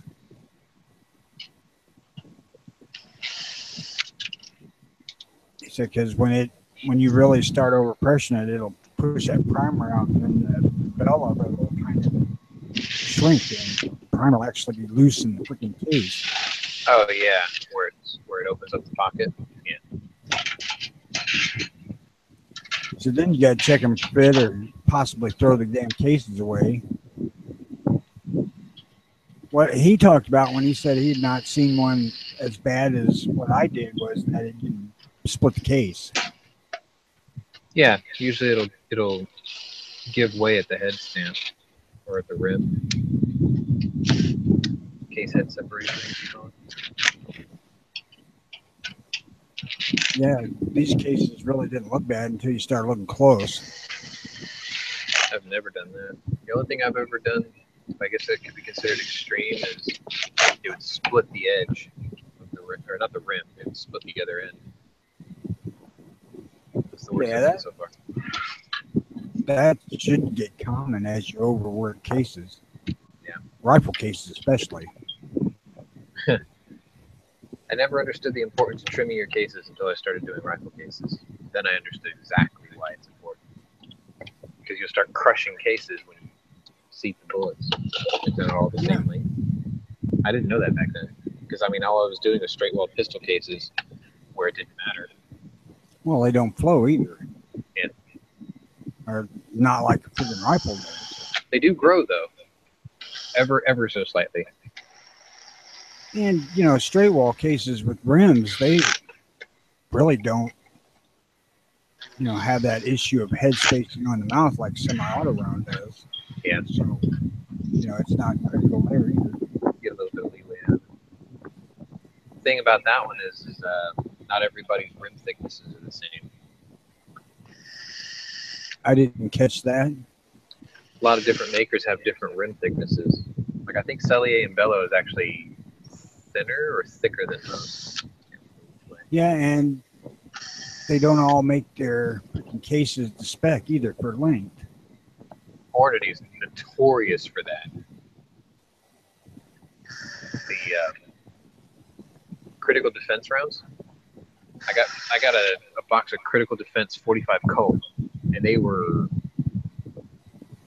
probably an eighth of an inch shorter than they needed to be.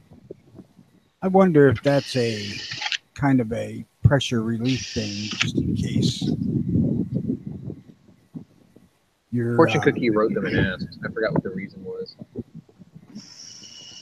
He was mad because he was like, I can't reload these along with all my other brats. I always have to constantly separate them and then load them separately. Why would he bitch about that when he's reloading Magnum and Special both? Well, because if you set the dies for one case length and then you get a different one that's much shorter, it totally screws up your system.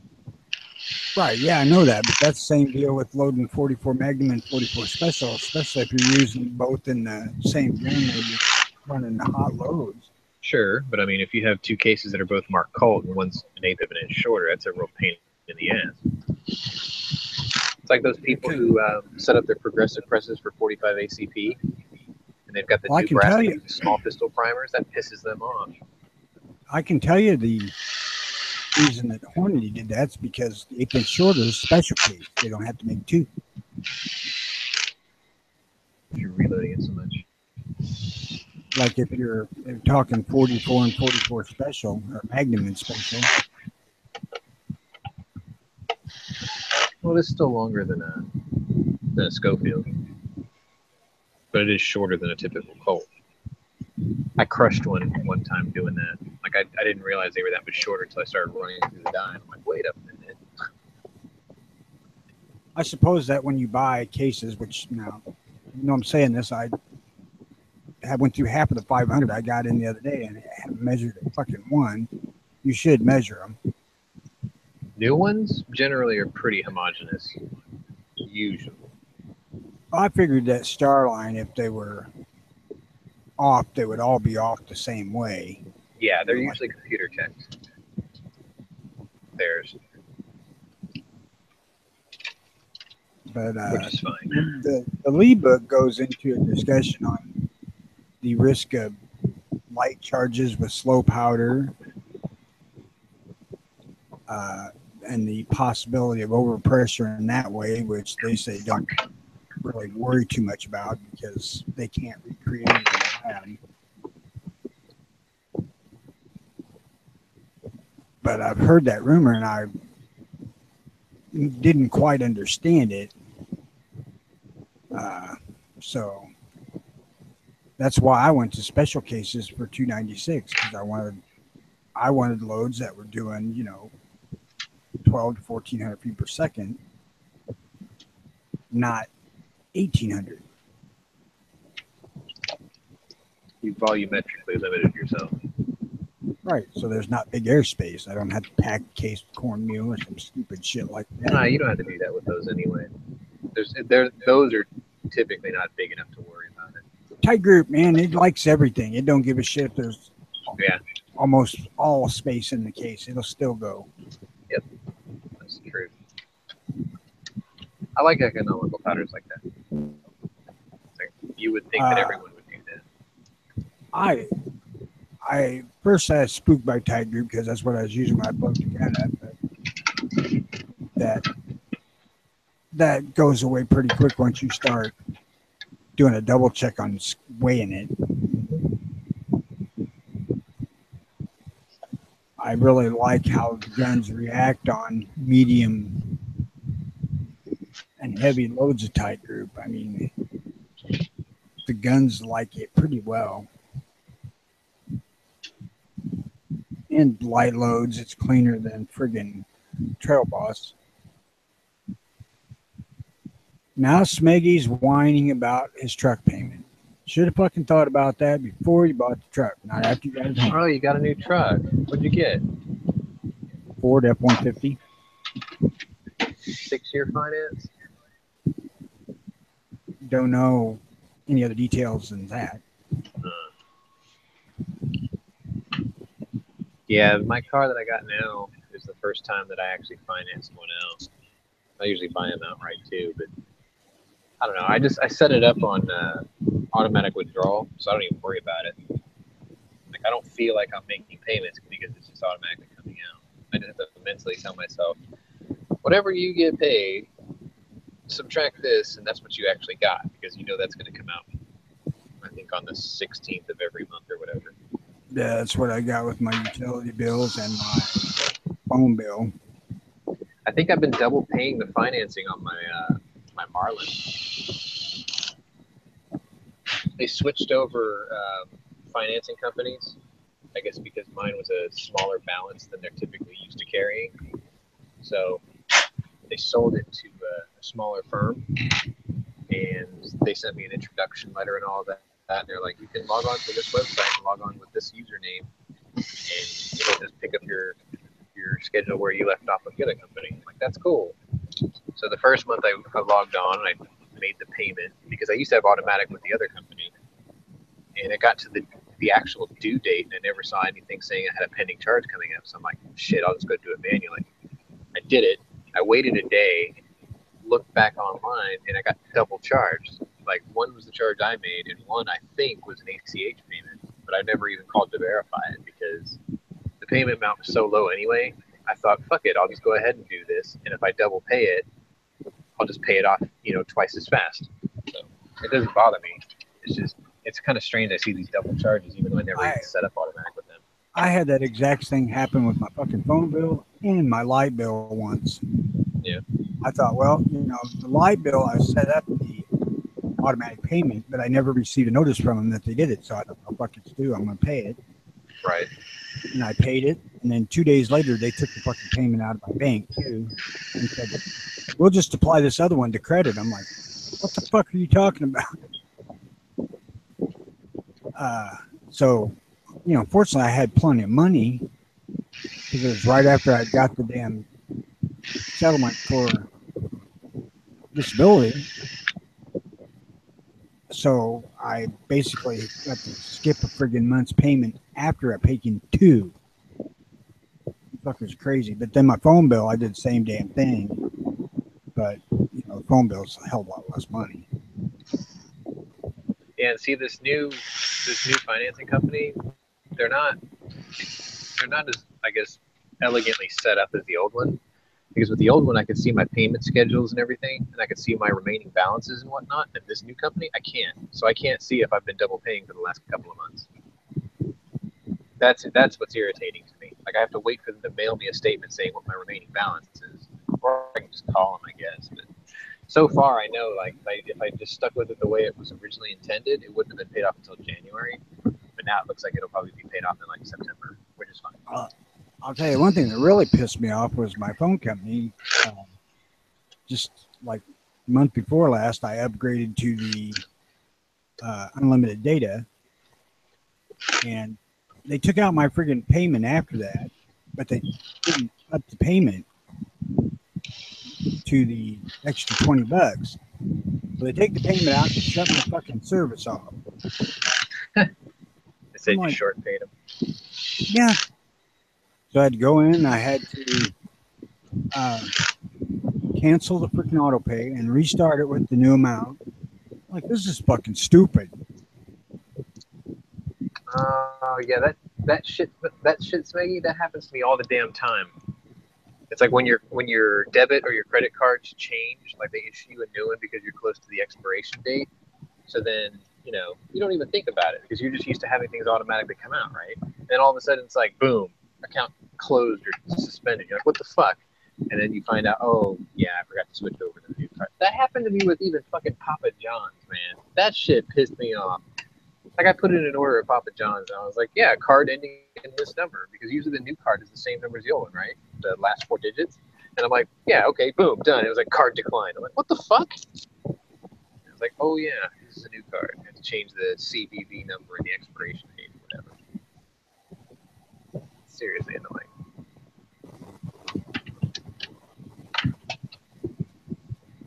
Like, my bank just told me that my debit card was about to expire, and I'm like, oh, no shit. I was like, where's my new one? I have to go through this all over again. Well, I'm good there. I just got mine last November, so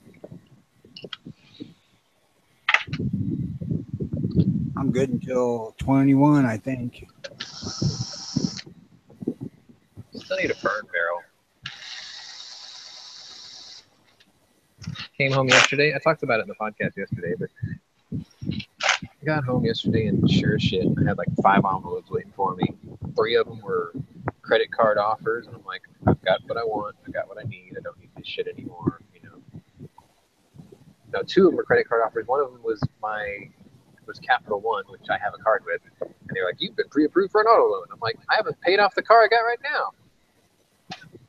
And then 2 of them were like fucking hospital invoices or whatever. They were like, my bank just sent me a freaking email saying, everybody likes new toys, so you need to come in and get a loan to buy stuff. Okay. I'm going to Barrett. I'm like, no, I don't. I'm good. I took care of that already. Although, thinking about it, I might go borrow a couple grand, buy a couple more guns. Barrett. I don't want to fucking Barrett. Slacker. No, I know. You probably want like a. Well, it's not going to be a Spencer, is it? No, if I bought something like that, it would be a 1885 Winchester. Or, in other words, Browning High Wall. Yeah. Actually, if I borrowed money to buy a gun, I'd buy another Vaquero if I could find one. Probably the 4570 Marlin with the 26-inch barrel for a buffalo gun. Yeah, my local's got, I think, the 20-inch. I want to say it's the 20-inch. Matt's got the GBL, which is the same short barrel as my SBL. And my local's got one that's got a barrel, I think it's about, yeah, I think it's a 20-inch, about 4 inches longer than the magazine. Yeah, but I want the 26. The it's XVR. actually a buffalo gun. Yeah. Well, I mean, I think they called the ultra long was the XVRs because the 444 that I want, the only one I found is an XVR. Sorry. I think it's like 24, 26 inches. It's huge. Like I look at it and I'm like, well, shit. If you're gonna make the barrel this long, why don't you make the magazine tube run all the way to the end with it? You know? Because the gun would weigh 18 pounds loaded. I kind of put that. Yeah, I don't care. I can carry some bitch nowhere except the ranging man. Yeah. Like I really That's don't why I really ain't that big of a rush to buy one because I'm not gonna do nothing with some bitch but take it to cowboy action shoot. My SBL is fucking heavy. Like it easily weighs over 10 pounds. Like there's no doubt in my mind because I've got it 6 or 7 plus 1. I think it's 6 plus 1. And then I've got 6 in the sling. And then I've got 6 in the side saddle. So yeah, it's heavy. And a scope. It's heavy. You know, I think my Marlin 94 with just fucking sling on it empty probably goes 8 pounds. Yeah, they're not light. It's They don't need to be though. I have to, you know, clarify that I'm speaking from memory, but it certainly seems heavier than the Winchester 94s that I used to have.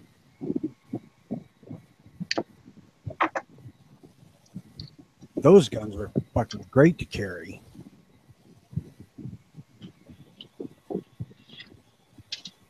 course, I missed out on an 1888 commission rifle. On what? 1888 commission rifle, the Gewehr 88. I missed out on one. I could have had one last weekend. I think it was like $200. It was in pretty good shape. Like I probably would have committed sacrilege because the finish was so dark, like you couldn't see any grain. It was so oiled down and dark that I probably would have like simple green and Scotch Brighted the finish off, and then just tongue oiled over the original, you know, stock because it was dark. It was so dark I couldn't see the grain. And I'm like, yeah, I think I would probably mess with this one a little bit. Like I wouldn't chop it or sporterize or anything, but I'd probably refinish it. That Mauser 30-06 sporterized jobby that I wanted was fucking gone. Yeah. So I went up there over the weekend. I was going to buy it. It was gone.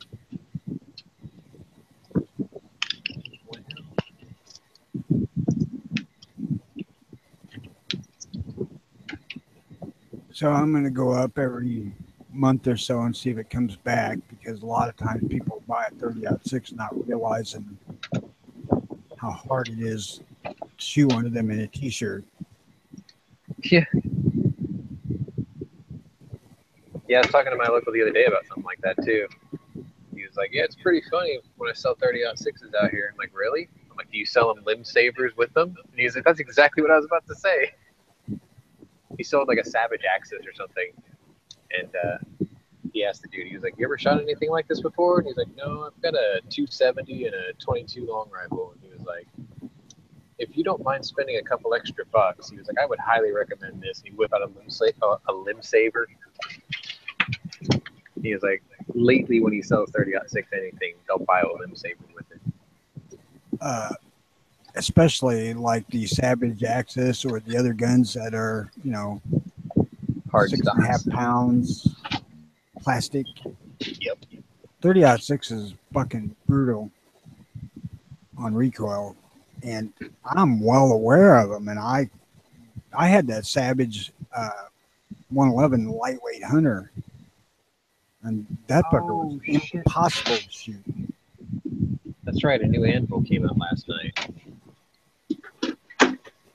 You watch that? No. CN Arsenal's got this mini series called Anvil now, where their gunsmith goes over, well, some of it's advanced. Like he did a checkering job and like glass bedding and all this other stuff. Apparently the new one's fixing up in a 1916 Spanish Mauser. I got something to watch tonight. I had thought about buying an other country made Mauser, like Argentine or one of the South American ones. I think Matt bought one. Building what I wanted, because I wanted a 30-06 Mauser. Yeah. And I think Matt bought a Spanish one. I should have bought that fucker up there. It was exactly what I wanted, except it didn't have scope or mounts. And I was buying these fucking 44s, and I did not want to spend another $400, and I should have had my ass kicked. I should have done it.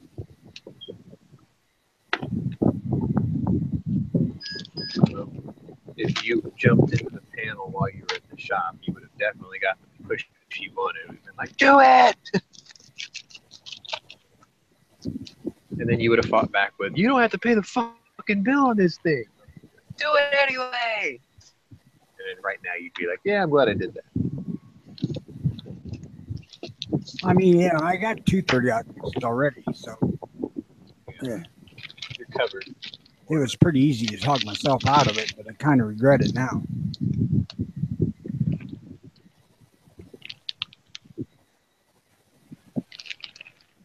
It's okay, Angry. It's like the circle of buying. Like I make Matt buy things, and he makes you buy things.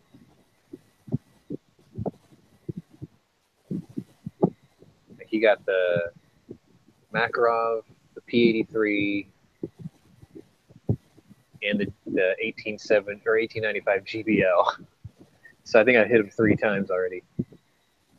But because he bought his Makarov, I turned around and I was like, well, shit, I can't recommend it without doing it myself. So I bought one too. Paid about $80 more than he did for his because mine was at a local. It was cool though. I'm fine with it. Came with a new, like a unissued holster and like a mint condition lanyard too. I will and say the service that guide. with my 30-06s that I have now, even though that they wood stock with a metal butt plate, they're not as brutal to shoot as that 111 was.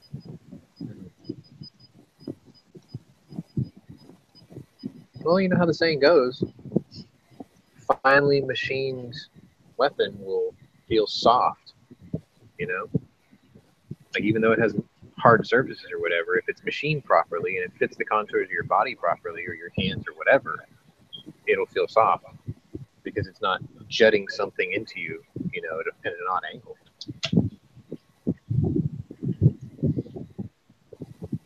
They do fit well, I'll give them that.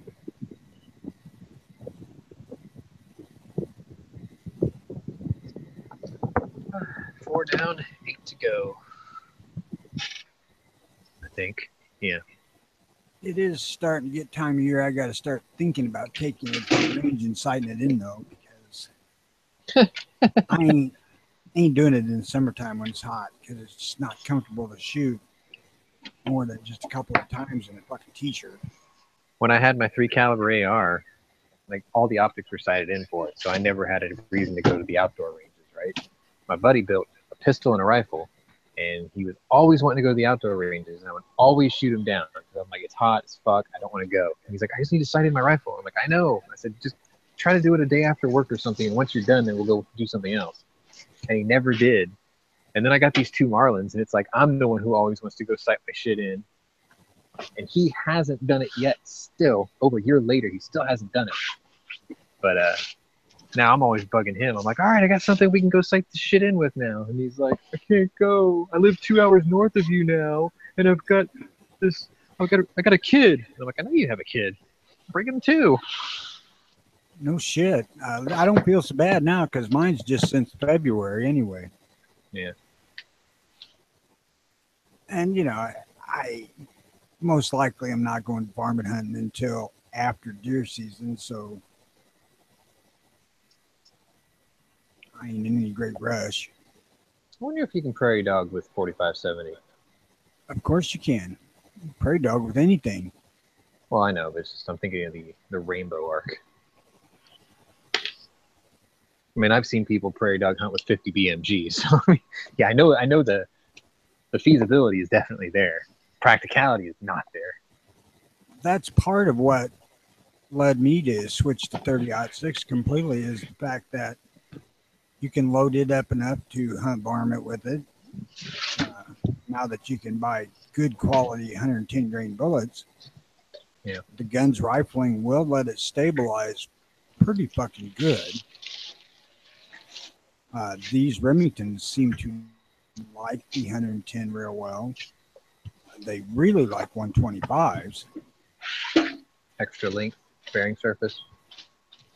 And a boat tail. I used I'll be right back. All right. Yeah, so far the only rounds I've loaded for my 30-30 run these core locks. When I bought the rifle, I bought 3 boxes of factory loaded stuff. But then I went to Midway, and they actually had the projectile only on sale, on clearance through Midway, the exact same bullet. And I'm like, yeah, might as well just go ahead and get this. Number one, it's cheap. Number two, it's exactly the same as the factory stuff, and I can compare my loading to the factory loading to see if I'm undercutting it or if I'm overdoing it. That and 30-30 is supposedly very forgiving on the hands. So, because I bought that rifle for my dad, most of all, or mostly, so he does something to shoot. And I even put a reflex sight on it. Hashtag Frontier Mall Ninja. I bought one of those miniature receiver pick rails just over the top of the receiver. And I put not a very large one. I think it was originally intended for pistol, but the aperture is big enough so it works on the rifle. But it was just a little reflex sight. Nothing fancy. Kind of, actually one of the cheaper ones, I'd imagine. But as long as it works, you know, I'm good. Like I can see the aperture and I can see the reticle, so I'll just zero it for that rifle instead of for a pistol. I mean, I'm sure I can use it on any rifle too. It's big enough. It's not huge, but it'll work.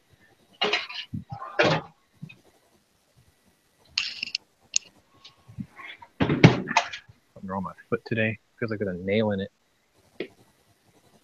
And not a little one, like a freaking carpentry nail that you would put up a fence with. I feel it all the way up through the bottom of my foot up into my ankle.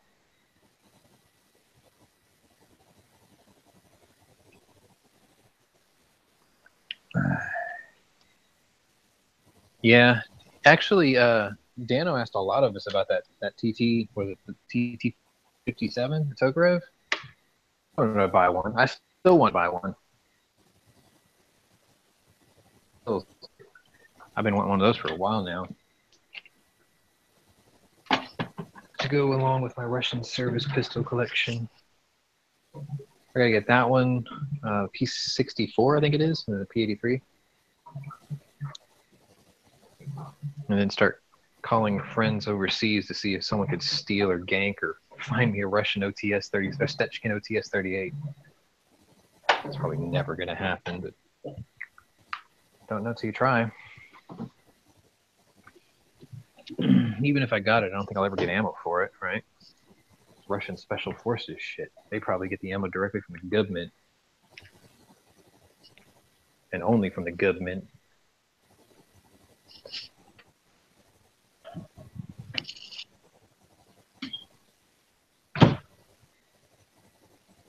What we got here?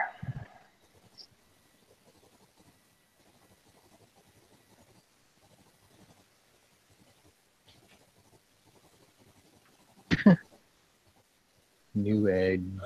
There we Dude go. spelled new egg, new edge.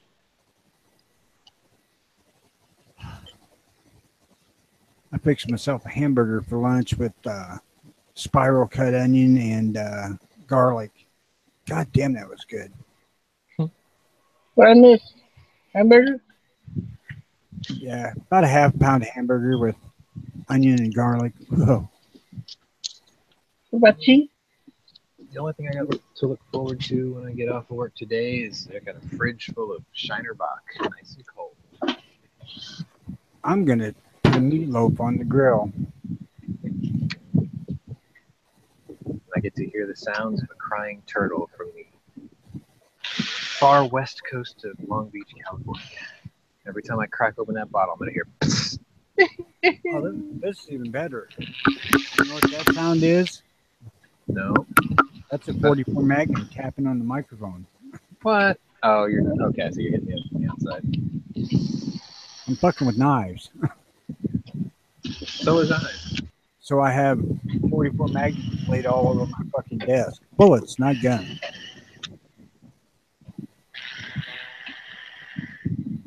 I haven't been handling the guns quite so much. I got tired of wiping them down from the drool. You hear this? That sounds like Big Belly. Yeah, I was going to say, that sounds exactly like Big Belly. That's my mom slapping the shit out of me. Shit. Or you're fixing to spill on the ground and getting way the fuck out of hand. Remember what I said about spilling seeds? Nah, man, I don't do that. Liar. Hey, not in my mom's house.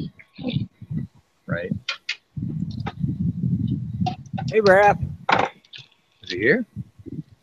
I said hi in the chat. Give that man a link. Why? Oh. Where? Let me see if I still have it on my phone. Hang on, I'm working on it. I got one. I don't get you that shit. Again? Oh, cool. They wanted me to re-sign in anyway.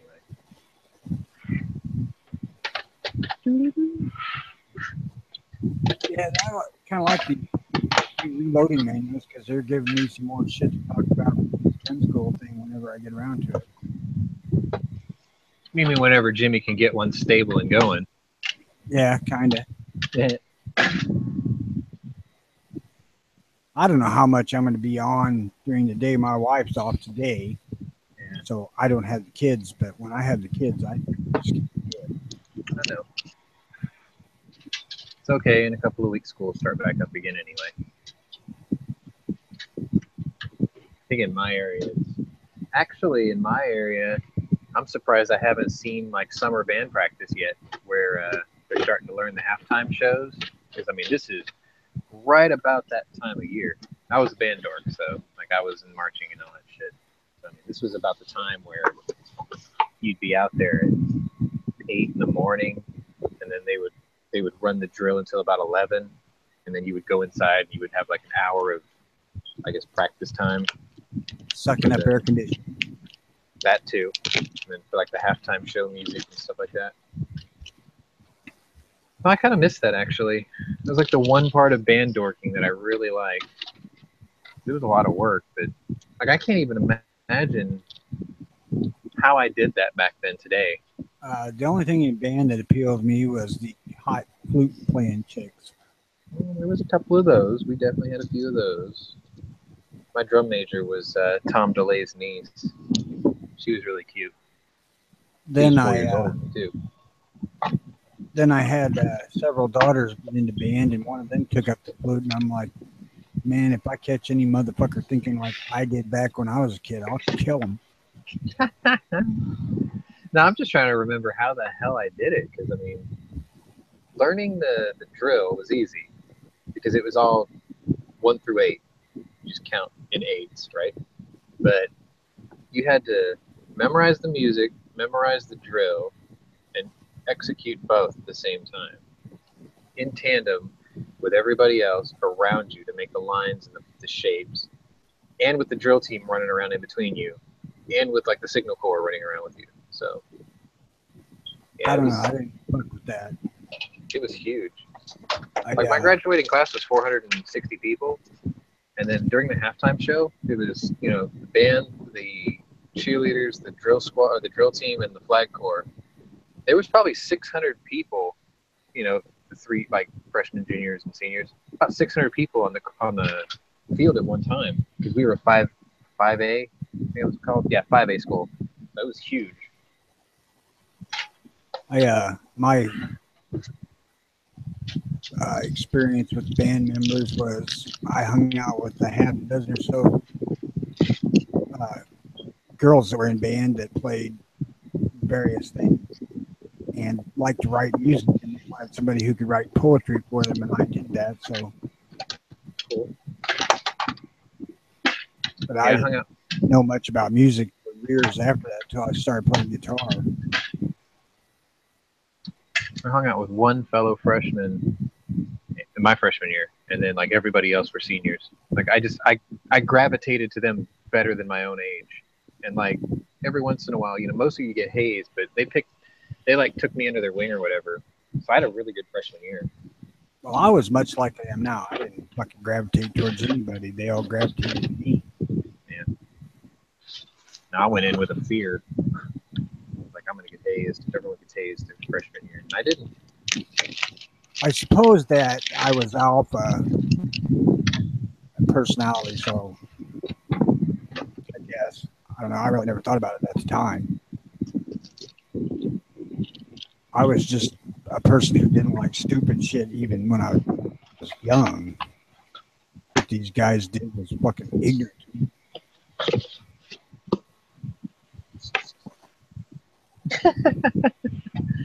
Now that I remember this actually. My freshman year, the seniors I hung out with, one of them was the drill instructor, or drum major. But I remember they took this one guy. He was a junior. He was a bit of an asshole. But they jumped behind him, shoved him into a bass drum travel case, and then they picked up the travel case and they stuck it in the back of the equipment truck, and he was stuck in there until we brought him back to the school. Like 2 hours. He was stuck in that case for almost 2 hours.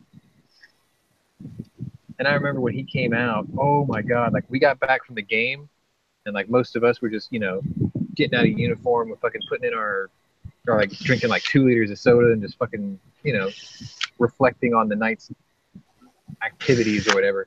And this dude was screaming like he was firing a gun. He was that fucking loud. And he came out, his cheeks were flustered like maroon because he was so heat exhausted and he was so pissed off. And like he went straight to the director. How pissed off was she? It was a dude. He was yelling at the director, and then like the assistant director was a kind of a smaller, skinnier guy like he was, and he wasn't having it. That guy was like, "You need to calm down." He turned around, he grabbed the assistant director and literally threw him through the air, and the back of his head actually hit the chalkboard and split. He was like, "Don't you fucking tell me what to do." He's like, "I just spent 2 hours in a fucking drum case." I was just like, "Oh my God." He got arrested. Wait, what was this over? Me and I hung out with seniors, and seniors were kind of mischievous, and this junior was kind of a dick. So they ganged up on him and threw him in like one of those bass drum cases for marching bands, like the really, really big ones. They stuffed him in one, and they took it and stuffed it into the back of the equipment truck, and he stayed there for the remainder of the game and the whole trip back to the school. He was like locked in that thing. He was fucking pissed. He got arrested for assault because he threw the assistant band director through the air into a chalkboard. because he was trying to get answers. Like, you can't fucking. How are you gonna let him do this shit to me? Didn't you even know where I was? How come you weren't looking for me? I was like, oh shit. Because you're an asshole and we don't fucking care about you. Yeah. Hey. Well, I mean, considering what actually happened to him, I mean, it wasn't like summer months or anything, but it could have been dangerous, I guess. Needless to say, he quit band. And he left the school. He went to a different school after that. Well, Watching the assistant director fly trying to through kill the air. him. Yeah. Well, I mean, watching the assistant director literally get grabbed by his shoulders and flung like a spitwad, that was incredible. Like, you could tell he was enraged, like fucking full adrenaline, retard strength enraged. But those were the days, man. I miss those days. I was just like, I'm glad that ain't me.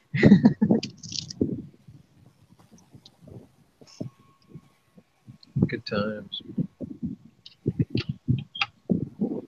Yeah, most of my public school experience went to shit starting my junior year. Actually, my sophomore year is when it started to go bad because all the seniors that I hung out with left. They all graduated. Ooh, what was that? What was that? Mike Pence just he was just a tiebreaker or something. Oh, what'd he break the tie breaking of? Also, lunch channels. I went out and picked up some In-N-Out because it's terrible. Is it? It's not great. Like, In-N-Out fries are the worst thing ever. That's kind of what I've been told. Like, we're getting one, but I don't know what's going to get built. Like, Californians are all a bunch of weirdos, and they think it's like the greatest thing ever. Hey, I be saying the burgers are good, man. Okay, so Mike their Pence fries are terrible. and the Senate voted in favor of opening the debate on the appeal or repeal of Obamacare. That's all it is. Oh, for fuck's sake. Yeah. They voted to debate it. You have to vote to discuss something. What the fuck does that say about our political system? Might be a little broken. No wonder we can't get something done. Shakespeare was right. Kill all the fucking lawyers. Yeah, most of the politicians are lawyers. I guess we can go with that.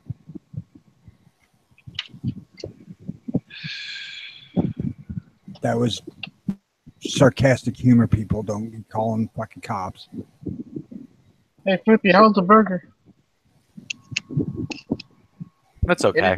In-N-Out looks like a messy version of Whataburger. Like the pictures I've seen of it.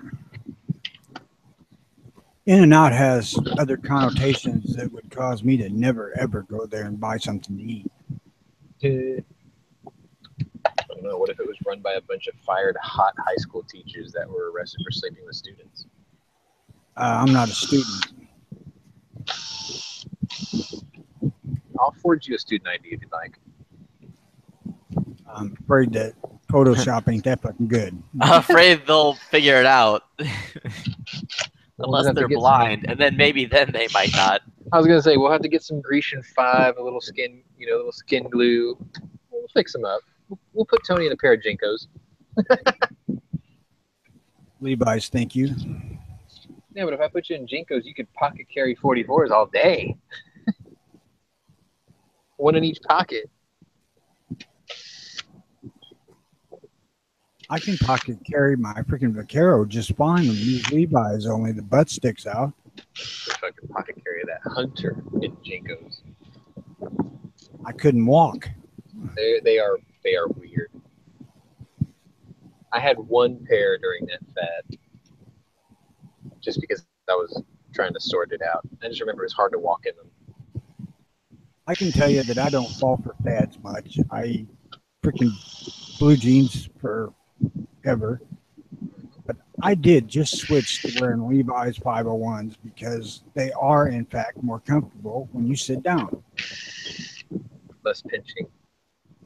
Yeah, less splitting the boys. You mean those skinny jeans? No.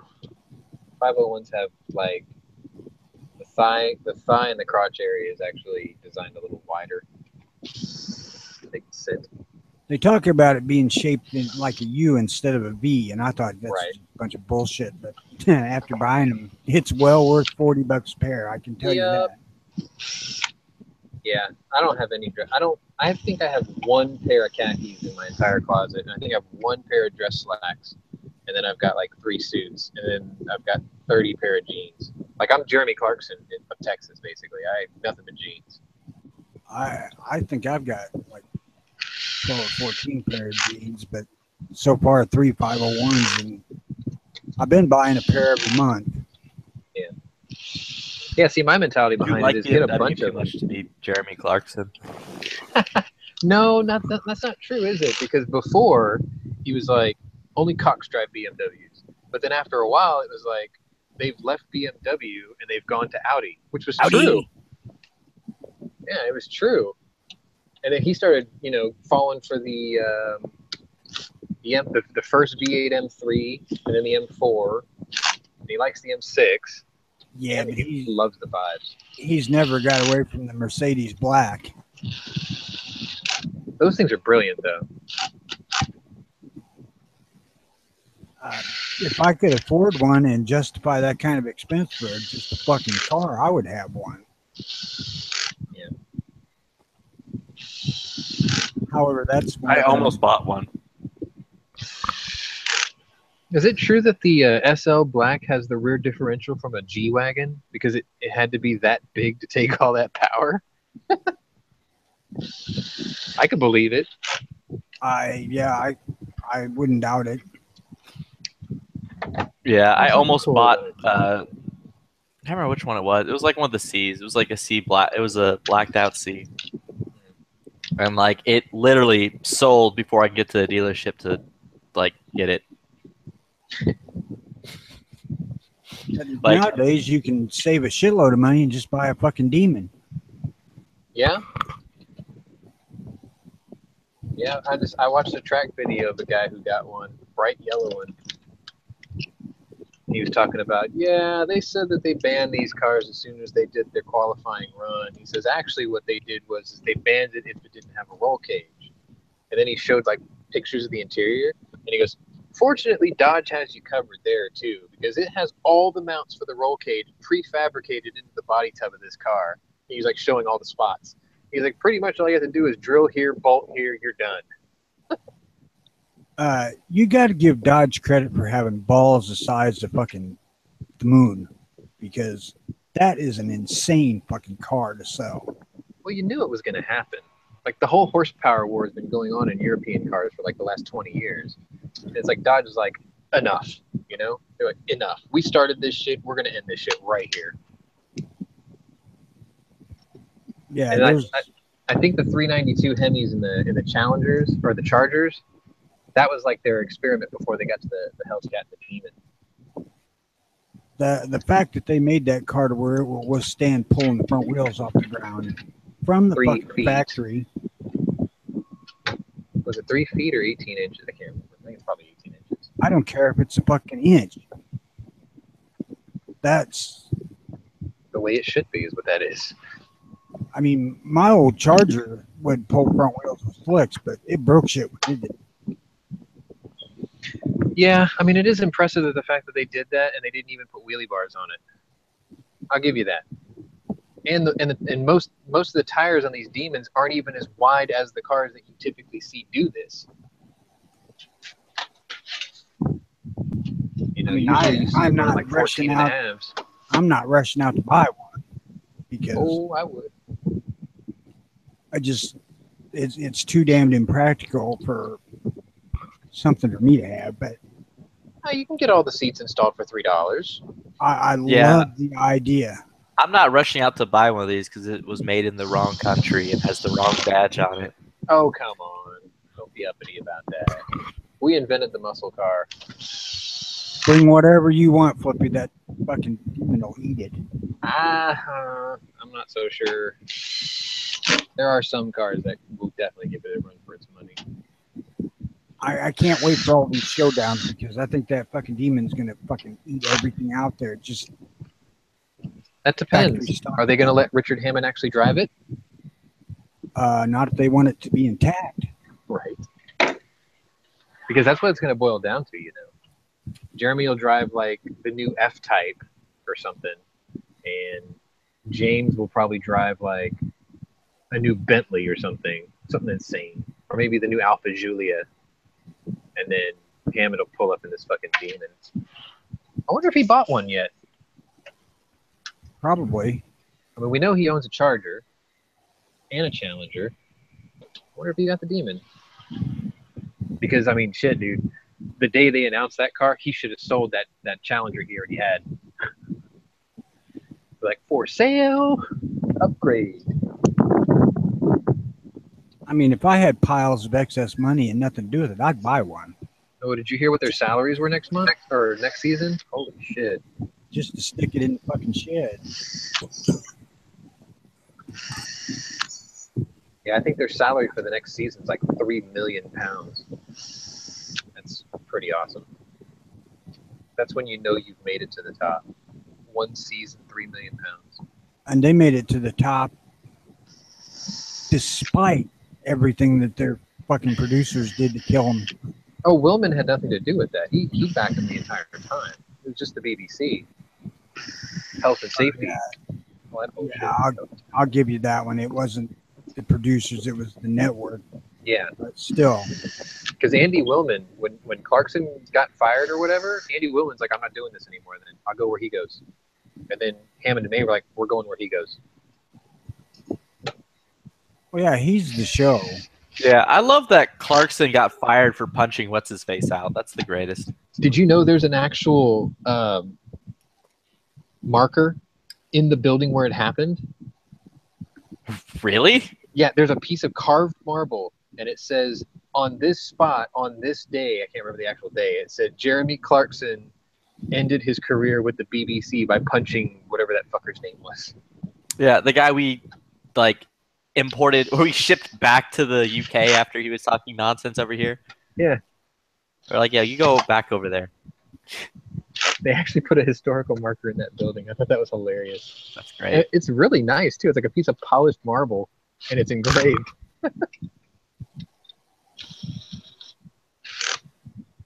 Ended his career at the BBC. No, he didn't end his career. He upgraded his career and went away from it. You know, make money. I thought that was a really risky move, selling the show to Amazon. But if you look at the numbers of Prime membership subscriptions when that happened, that was brilliant. Like that was a pioneering moment for pay television, I guess, is a good way to put it. Because no show has done that before. Well, you figure that What, where they jumped ship and went to paid thing? Well, I where they thought the show jumped itself ship got and went to canceled. Amazon. I thought the show got canceled because Clarkson got no, they brought excommunicated from the BBC. They brought some other. Matt LeBlanc took over. Well, first it was Chris Evans and Matt LeBlanc and some other guy for Top Gear, and then Chris Evans got fired. He couldn't handle it. He couldn't do the job. So now Matt LeBlanc runs that show with like 3 other guys. Wait, Top Gear still exists? Yep. Kind of, That's sort of. weird. It's like New season starts in like watching a week or 2. Australian Top Gear. It's like, what the fuck's the point? That one was actually pretty good, the Aussie one. The American one The sucks. American one was garbage. Yeah, that it definitely was. Thanks. See, the American one would be good if it was Adam Carolla, Tim Allen, and Christopher Titus. I used to want to say Jay Leno, but his show is so big that he doesn't need to do it. Dude, But like, I'll tell you what, Jay Leno's Garage, I actually really do enjoy watching that show. And I love hate that Jay show. Leno.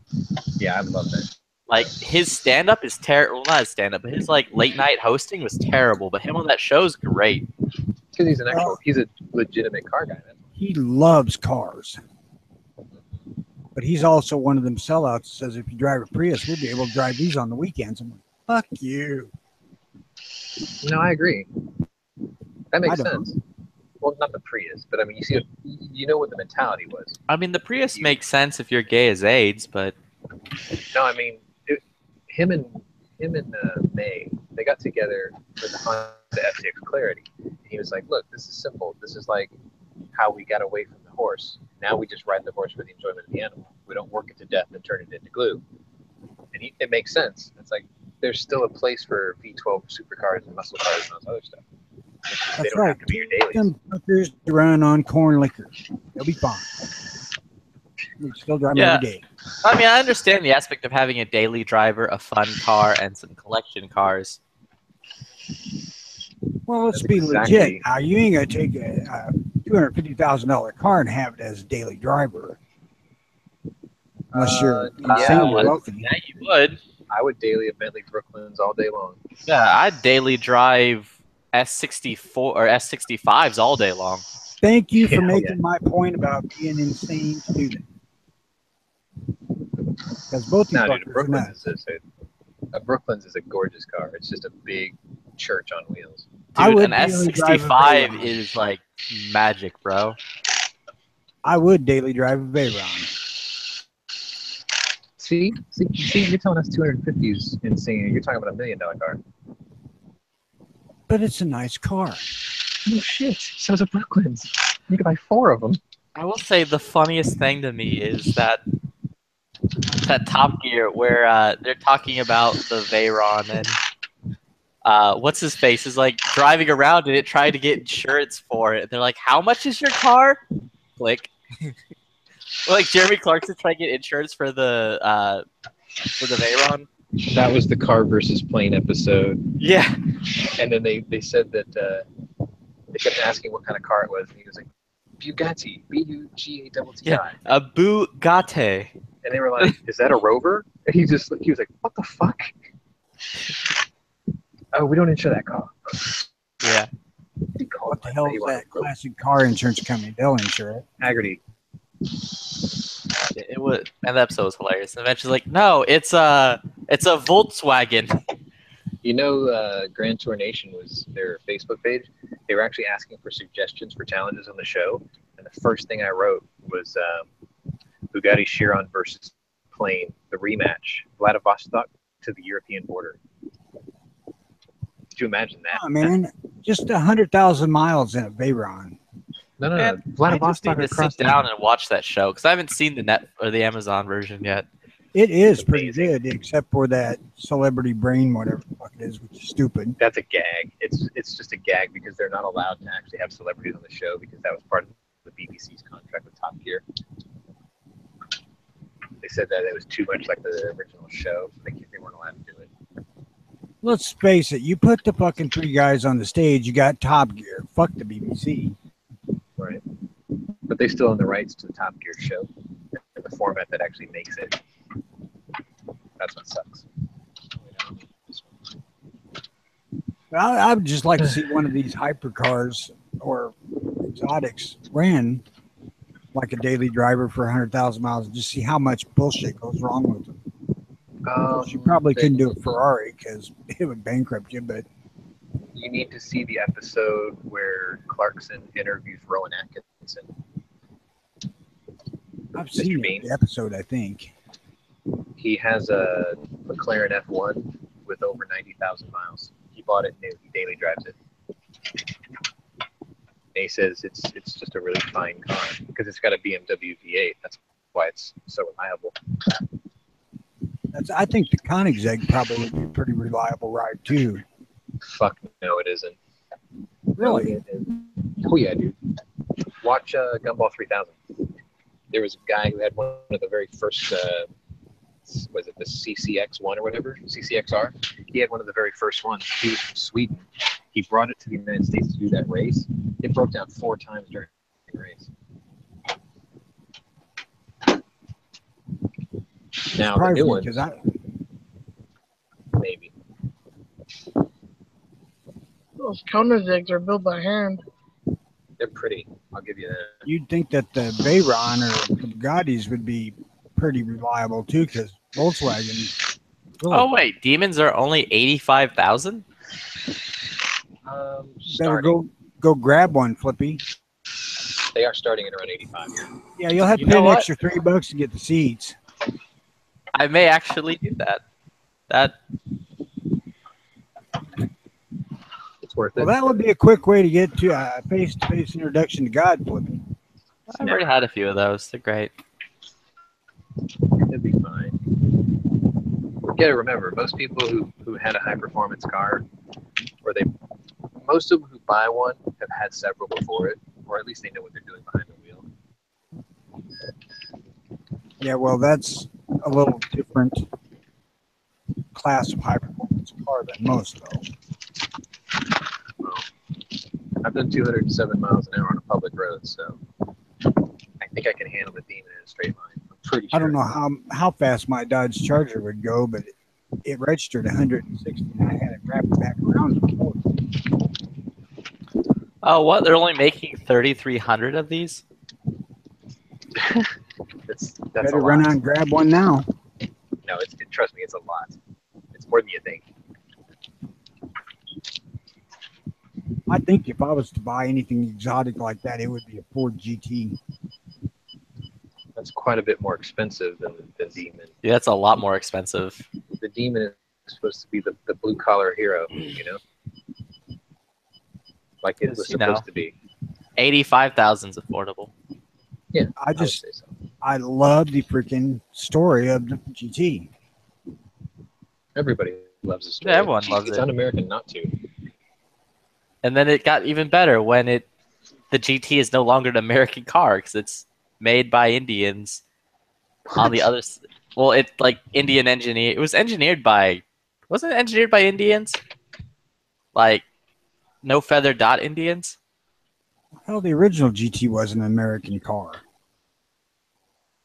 Well, this one's built in Michigan, if I'm not mistaken.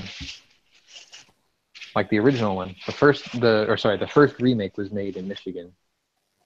Because Clarkson drove out to go drive one. Oh, that's going to be hard to put together. I just don't fucking like a V6, so. It's not your normal V6. It still ain't got 8 cylinders or more. Doesn't matter. A lot of Porsches don't either. I don't see myself ever buying Porsche neither. I might. Although I wouldn't mind having a Beetle with a big Porsche motor.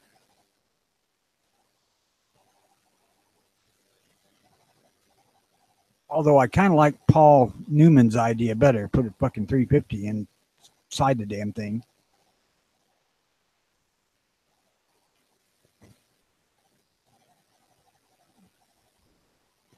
Like a 911 would actually be kind of cool to have.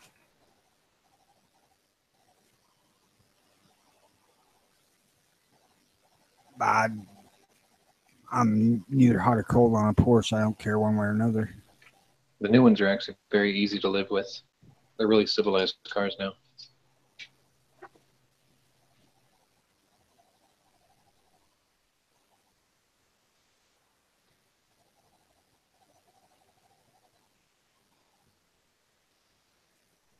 You know, it's funny as you were saying that you wouldn't have something because it didn't have an 8-cylinder. For every guy like you out there, there's an Italian guy that would say the exact same thing about the V8, and they'd say you can have a 12-cylinder. Yeah. Like the Pagani Zonda. I would be fine with 12. Just it's got to be at least 8. I don't know, man. A rough Porsche, it's plenty. Plenty. Yeah, you say that, but then I sit back and start thinking about that S65, and I'm like, man, that thing is still super cool. Just imagine if they did all the shit they did for the Demon to the Viper. Reason the Viper died off, actually. But see, I was a harsh critic of the Viper because I'm like, well, the reason they killed it was because they had the V10 that made the same amount of power as this Demon that leaves it dead. Difference being is the Viper was naturally aspirated. There's no turbos, there's no superchargers, and it made that kind of power. So I was a little hasty in my judgment of it. But it doesn't change the fact that the Demon still would leave it for dead. So Angry is still holding out for the Bronco. The Bronco might be all right if they... Ford announced that they're not going to do a two-door version. I hope you know that. Oh They're shit! basically What's your version they're- of what? So they're Bronco. making freaking explorers. or they're basically making expeditions. expeditions. Yeah. So I Well, don't you know know, how to be much more. honest with you, today, who the fuck wants two door? I do. I would too, You just want a because short I want the wheelbase. short. Yeah. Yeah. It's the only reason you buy a Bronco. That's the thing I wanted love so much about the Bronco too, is it's so damn short. And you could put 235 regular freaking Goodyear Wrangler off-road tires on it. It looks like you got big mudders on the thing. MTRs. Good stuff. And that little 2.9 was a fucking awesome little motor.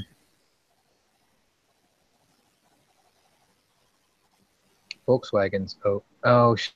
The not OJ license plate. Those were really popular in the 90s.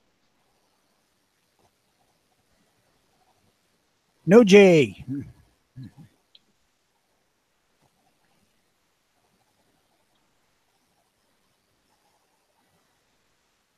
I don't think so, man. That's Think like they'll saying do it? Ford Bronco. What you need when you want to go really fucking slow down interstate. Think they'll do it? Yeah, what are you gonna try to drive to Mexico after murdering your wife in? I'm really curious if they'll try it.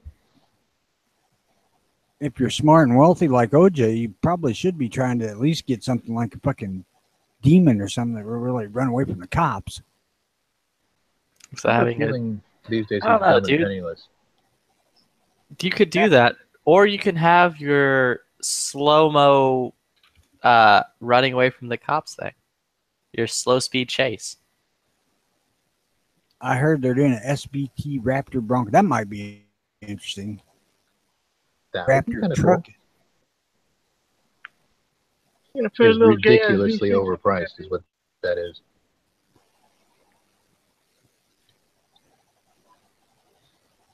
Yes, it is, but it's also probably one of the more fun trucks out there.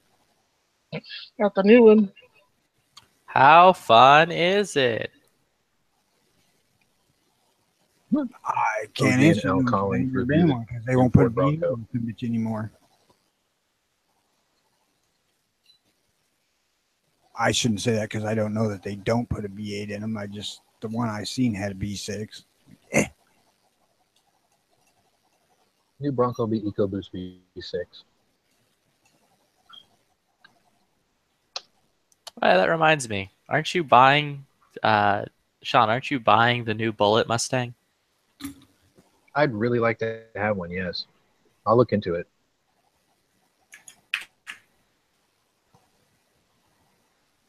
I heard they released the specs for the new DT500R too.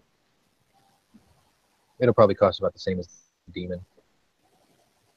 Will it pull front wheels off the ground? Not likely. It's wide and flat. It's supposed to be planted. GT car, not a straight line.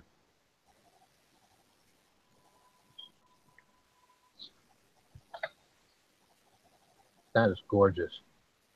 2018 Bentley Continental GT, the Lean Edition by Mulliner. How was that Wonder Woman? It wasn't super great. The action in it's really bad. I told you. The action's really bad. The story's kind of lame, and the beginning of the movie's literally just nonstop crotch shots of women to try to get you not paying attention to the story. You know what Ford needs to do is come out with a new Boss Mustang that will pull front wheels shift into second gear.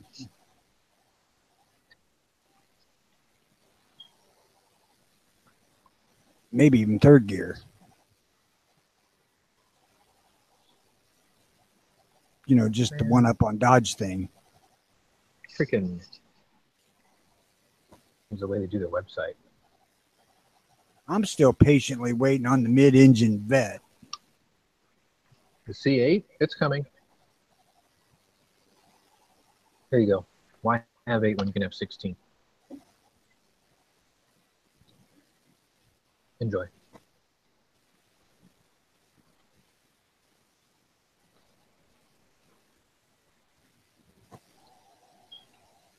What's up, Rick?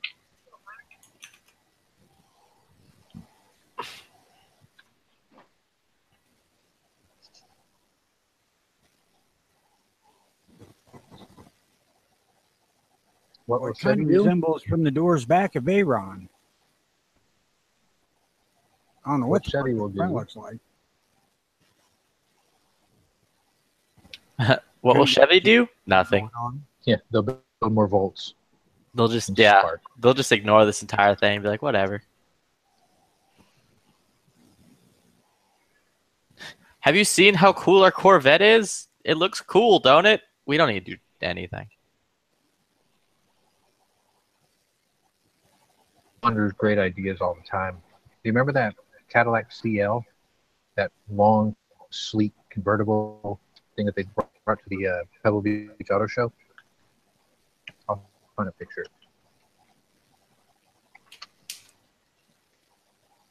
Line to ask for it. They wanted it. They freaking ached for it. Build it. Here, this one. Oh, if it's the one I'm thinking of, they could not. Linked it. Yeah, that's it. They could not make the engine emission compliant. There's no fucking way. Well, it's a gas electric hybrid. I mean, it should be hard to do now. Well, then the one I'm thinking about, the one I was thinking about was 16 cylinder.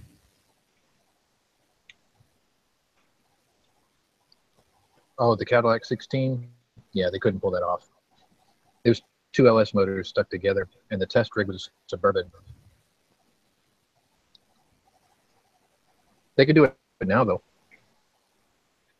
It's an on-demand thing. They got it all sorted out now. So it'll highway cruise on 4 cylinders.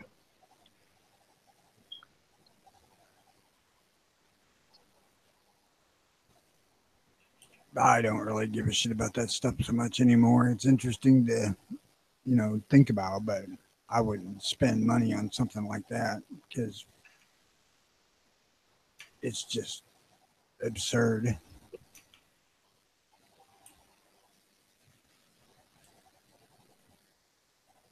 Now, the Buick Grand National was actually an interesting V6 car. Completely surprising from Buick. I'm glad you mentioned that. Angry mentioned it. Yeah. They have a Buick Regal T-Type, which is basically just a Vauxhall or something. Anyway, my neighbor has one, and I heard a bunch of noise last night. I forgot to tell you guys this morning. Maybe I'll get a picture of it when I drive home today. It caught fire in the driveway. It was just sitting in the driveway, and it burst into flames. When I drove by it this morning, it was covered with like tarp. But the fire was so hot that the front wheels melted off.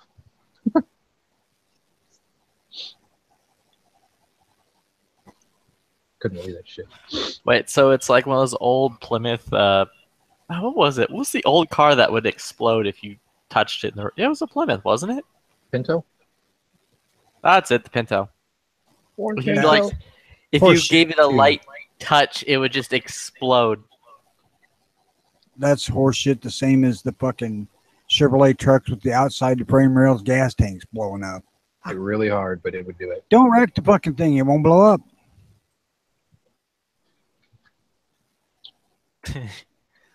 Tony's Also, thinking the Ford Taurus. Tony's like, yo, just don't hit the car and it won't explode. Mm-hmm. Also, the Ford Taurus. How many of those you seen on the side of the road burning? The what? I can't say I've seen one.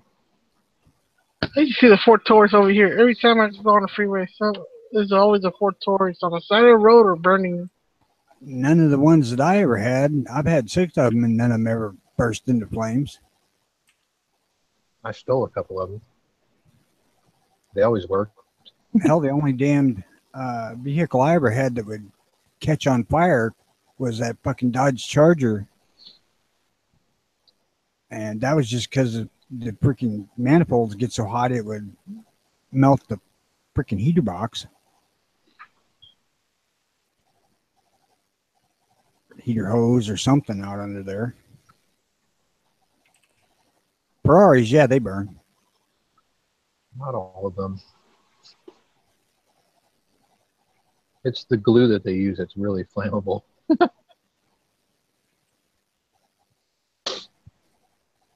And the Pinto, yeah, it would catch on fire if you hit it hard enough in the ass. Angry brought up a good point. The reason that Knives saw Tauruses on fire all the time was because they were drive-by cars and people were trying to get rid of the evidence.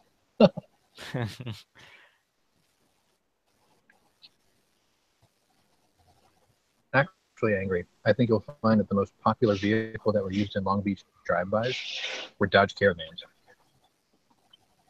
Yeah, them fucking sliding rear doors on both sides, pretty fucking handy.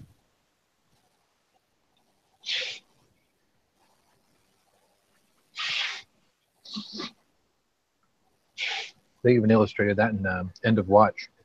It was also pointed out in Mr. and Mrs. Smith.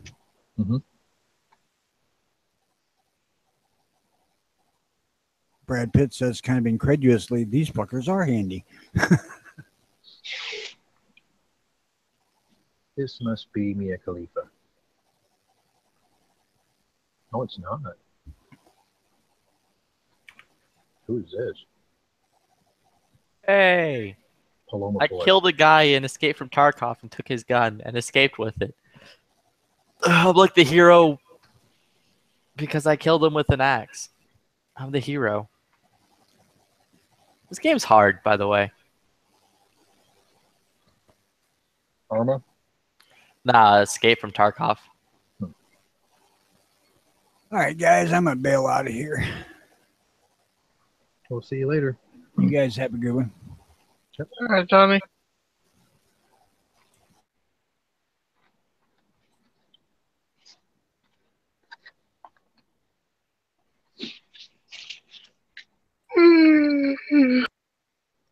Oh, just so you know, today's chat will probably end at like 4:30 Central because I started it earlier. It'll time out.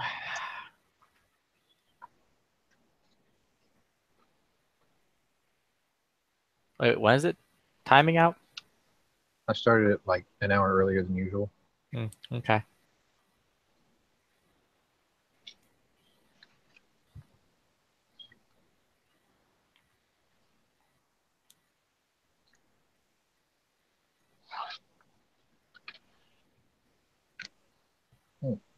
Shit.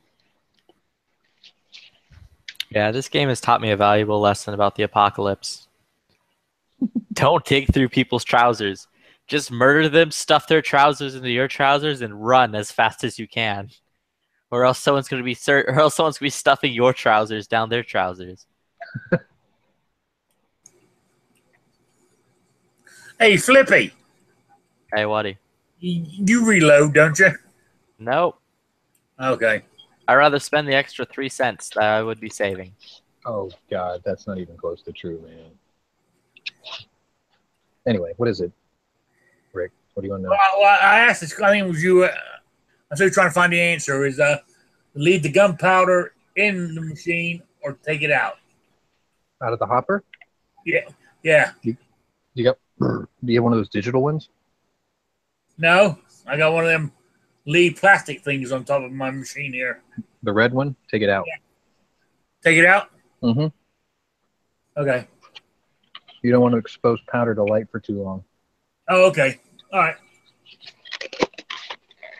Besides, it's easy enough to do. You just pull the hopper and rotate that thing, and it just funnels itself back into the bottle. It's really nice. I have that too, the perfect powder measure. Yeah. Yep, I still do it that way. Yeah. I'm trying to get the hang of this. I put down that primer thing too. That don't work every time. I just use the priming arm on the press. I never use the hand tool. Well, no, I got the hand tool and the one on the press. The one on the press doesn't work too well. I don't know what I'm doing wrong. The trick to it is when you throw the arm back up and the case comes down, as long as you got the right little armature, because you know there's a large and a small, right? Yeah. You put that on there. As soon as it touches, like what I do is I grab my thumb and I wrap it around the armature, the throwing arm, and then I wrap my 4 fingers around the actual O channel of the press and just squeeze my hand together. Works every time. You can feel the bottom out and everything. Okay. Like I never push on the handle.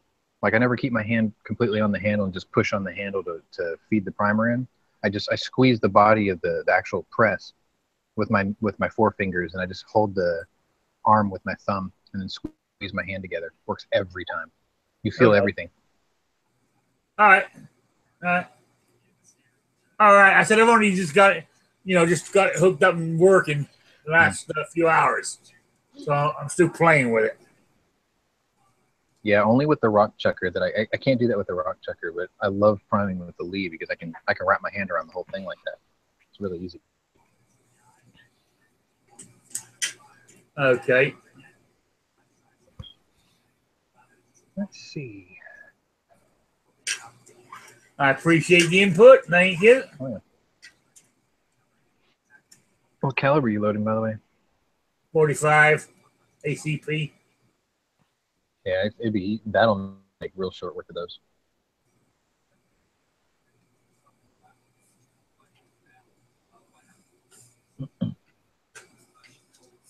I want to load 45 ACP. It's just I don't have that bird's head revolver yet. Yeah, and really, do I save money? I don't know. I want to get started, but you will. I find it kind of fun.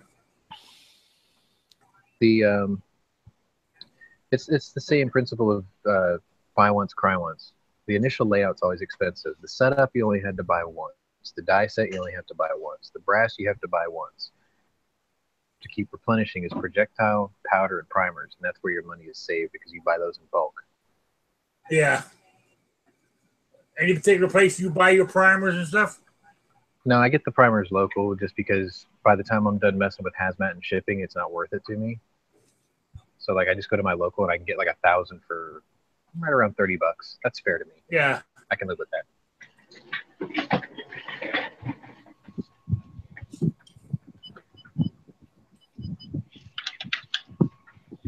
Like in a pinch, the most I've paid for primers for 1,000 was like $38, which even then that's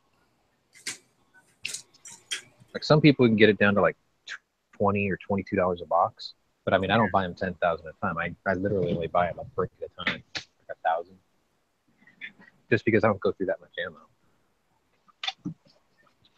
Like, I don't know. I'll tell you what. If you can get somebody that can go through 1,000 rounds of 500 Magnum in one sitting, I'll reload the 1,000 cases for you. That's how sure I am. That's not gonna happen. My record so far is 78, I think. And it's only because I ran out.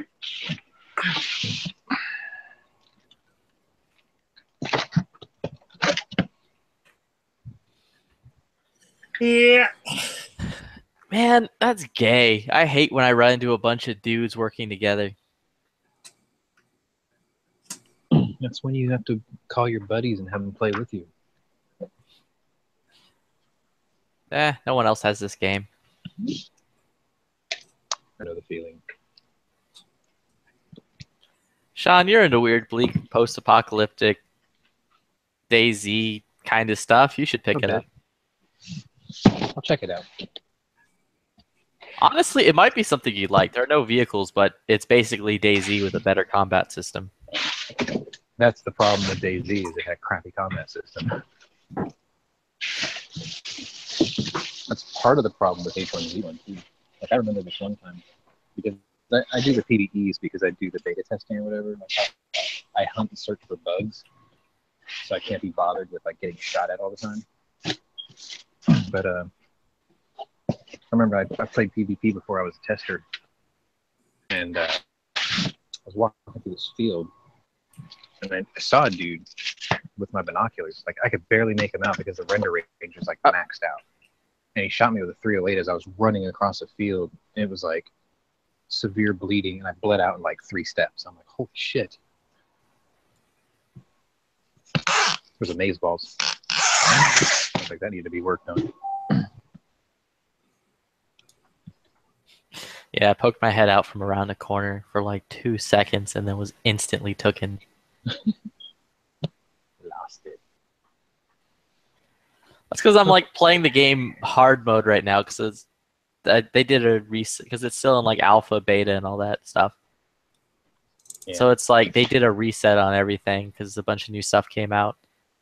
So I'm like trying to regather gear again, and the best way to do that is just to do hatchet runs. Because like in the game, if you die, you lose everything that was on your person. Is that a server? The way the game is normal. That's just the way the game is normally. Okay. So like, and you could trick out your guns like hardcore. So I just don't really have any good guns right now. I just have the starting pistols. So I'm doing hatchet runs. What? How did I get shot? Did you just fall over? Like I jumped over a rock and I think I broke my leg. I don't know what happened. Oh, if you're flopping on the ground like a marionette, I would say you broke your leg. Yeah, I can't move. I forgot what game I played like that. Yeah, I broke my leg just by stepping over a piece of rock. Oh, this run's... I'm about to not have a good time in this run. Can you crawl? No, I could walk, but I can't run, and like my vision's staggered. Man, I need Flintstone's chewable morphine. I can't remember the game I played now, but it was like you're on this island, and after a couple of days, there people show up on the island to hunt you down or whatever. Like you couldn't walk; you'd have to crawl really slowly. You have to build a splint, save yourself. Oh, this guy, he's gonna kill me. He just got a gun. Did you just get a gun? Oh, yeah, you did. Ah, good for you. Oh, God. You saved my life. Please don't take it. He saved it just to take it. Oh, God. There's like machine gun fire all around. I'm just gonna like lay on the ground and hope no one sees me. I'm dead. This guy was a scab. He had nothing. You took his backpack, you scoundrel. Take your backpack and your gun. Now I have the gun. Stuff his trousers. Dude, never enough trousers, yo. Get out this gun. Have no ammo for it. And this gun's crap. Guess I could find ammo in any of these bags. Nope. Man, I didn't follow my own rule. And I got, like, shotgunned in the side of the head.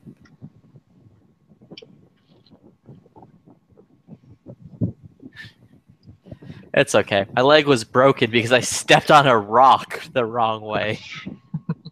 So I couldn't run away from the guy with the shotgun who was watching me dig through this guy's trousers. That must be seriously close quarters to run into people that quickly. Well, I'm playing on the... Like, there are different maps. It's supposed to... I don't know if they're going to do it, but it's supposed to become an open world game. But for the beta, they have, like, maps that are all connected. Like, there's just maps. You'd go into a map, and then you would, like, extract out at certain points.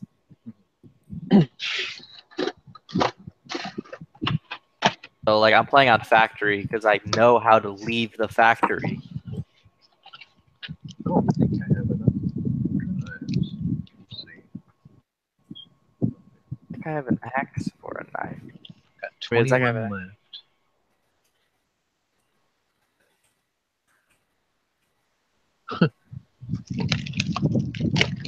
I have just enough left to do this.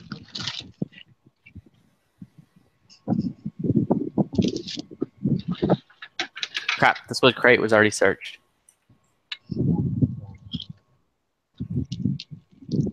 Oh well, time to go into murder building. Well, it's the top of the hour, and it's time for Mr. Knives. Oh, he took off. Never mind. Knives is like ultra slacking then.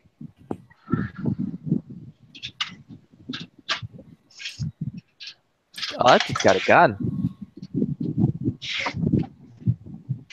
No, I wasn't getting paid today. Oh, why'd I breach this room? Oh, God.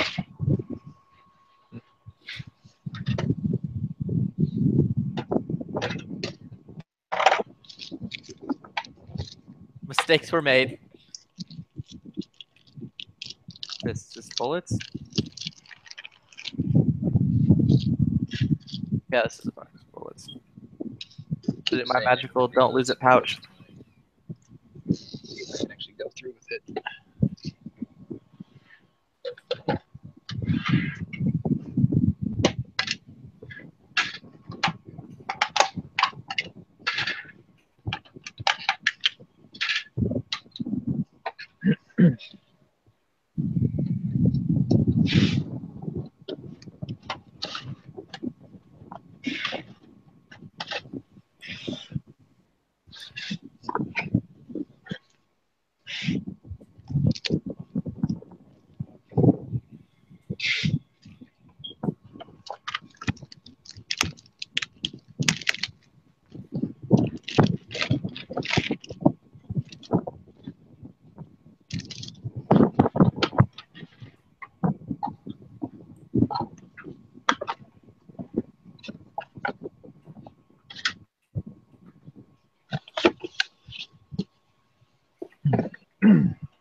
Oh, ah! I can't get the battery to keep up.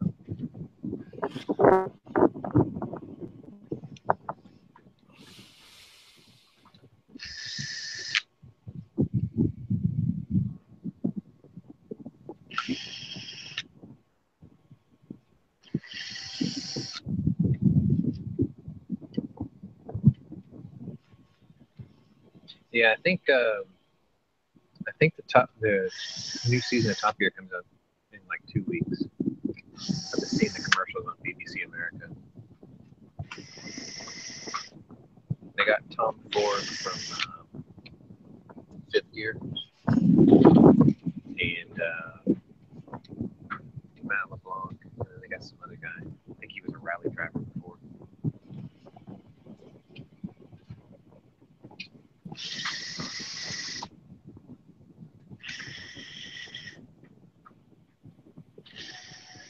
It'd be funny if they get Tiff Nadell to come back, take his show back.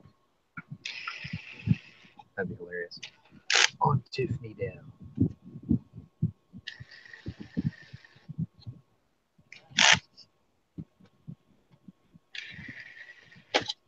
Wait, what is insuring?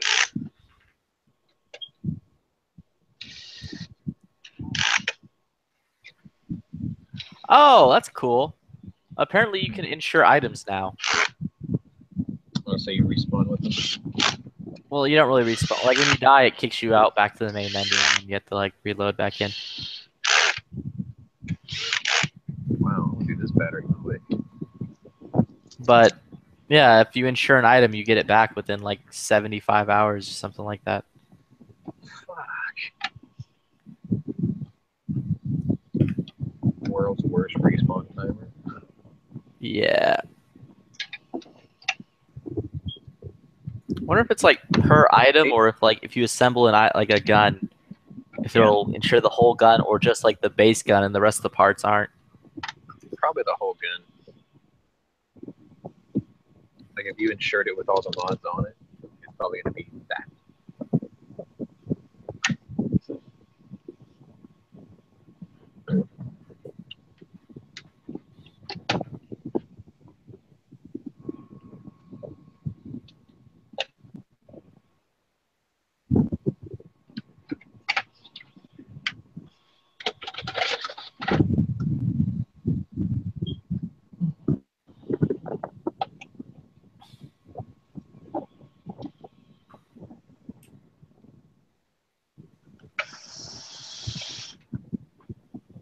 Well, this is a quick and dirty reminder that for tonight's Gunchannels programming,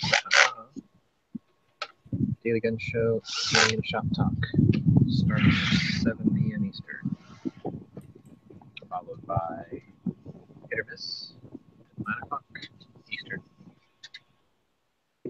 10 o'clock Eastern. You can also just click the little button down there. It says live show schedule, and you can keep up with it over there, down there. Look down there, straight down. And it'll tell you what's on this week. If you are a host of shows throughout the week, also go in there and edit your information. So you're on that schedule. Because we have Clovertac, who actually does host shows 3 nights a week, I think, Wednesday, Thursday, and Friday. Which is just more proof that when you come to Gunchannels, you can jump straight into the fray. Run shows, host panels, do all sorts of good stuff here.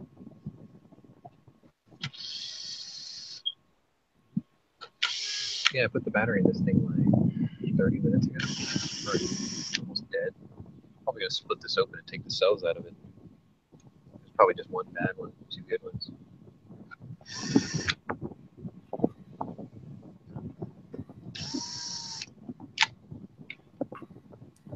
They're this big.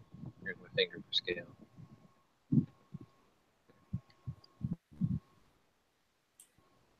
So I bet there's like AA sized batteries in here.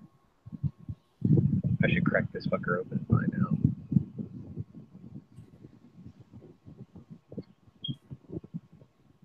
There's gotta be a way to get in there without destroying it. There's a hole there. There's a hole there. There's a hole there. So there's probably screws here to rivet or something in here. Fuck it, it's dead anyway, right? Let's take a look. This is how you burn things, children. This cell was made in Japan and further processed in China, according to this. Oh shit, I just broke the tip off my knife.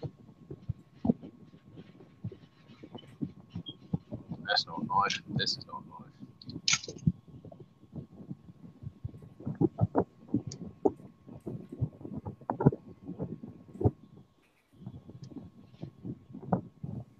Oh yeah, there's Torx bits and tamper-proof Torx screws in there. Interesting.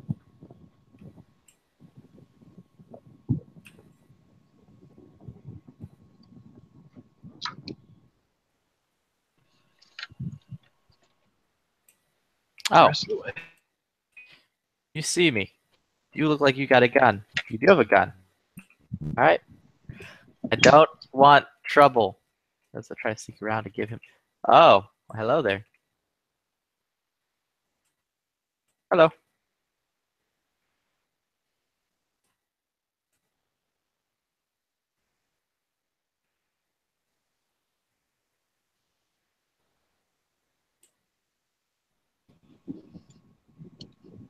You should try to do what they do in H1Z1. Just run around going, I'm friendly, don't shoot me, I'm friendly. Oh, because no one cares if you're friendly or not. They're just going to shoot you and take your pants. Right. Well, this guy. He's whatever, dude. It's very homoerotic. Everyone's after everyone's pants. I don't even think you have any guns. Or I see a gun, but I don't think you have any bullets, friend. I think you're bluffing me. He gets blacked.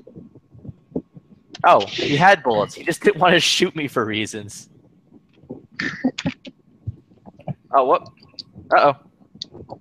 Someone does not have that reservation against shooting folk. I just heard a shot pop off. By the way, now I have a gun. Damn it. It's got every bit in here but tamper-proof Torx. Son of a bitch. Crappy Makarov, but it's still a gun.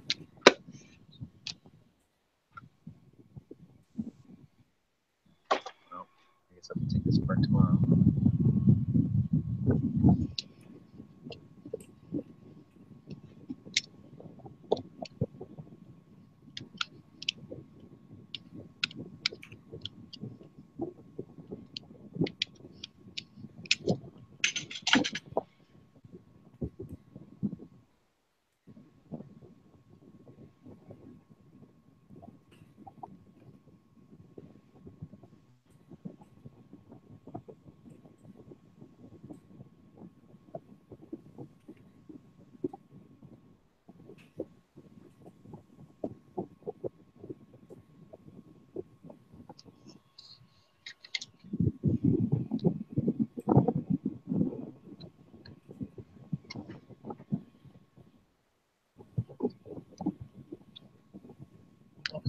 should be able to take this apart in the morning.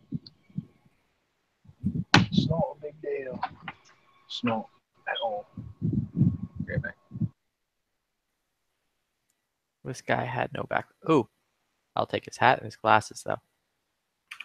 Yeah, I got sunglasses because I'm a cool guy.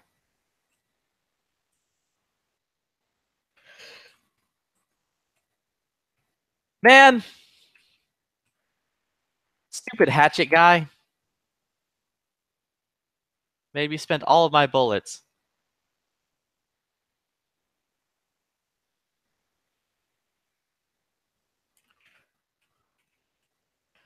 Ah, but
It's just an F-150, Clay. Most people don't just jump into near $60,000 a day for a truck, you know. give me your gun and your mask. You're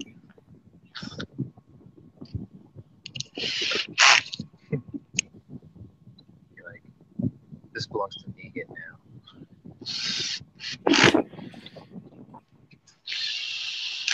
This mask belongs to me. This mask belongs to my face. Okay, now while I'm hiding, I have time to search through this backpack and heal my horrifying wounds. Then he gets slapped in the ear. Because this guy shot me in the arm. Am I bleeding? Ah, I got blood loss. Typically, if you get shot in the arm.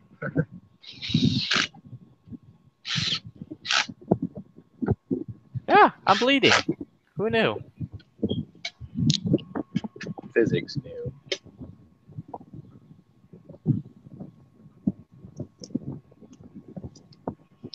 I have no breaking trade news. Very quiet today.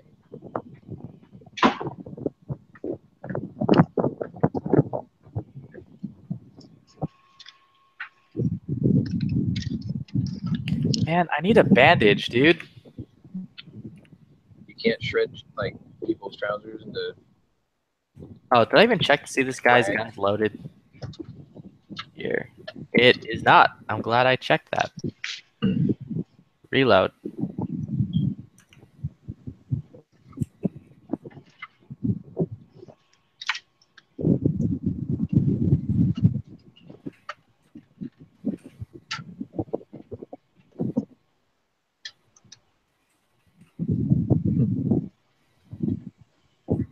I went and saw a buddy of mine that I haven't probably hung out with in 7 months. And I helped him move a fridge for his mom. And he was like, I'm really surprised you haven't mentioned anything about guns these days. And I kind of looked at him, and I'm like, how many years have I tried to talk you into buying one? And he's like, oh, it's been a few. And I'm like, do you have one now? And he's like, no. And I said, then why am I wasting my time with you? He's like, what do you mean? And I'm like, you spend years and years and years blowing your money on stupid shit constantly. You've never bought anything even once to protect all that stupid shit you buy. And I'm like, there's nothing I can tell you that's going to convince you to do it. I was like, when you become a victim, then you'll know. Because he lives in a slightly shitty part of town.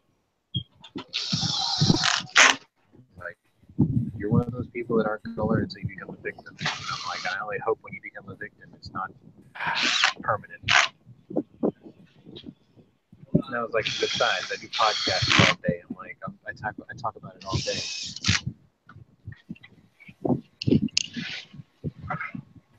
What I'm not talking about, games, cars, other shit.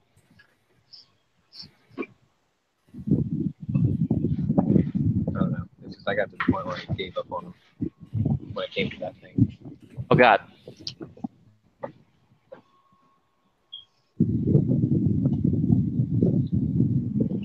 I'm like trying to keep myself alive. I'm like literally bleeding out of like every orifice right now because that dude shot me in the arm like a jerk.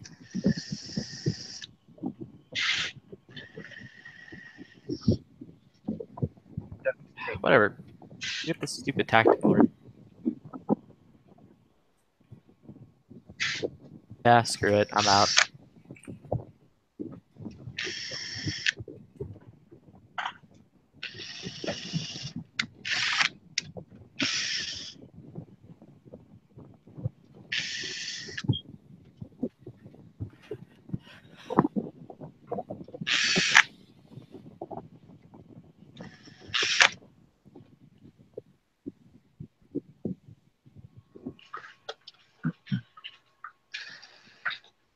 My allergy meds just wore off. I know because my sinuses are going a little crazy right now.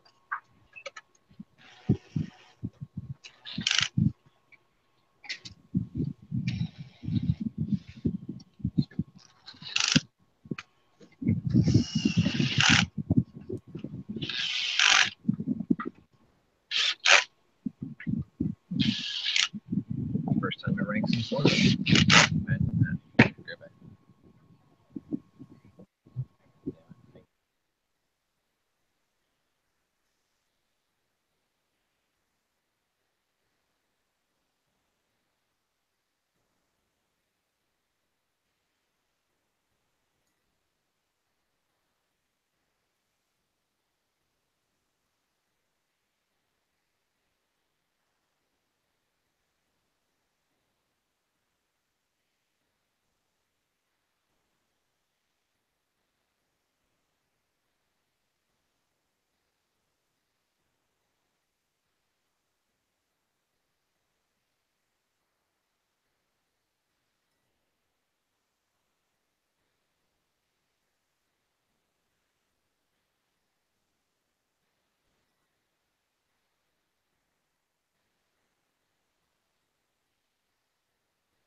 Wow, this game's so much easier when you're not running around scared with a hatchet.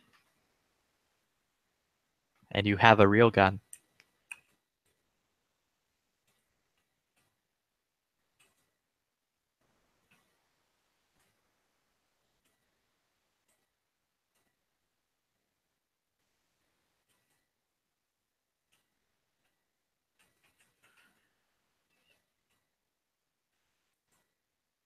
Huh, that dude sounds like he has a real gun.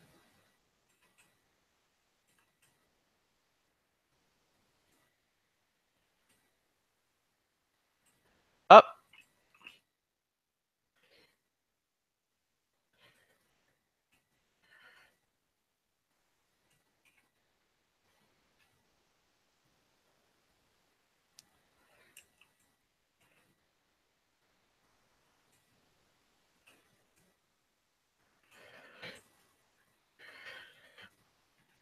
That dude was in full-on body armor and helmet. That's lame.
So anyway,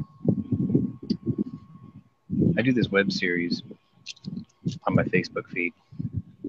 It's called IOA, which stands for Idiots of Amazon. And I just had to deal with one on the phone, like a complete idiot.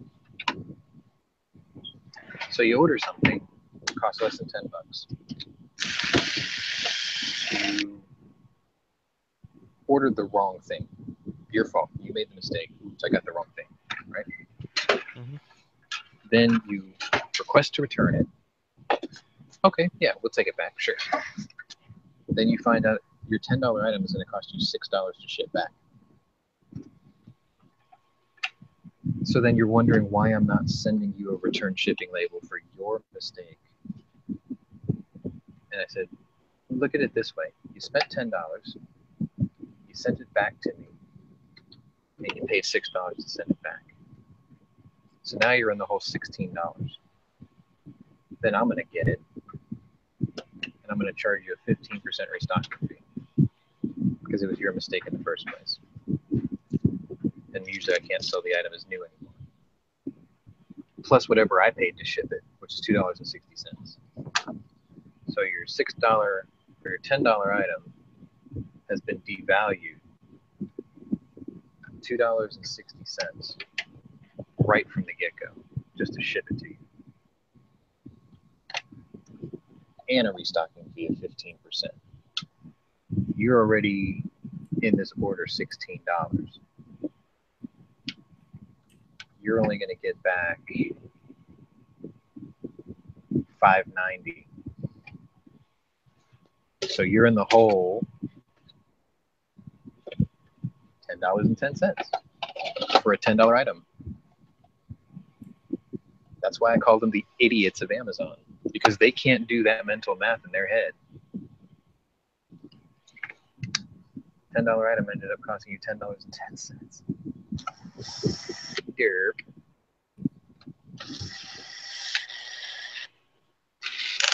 I even put in our return policies, or in the seller's return policies on Amazon, a suggestion saying, be very careful when ordering items under $10. If you know how the system works on Amazon, most of the time it's not worth sending the item back. Just to save them from the aggravation of realizing, oh God, I spent $10.10 for a $10 item. and I don't even have the item anymore. And then they blame you as the seller for their stupidity. I fucking hate people like that. And I've like never returned anything through Amazon. Like there'll be times I'll It's not order worth the something trouble. and realize, oh, whoops, I screwed up and ordered the wrong thing. Or, oh, I really don't actually want this. And I'll just contact Amazon and be like, yo, I don't actually want this. And they'll just be like, oh, okay. Just be there for whenever they drop it off. Just tell them that you don't want it. Okay. I've never had to ship anything See, back. I would usually just with, be like, yo, I just don't want this. And then the shipping dude's like, okay. See, in my case, when I get packages like that, if I don't have any information on it, then I can't refuse it because, or if it gets dropped off and I can't refuse it because I'm not here after they drop it off, it just goes into a dark hole in my shop as an orphan package. Yeah, in that situation, I'm not shipping it back. It's like, oh, whatever. Yeah, because I mean, in that case, it's like, wait, did you do a return request? No. Did you just return to sender? Yes. Am I supposed to be fucking psychic and figure out why it came back to me? Because they never tell you why it came back, and then they wonder why they didn't get their money back. And I'm just like, well, on Amazon you have to do a return request, then you get a number, and then you put that number on the package, and then when they finally get it back, they'll know what to do with it. I don't know. Every time I buy something on Amazon, it's because I'm for sure gonna own it. Like I need it or I want it. I don't just buy something and change my mind. Usually I don't go to Amazon, so it's like the last place I go to. Because I'll price check it everywhere else first, and then if they're the cheapest, then I'll order. So I've already done all my work or homework on it. This chick was crazy, man. She was just flat out dumb. Straight up stupid. She was like, I only paid $6 for this, and they want to charge me $6.10 to return it to you. And I'm just like, the system's charging you for factoring your shipping? She's like, yes. I'm like, that's new to me. I wonder if that's Oh, yeah, it does do that. It's like my uncle was returning something recently, which he was like, yo, return this for me. And I'm like, I don't know. I've never returned anything through Amazon, so I don't know how this works. Yeah. Now, fulfillment orders? Yeah, Amazon will take care of you, man. They'll bend over backwards. They're cool with that shit. I had a friend who scammed Amazon. I'll have to tell you in an offline chat sometime. But he ended up with like $1,000 worth of shit. I don't have the guts to try it, but he did it. It worked. It's like, goddamn.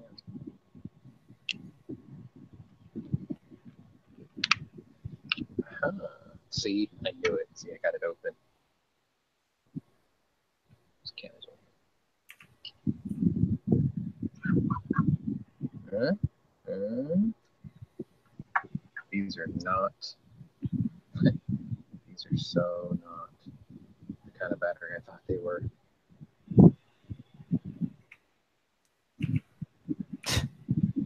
Dude, you suck. I just killed a dude who had like, he shot me like twice in the belly, so I'm bleeding out. I don't have enough bandages to like patch myself together.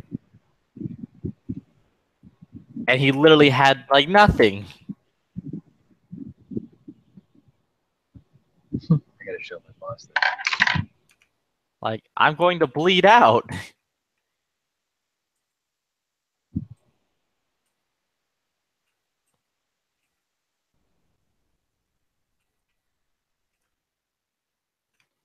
Oh, cool. I found a key. That'll go in that. I don't know what these are. I'm just going to stuff them in my mouth and hopefully they'll save my life.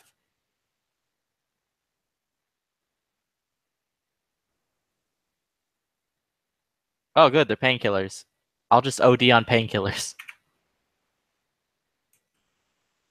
At least that way I'll be able to see.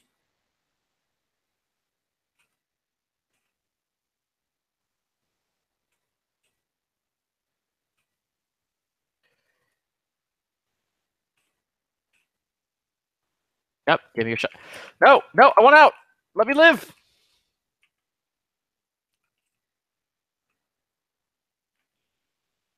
Oh my god, like everything's like ultraviolet right now.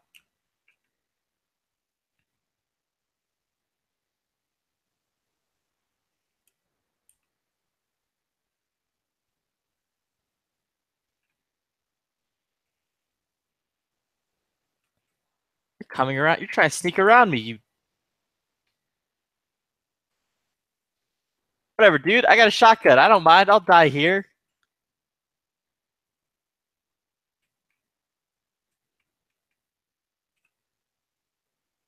Give me your vest. And I'll take your mask and I'll take your glasses.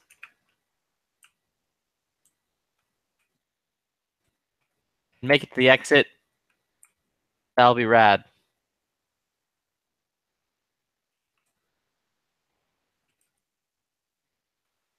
But I don't think that's possible. Oh, that guy got killed super hard.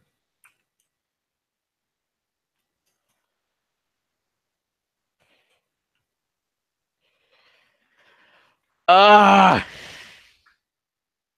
Got stuck on a door.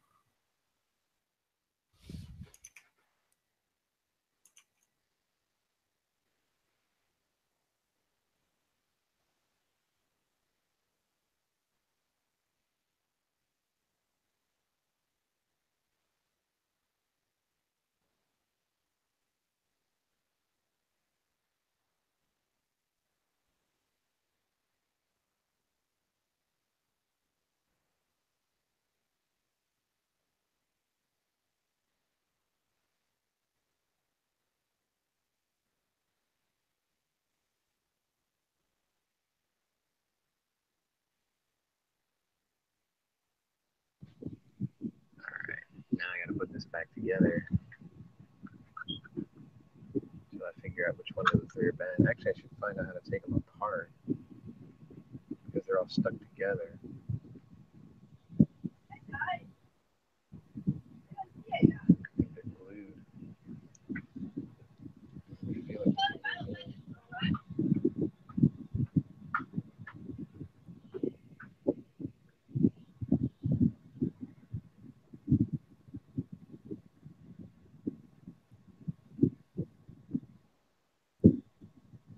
spot welded or soldered. I will fix you in the morning.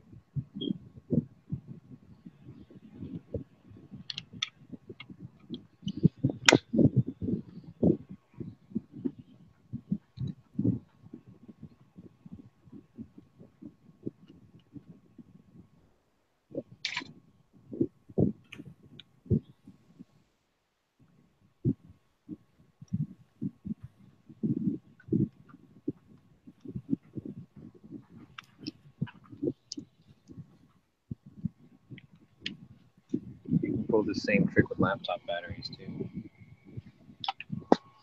FYI. Oh, what? Soldering them together for reasons? No, you can take them apart. Like if you have a, usually when a rechargeable battery goes bad, it's only one of the cells that are in there that's actually bad. The rest of the other two are good. So you can take them out and use them for other things. It's just the really funny thing is I sell a camp fan, like a little LED high power fan for like campsites and stuff, and it uses single versions of that exact same battery. So if I find out which one of the three are bad, I'll swap it out with one of these, and that thing will be like good as new. Because I go through so fucking many of these. I used to be able to use one battery for 2 days, maybe 3 days. Now I go through like 3 batteries a day. I mean, they're wearing out too. But now that I know how to keep them running, I don't have to keep buying batteries. I'll just fix them with all the shit that I've got here at the shop. Because I'm smart like that. I mess with electronical engineering, mechanical stuff. Built a robot to twist open my beer bottle.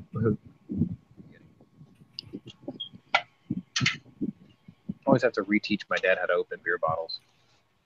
It's funny. I always have such a hard time with the twist offs. And I'm like, hold the cap, twist the bottle. If you're trying to twist the cap, you got no leverage. All you're going to do is hurt your hands. He sort of gets it now.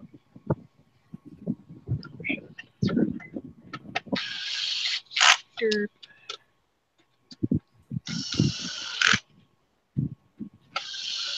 I talked myself out yesterday, man. I was tired. My throat hurt when I left the shop. And I didn't make it to the bank in time either. I was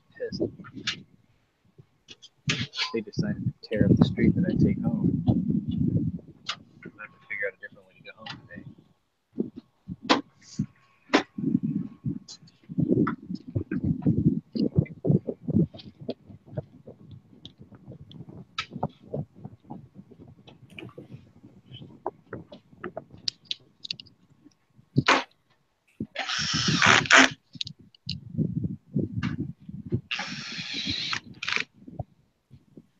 Buddy Darkhound is expecting.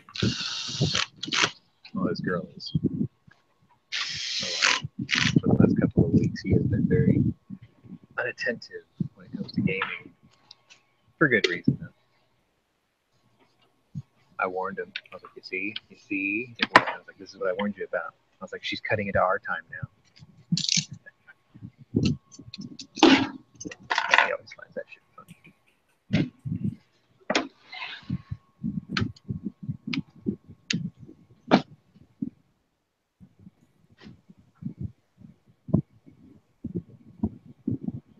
Okay, this handgun sucks, dude.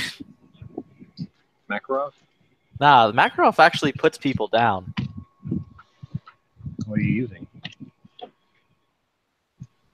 Let me see. Because I'm like, this handgun holds 18 bullets, and it's like a 9mm. This Makarov only holds 8. It's only a 9x18.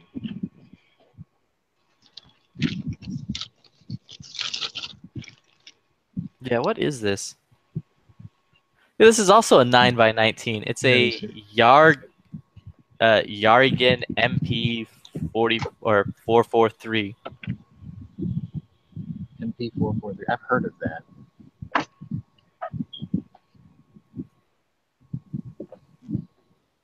actually heard of that.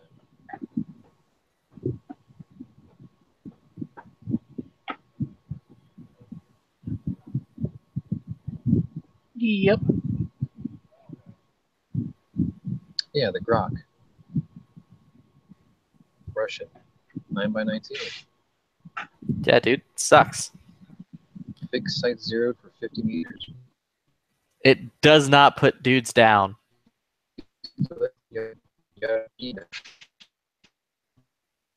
My Russian needs a little. Yeah.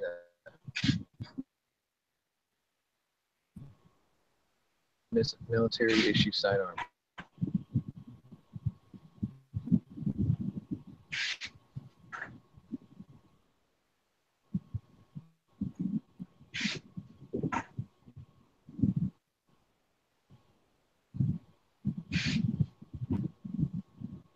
+1 after 2004 produced with magazines for 18 rounds.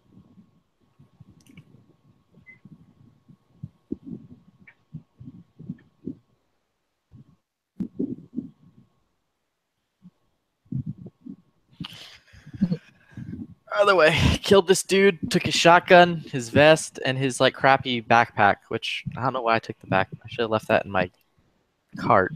But I'm bringing it with me.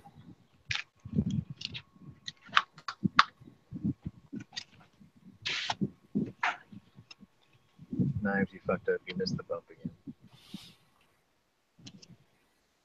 Again? Yep. 10 minutes late. Next bumps are like around 2:30. G's not gonna make your. He's not gonna make your Mr. Knives logo thong. You keep missing these bumps. I don't want that, dude. Oh, good. I did reload my shot. Okay. I thought, crap, did I forget to like stock back up on medical supplies? That can happen. Because that's a really bad thing when that happens. We're in for some bad times.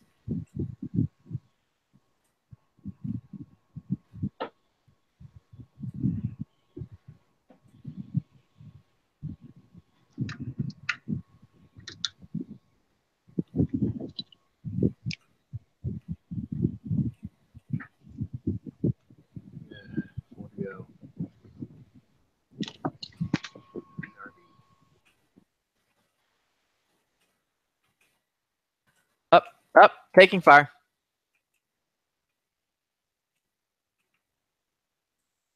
Run, Flippy, run!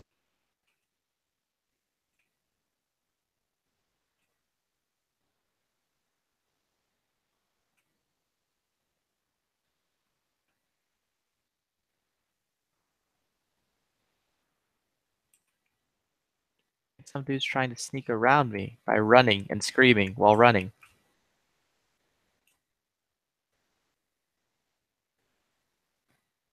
Sucks is the shotgun has no sights.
So next month is the Defenders.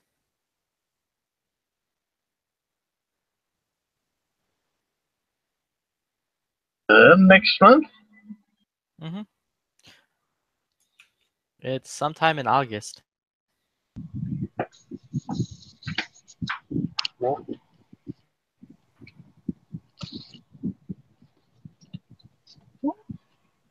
I hope it's not good.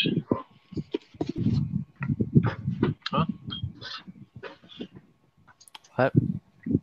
Flippy was saying that next month is the Defenders. Mm-hmm. Coming soon.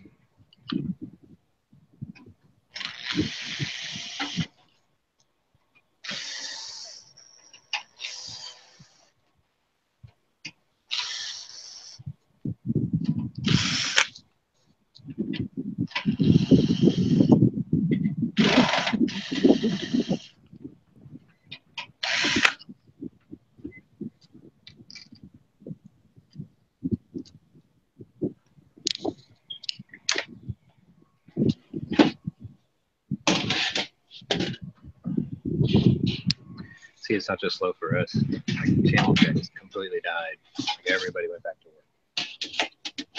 Get back to work, scrubs. Essentially.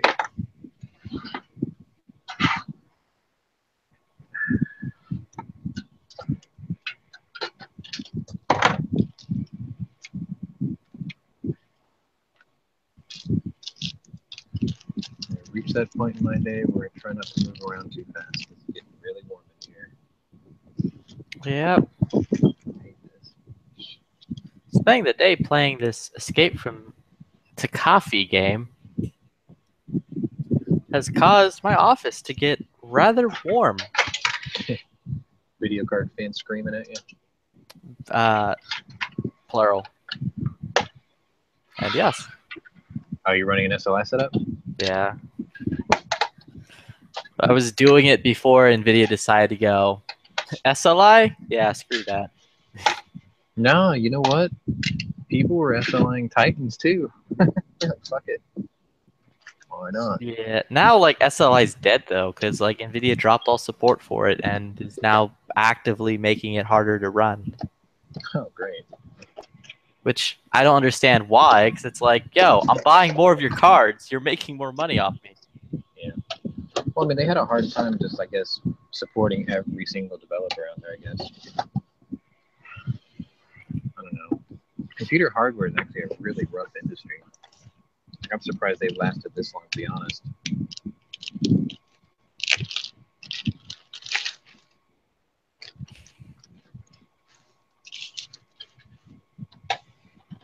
They wouldn't have to even do SLI if they actually just put multi-cores or multi-core processors all on the same board anyway. We have a dog body. So, dog, How's it going, everybody? What's going on?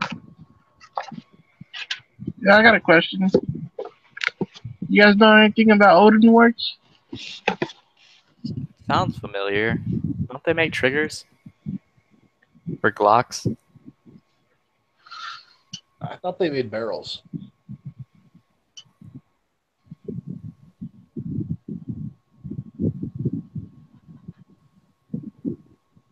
For some reason, they like to email me.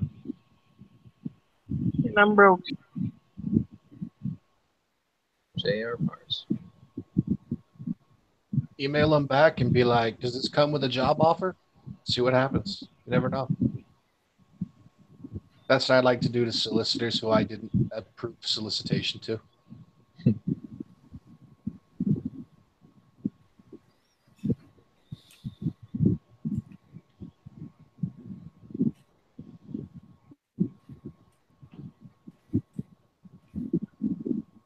Front handguards are pretty nice.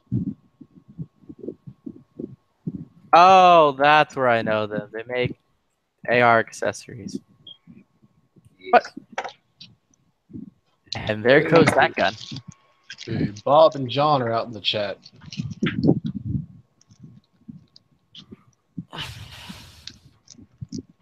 Oh, John finally woke up. Pretty sure he went into a food coma earlier. We were talking about lunch channels. steaks. He's been eating like tofu and veganism, just stuff. Oh, Just why? rubbing all the veganism on his face. Yeah. Why would you torture yourself in such a way? He's got health issues, or he's trying to prevent them from getting worse, or something like that. I don't know. Like I said, I haven't had a pizza since November. I can understand that, but I'm just saying, like, when people tell me that they go vegan, I'm like, you know what? I can give up smoking. I could even give up drinking. But if you take away my meat, just kill me now. Right. No, I like when vegans get all uppity and moral, and they're like, I do nothing to harm animals. Blah, blah, blah, blah, blah. And I'm just like, you do realize how many animals are massacred every day on your vegan bullshit farms, right? Because they're considered pests. And they're like, what? And then I'll send them a link to a video where a guy has like a mountain of dead gophers on a vegan farm. Like it's a 10-foot tall mound of dead gophers. I like a shirt that I saw at a gun show a couple years ago. It said, veganism, cows of the apocalypse. I was like, I agree, because we all know that, you know, animals that don't eat meat taste the best. People eating. Oh, I got a taco wrap.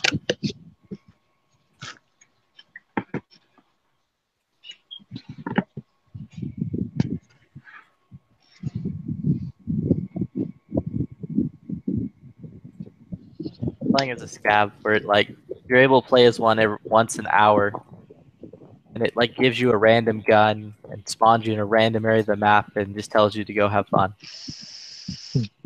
Try to have fun, not get shot.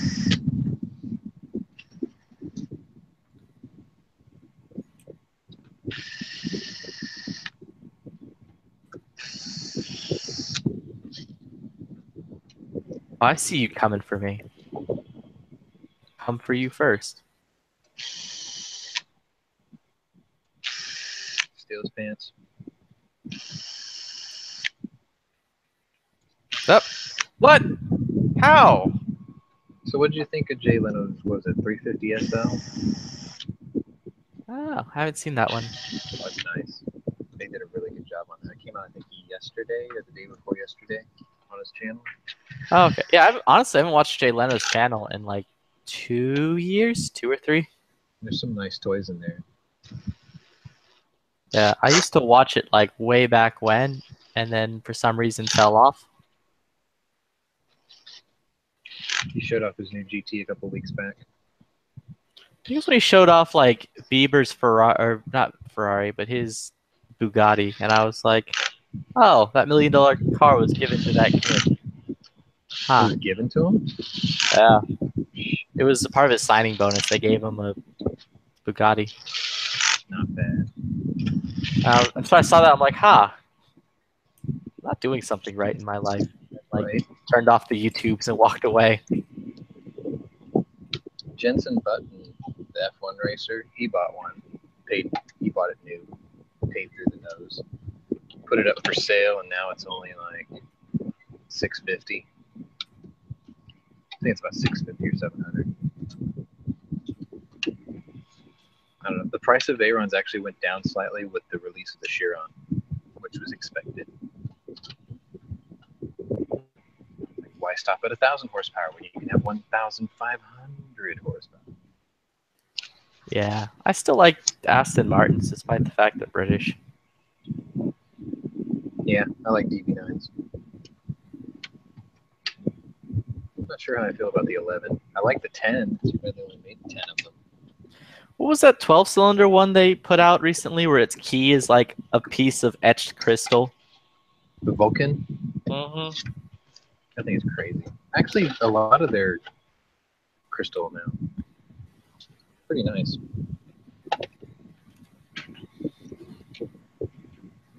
I always like the DB9's gauge clusters because they have like neon yellow needles and numbers with a black lighted background on like spun aluminum dowel faces. Pretty cool. Very cool. Then again, the Zonda's gauge cluster is gorgeous. That looks like art. Veyron with this too, actually. The Zonda one looks insane. And then for the Huayra, they kind of toned it down a bit.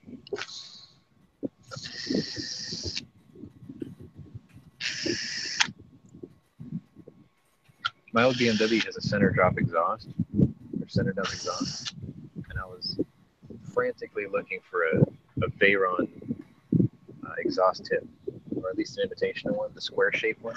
Couldn't find it anywhere for years. Yeah, there's that one channel I watch, B is for Build, where like the dude bought like a crashed. Man, I can't remember which one it was. It was a crash something or other. One of the Aston Martins. I think it was a DB9. He's like, I'm going to rebuild this. And then, like, never touched it again. Has just been doing LS swaps. Oh, yeah, we were talking about Porsches earlier. The two coolest ones I've seen, LS swap Porsche, and then another one's got it's a Honda, I want to say it's a Honda VTEC 4-cylinder engine swap.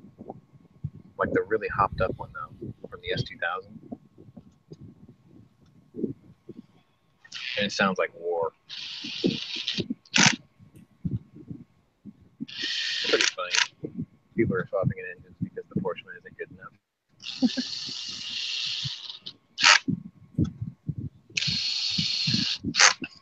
I want to see someone put like a W12 in one. The VW W12 in. Because it's not very big front to back, but it's wide. It's only 6 cylinders long, but it's like Hemi and a half wide. But you can do it though.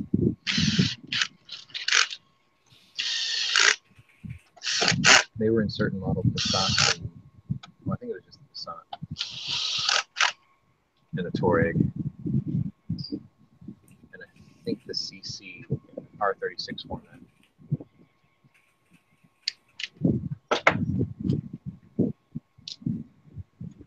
Okay. I have just done the dance of the hatchet men, and they have allowed me to be part of their flock.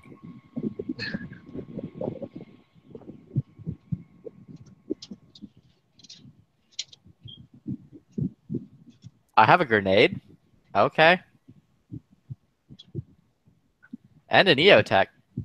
See John is posting his breakfast of shame this morning. I wonder what the button is to throw a grenade. Shame for breakfast. Okay, he's eating eggs. That's not vegan. He's all right. Yeah, but he's only eating the whites. At least he's eating eggs.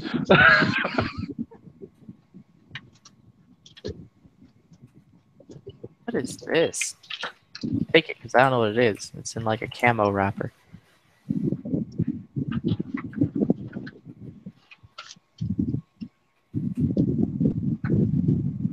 didn't even know more breaking news on my phone, so I guess we're good there.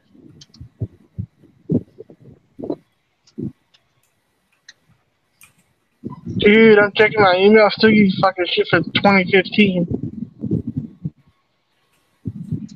What, Odin? No, from in the NRA. Oh, hi. You need to stop Hillary Clinton now. You need to support Donald Trump. Dude, I tried a phone mount for my camera yesterday. Put it on my shotgun. The first slug I fired out of it sent my phone back at my head. I don't think that was made for shotgun use. I got an email from the Amazon seller. What did you think of our product? I'm like, you really want to know? You should put a disclaimer that they're not rated for shotguns. Yeah. They're like, oh, fits on your rifle, built to handle recoil. Like you didn't break your phone. If I broke my phone, I'd have been pissed. Yeah, that'd have been. Ooh, boy, that's a paddling.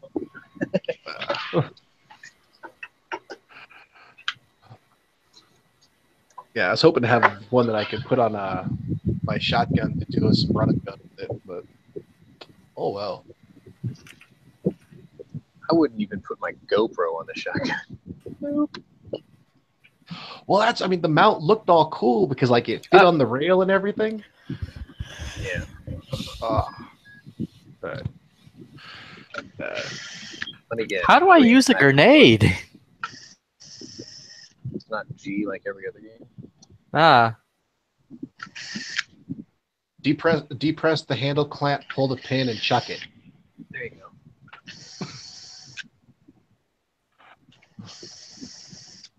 Watch it be something absurd like the backspace key. Yeah. Like I opened up this, like I was just running around and I found a grenade just sitting there on the ground. I'm like, oh. Hey, look, it doesn't even have a pin. Yeah, I like picked it up, I'm like, this is cool. This guy found a grenade. Why is it hissing at me? I went to an estate sale one time and got really excited because I thought I found a grenade. What did it turn out actually being? Oh, it was a grenade, but it had been deactivated. But the way it was set up, it was off in a little box and all protected. It still had the pin and everything with it. And I'm like, did I just find treasure? Yeah. Da-da-da-da. It's dangerous to go out alone. Take this. Like, I don't know what I'm going to blow up, but something's going to blow up. Yeah, you're going to need a lot more than that mailbox for this. A watermelon will not do this justice. I did that. I used to make my own fireworks. I think the ATF called them pipe bombs. I was like, I'm going to need something more than just this mailbox. So then my uncle hooked me up with an actual post office box, the big blue one that used to be bolted down to the street. He's like, try this. Oh, nice. We dragged that thing out to Matagorda Island, put that fuse on a time delay, drove about a quarter mile away, whipped out a periscope, started looking down the beach. Yeah, I got a bunch of thermite rods that I have that I meant to use for targets to blow up. But it's just been so dry. Like yesterday, even though it sprinkled here, the rain never stuck to the ground. It just hit and evaporated. Yeah, it's just so it's been so dry out here. I haven't been wanting to blow anything up. Afraid of setting a fire. Damn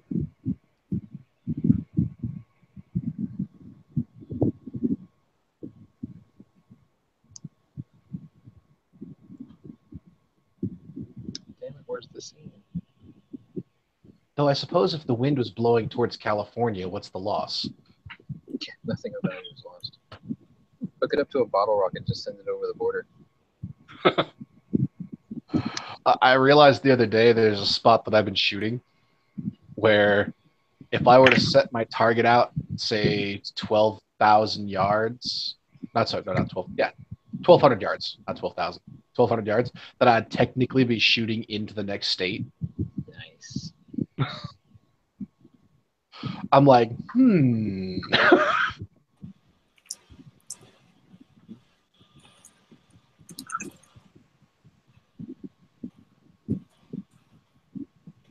Hey, John.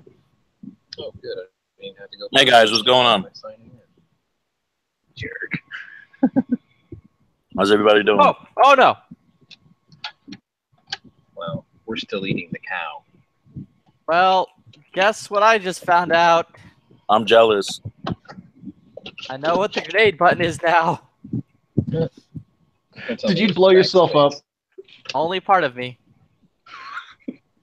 Lost the hand.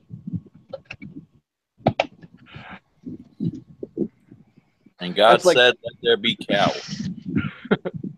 That's like when you go to a fireworks stand during July and you go to buy something and there'll be some guy missing 3 fingers talking about, hey, remember, safety first. Yeah, son, you're going to need a lot more than that mailbox for this one. Take it from a pro. I'm going to shake your hand. Dog body, you had the wheat coming out of my nose with that one. They're just sometimes. It's kind of like when I walk into a gun shop, and you see that guy from The Simpsons. Oh, the guy who's missing an arm and he's shady as all get out.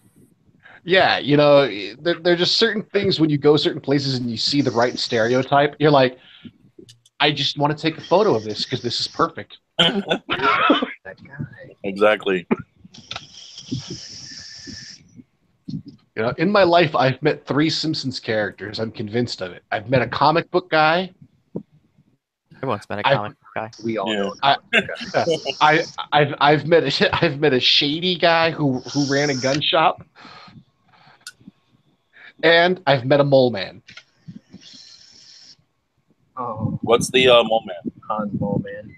I was down at the DMV one day, and there was literally this little old guy who could not have been taller than 4 feet tall. That poor guy. He had the big glasses. He had. I don't even know who you are. And he talked with the same kind of voice, and nothing was going that guy's way. I one time ran into someone that actually looked like a sloth.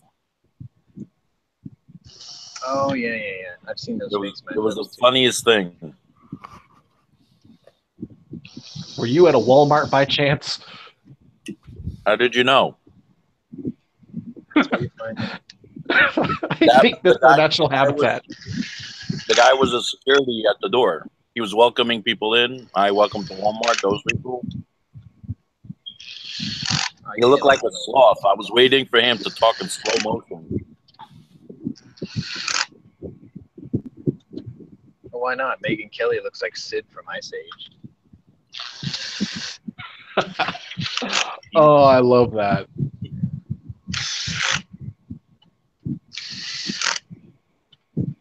People with the ice cream. Yeah, we've all met a comic book guy. We all know an Apu. Oh, definitely. Nah, see, I've never met an Apu who actually had that like happy personality. All the ones I've ever run into are all assholes. I'm waiting to meet my happy one. And may the happy one be with you. He's going to be the one that's genetically altered where he can't grow body hair. He's not hot all the time. I've been to a lot of dive bars, but I've never quite run into a Mo Sislak yet. Yeah, I don't think I have either. Though I think, you know what? I have to add a 4th one because I have met a Barney Gumble. Nice. When I was living in California, I literally knew a guy whose family owned a bowling alley, and he sat there at the bar and got drunk all day. My girlfriend's uncle was like that. Was his name Barney? No. What was his name? Danny. Uncle Danny. That's what she called him. Yeah, I was using memory from like 12 years ago. Jesus. Yeah, dude. Like, she says that he keeps claiming he has PTSD, and that's his excuse. And he walks down to the bar, which is like a mile away. I don't know how the hell he gets home. Well, at least he walks. Yeah, that's exactly what I was going to say. He's walking himself to accept the alcohol a lot better. And when he goes home, he walks it off. No, he doesn't have a car. Yeah, he walks it off after he drinks. But he gives himself the energy for his body to accept the alcohol better when he gets there. Oh, no, see, the only time I ever fucking talk shit about an alcoholic is if they're an alcoholic who drives. Oh, yeah. Yeah, those are the worst ones. Because I'm a self-admitted heavy drinker, and I'm like, even I have the decency to get a cab. Well, you have a thing called common sense. Not everybody has that. I typically leave the bar before the buzz kicks in, and by the time I get home, I'm like, oh, I'm glad I got home in time. That's happened before. When I was younger and I used to actually go out to drink, because nowadays at this point in my life, I just buy liquor and bring it home. It's cheaper. It's cheap. it's cheaper, and because I spent those years working as bouncers at nightclubs and bars, I just can't stand being in them. Yeah, I mean, it's like you go in and there's a routine, and there's always the same routine. There's always a certain guy that does a certain thing. There's always a certain girl who acts a certain way. There's always a girl who brings her friends so she can be not the ugliest person in the room. I was just breaking down to one of my I remember a couple years ago, a buddy of mine was trying to hit on a girl at a bar.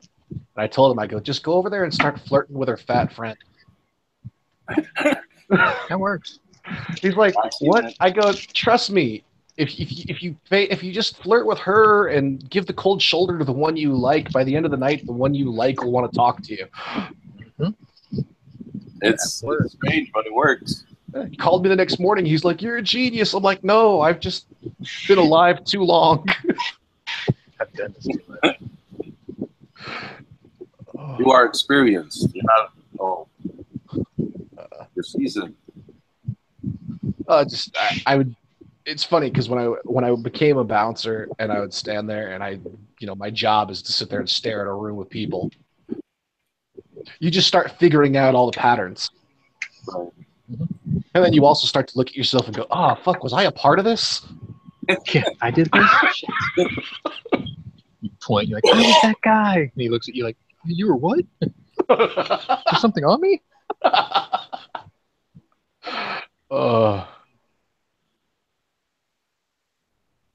Yeah, no, I think it was like 2 years after I'd been bouncing that I discovered I couldn't just go to a bar and hang out anymore.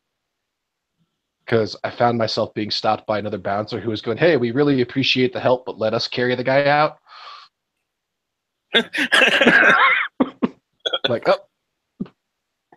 Can't get it out of your system, huh? By that point, it had just become a reflex. Right. It was like, oh, look, here's a guy who's out of hand. Out you go. Oh, wait, I don't work here. You just enjoy the thrill. Nah, to be honest, I just can't stand people who. I can't stand people who ruin other people's good times. Yeah, some people are not good with alcohol. And as somebody who has drank as much as I've drank, I really don't understand when I see these grown ass men. And the women bug me too, but mostly the guys bug me. Where I'm like, dude, you're not 21. You're not even 25. You're in your 30s. And you still don't know how to handle your alcohol. You don't know when to walk away. And the fact that they don't know how to do that, at least try to be responsible about it. Yeah. So I have no respect for them and I have no tolerance for them. I totally understand where you're coming from.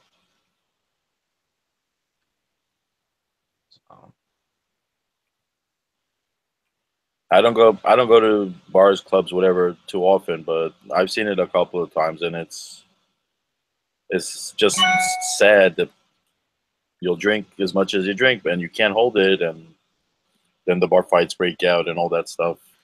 Just nonsense. Well, it's funny because like as me and a couple of my buddies we went out the other day, and what was it? We went to a Wings and Things. Ooh, okay, I know that. Yeah. And we were sitting at the bar and we were eating and we go, wow, this has become our version of going to the bar, hasn't it? Shit, we're all getting old. Times are changing. It happens to everybody. Whether we want to believe it or not. It's just like with the nieces and nephews, and I hear their music, and I refuse to comment on their music because I feel like I'm turning into my father. Well, you also won't have anything nice to say, so sometimes it's better not to say anything at all. That's why I feel like I'm turning into my father, because I'm like, oh, your guys' music sucks. And I'm like, oh, it's the same shit my dad said.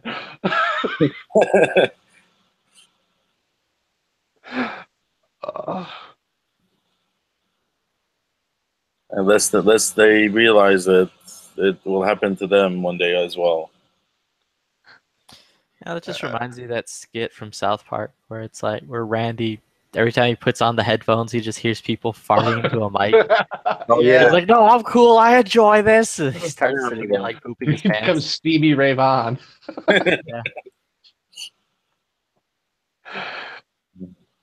That show had some good episodes.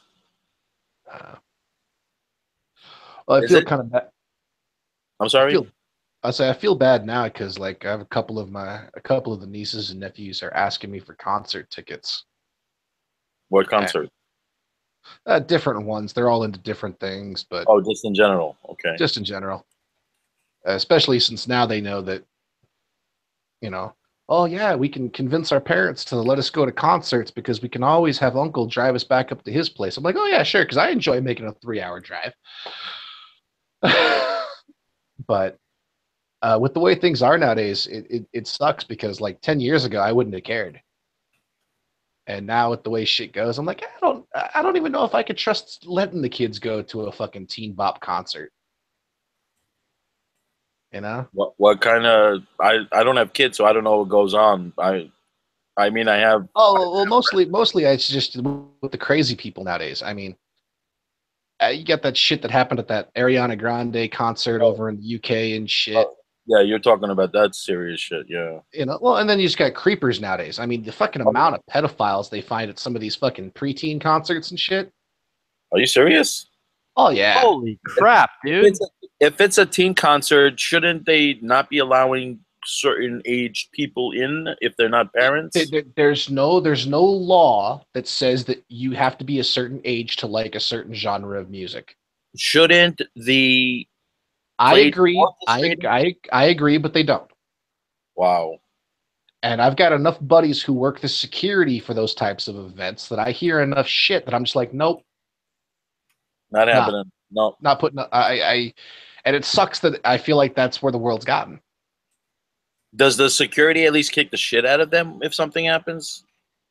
I can just say that if they know me, I know they do what's right. There you go. That's all that really matters. Okay, so it's okay then.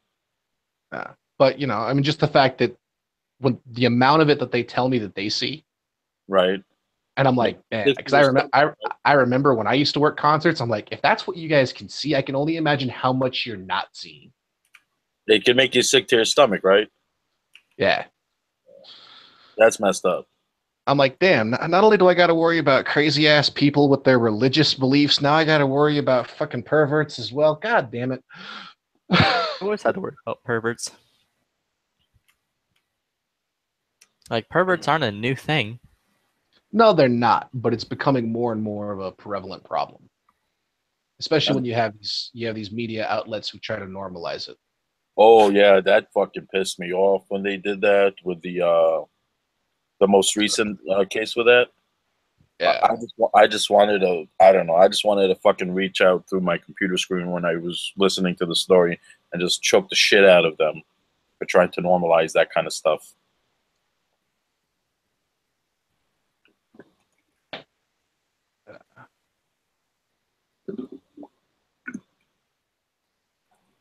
So yeah, so now if the kids want to go to a concert or anything, that means I actually have to go with them. Well, that's a lot better than not having any adults with them. I know, but that means I have to. That's me basically committing a form of self-mutilation.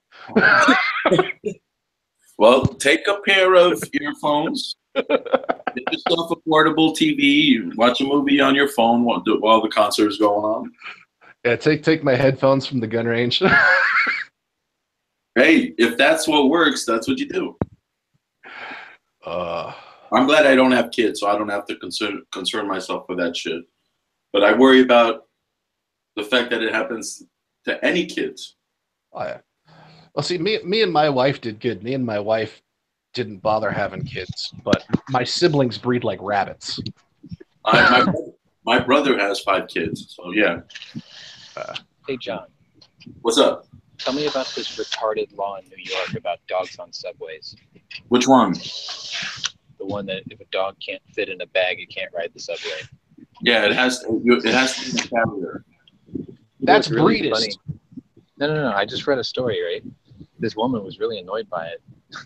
So what she did was she got one of those IKEA like 30-pound bags, the real big ones. right? She cut 4 leg holes in it. She steps her dog in there. And the arm straps go all the way up to her shoulder. So Hell she has yeah. a dog in an IKEA bag walking around. That's funny. That is funny, Fucking dude. brilliant. Good for her. She's like, this is good enough for a dog as large as a mastiff. But Hell yes. I'll tell you one thing. Not everybody follows that. And there are dogs and there are cats and walking around. They keep them between their legs or on their lap. But there are people, because there are just not enough cops to give citations to everybody. I saw that dog. I saw this big blue bag with a head sticking out of it, and I thought it was brilliant. Yeah. You're not allowed to have a dog unless it's in its carrier or whatever term they use for the thing that holds the animal. But you obviously can have if it's a service dog. Yeah, well, see, people abuse the service dog thing because you're not allowed to ask them to confirm it. No, it's none of their business. It's like if someone has a disability, you're not allowed to ask them, "Oh, what's your disability?" I know, that's what the service dog thing falls under, and so many people abuse it that it's fucking sad. Well, let them abuse it till their lawyer says, "Well, you got to pay."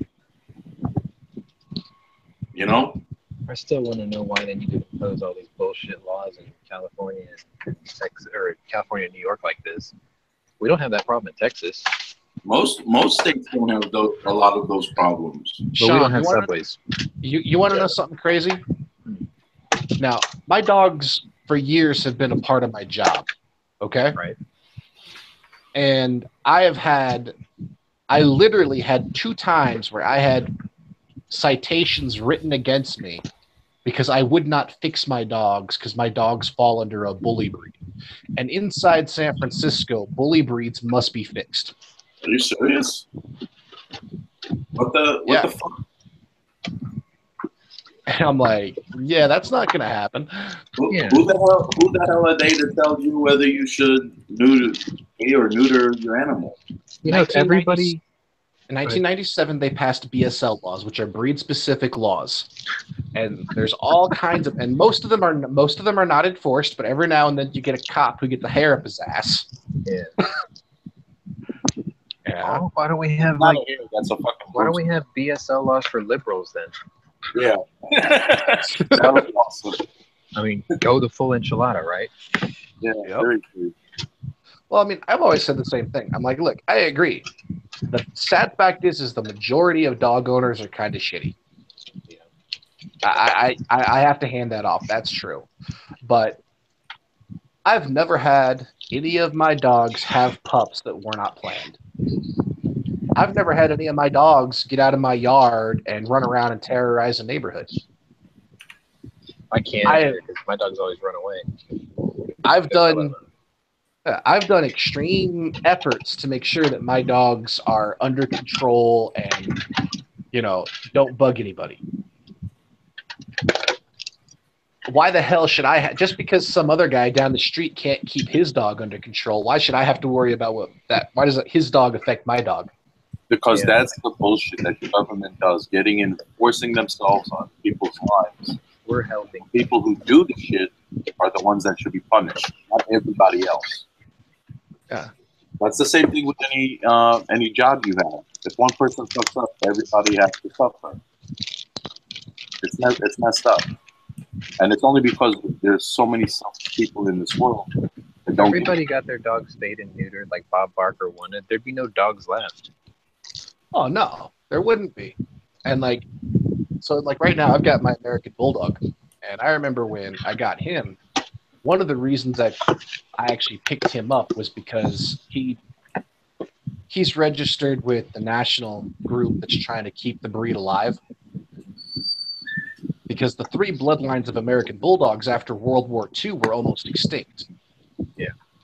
So there's only about 8,000 males, most of whom are not breedable, of the American Blue Bloods. How is that accounted for? How do they know it? How is that? AKC registries. That's how many register your dog? Yeah. AKC registries.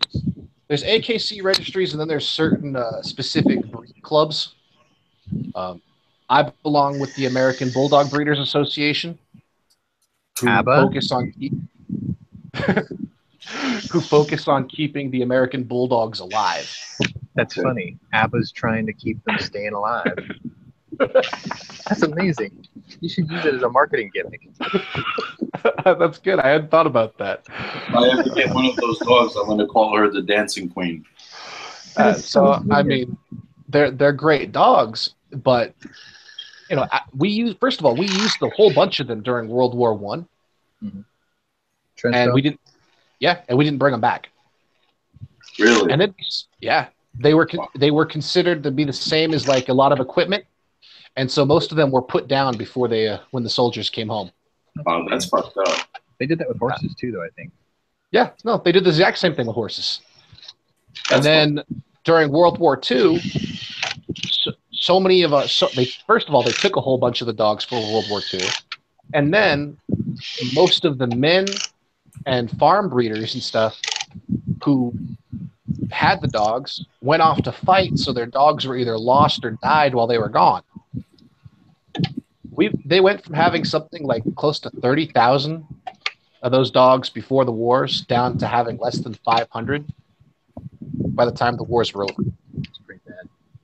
And see, that's something I don't understand, because when they need them, now they don't have them because of that past that they have. But you're saying there's more manatees than there are American bulldogs. Yeah. What's your weird obsession with manatees now? I don't know, dude. I want a breeding pair. Well, and one thing was that during it was right around the end of World War II that the American military started to think about going exclusively wanting to use shepherds. So I'm glad that the servicemen who work with the dogs and police officers who work with the dogs, if their career is not that active, that they're able to retire with them.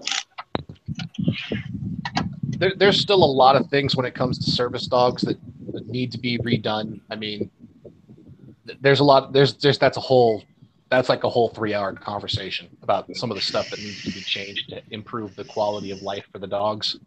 Totally agree. I mean, it's one of those things. But I remember San Francisco was like, "Oh yeah, you have to, your dog has to be fixed." No, he's not. Nope. Not going to happen. This world in one piece, he's leaving in one piece. No. Until you can prove he's committed a crime, not going to happen. My neighbor said something similar. He was like, if my dog ever gets out and does something, he's like, I'll put him down myself. He's like, you will not do it. Oh yeah. But don't get me wrong. Dog, so. Yeah, somebody shows, if my dog ever hurts a child or something like that, I'll be the first one to put a bullet in it. That depends on if that kid was smacking the shit out of your dog or not, though, right? No, I'm talking about where the dog is in the wrong. Got it. I mean, don't get me wrong. If a person's an asshole and you play stupid games, you win stupid prizes. Yes. Right about that. But if my dog does something that's legitimately in the wrong, I will be the first person to put a bullet in it. But I've also been raising dogs long enough that I feel that I should confidently say that it's probably going to be somebody being an asshole. Yep. And since my dogs, because my dogs get to work and they do get to bite people from time to time, my dogs, like, it's great because when I have a bunch of the younger kids in the house, they torment my dogs.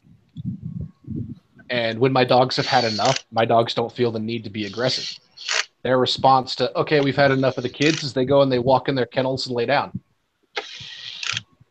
And the kids know that if we bug the dog while the dog's in the kennel, Uncle's going to beat our ass.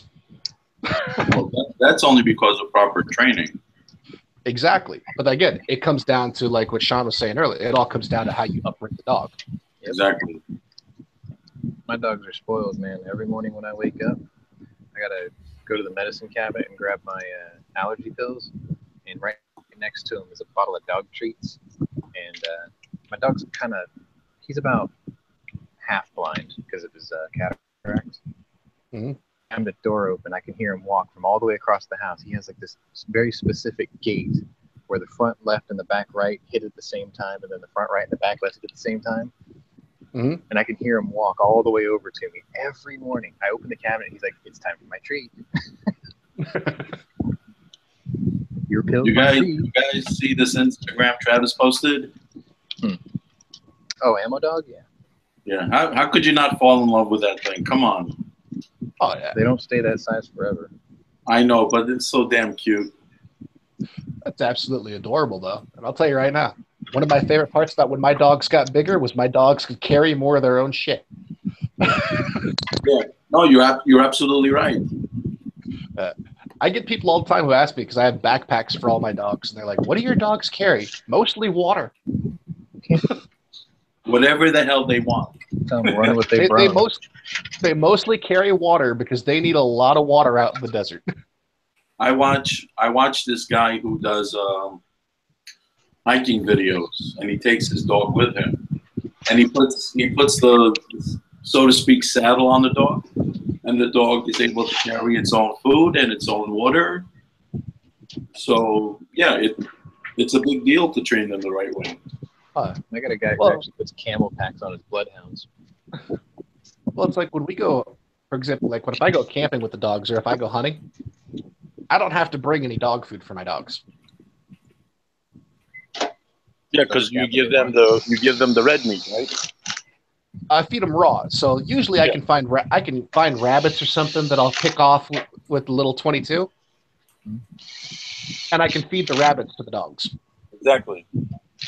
Or if I don't find anything, my dogs are bound to find something because they'll look at me and go, "Dad didn't provide dinner. We're gonna get it." Yeah, we're on our own. One way or the other. You know, it's kind of funny when me and my wife first started living together. Before we had moved back to California, we were in a more of a rural place. There had been a bad rainstorm the night before. My dogs go running out the back door in the morning, and they come back and they bring my wife a dead possum, half of a raccoon. We brought breakfast. They're like the possums creep me out. They land at her feet and they're just wagging their tails like, "Aren't you proud of us?" Breakfast in bed. The only thing like that creeps me out is the possums. Those things creep me out. So the reason why you don't like to use bully breeds for hunting in most cases, especially not for retriever work, is because as soon as they pick something up, whether it's dead or not already, they have a really bad habit of thrashing. Yeah, they'll ragdoll the shit out of it. Yeah. So by the time they bring it to you, you usually got to do a little guesswork to figure out what it was. Name that roadkill. Break out the luminol. Like, I told you to retrieve it, not devein it. Are there any bones left in this thing? Jesus. Saves you the headache of doing it. Right? If you get a dog that can bring you back a boneless chicken, I think Gordon is going to want it. Oh, shit. So chicken is primarily what I feed them. Yeah. And at one point, I had a neighbor down the road who was raising chickens. They decided that they wanted to be, urban farmers or whatever, and they were going to raise chickens. Oh, so your dogs brought you back meatless bones. The first time their chickens got out, and they made it to our yard. The first time was the last time. Oh yeah, it was all. I come outside and there's just feathers and blood everywhere. I was gonna say just feathers and visage, and 3 very, very happy dogs. Beaks and claws and happy dogs. And I'm just like, well, what am I gonna say if the neighbor comes asking for his chickens? Well, they're the leftover pieces. There you go. Just be like, got a sponge? To your freezer, you pulled out a fresh package of Swansons. You handed it to him. Just sop up about There half you a go. chicken out of this. Well, I remember it was great. He came over. He came to me a couple hours later, and he's like, "Hey, I had some chickens that got out. Have you seen them?" I'm like, "Me? I saw parts of them." And I told him because I didn't want him wandering around the neighborhood forever looking for them. I'm like, "Yeah." Be like, my front yard turned into Planned Parenthood for chickens, dude. That's too funny. Well, I mean, a dog is going to do what a dog's going to do. The thing that cracks me up is I like watching, like right now, because I'm living in a more rural area. I have a guy whose property's right across. His cat will come over into my property, and my dogs are just fascinated with the cat because I raised them with cats. So they think the neighbor's cat is the coolest thing in the world. They're like, oh look, it doesn't run away. Oh look, they'll run circles around it, and when the cat's had enough of them, the cat just hisses at them, and then they lay down, and they're like, okay, we'll lay here. You tell us when you want to play. A miniature version of us. He's bossy. Yeah. Well, it's like, so whenever it's actually kind of funny because right now is the first time I think I've had a house where I don't have a cat in it since our last cat passed away. But normally when I bring home a pup, the first thing I do is I put the puppy down in front of the cats, and I let the cat just beat the crap out of the puppy. What? Because I know they're not gonna hurt them. They're just going to assert their dominance. Oh, they just kind of paw at it a lot. Yeah, they paw at him a little bit. They hiss at him a little bit. And from that moment on, I don't have to worry. No matter how big that dog gets, I don't have to worry about him killing those cats. I got you. That actually makes sense. And it's what I watched my grandfather do when I was a kid, and as I got older, it's what I did. And I've never had a problem where my dogs and my cats didn't get along. PTSD puppy. Well, I used to love it because during the winter, we'd turn on the light and look in my dog's kennels and find a cat in there curled up with the dogs. And I never had those issues. Like I have some people who would be like, oh man, my dog and my cat don't get along and it causes all this chaos. I'm like, you should have let your cat beat the crap out of the dog when he was young. Would have solved all these issues. Spray essence of dog and heat on the cat and they'll get along forever. I don't know. With the size of my dogs, you might end up with just a dead cat. It's like you tried to hump the cat to death. Yeah, I literally watched one of my mastiffs almost kill a fucking chihuahua inside a pet store once. Wow. He's on a leash. He's on a leash next to me. And because, we're in a pet store and the respectful thing to do is have your dog on a damn leash. These people have this chihuahua that's just running around the store off its leash. And they have a little female chihuahua who's in heat. Oh, great. And she came and stuck her butt in his face. And he was like, okay. I'm there holding him. I'm holding him by the back of the collar going, no. He's like, it smells like it's go time, but it smells like it's barely go time. It does not smell like Teen Spirit. I came for the chicken and you brought me a nugget. All right, well, the owners, they're like, oh my God, your dog was going to attack our dog. I go, look, your little, and I said flat out, I go, your little bitch came over here and showed off in front of him. He was just ready to give her what she was asking for. He was being a gentleman. Like, how could you say that? Just like, because... Have you ever seen Shaquille O'Neal and his girlfriend? Come on, man. I got a 150-pound mastiff who's just about to turn your little chihuahua into a shish kebab. I'm gonna wear it as a sock down there. Your chihuahua is about to become a fucking mastiff condom.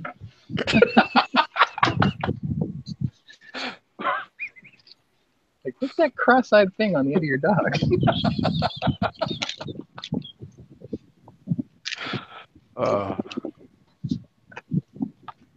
Yeah, it always amazes me, like the lack of courtesy when you go to pet stores and stuff. And people who just let their animals run wild. Yeah.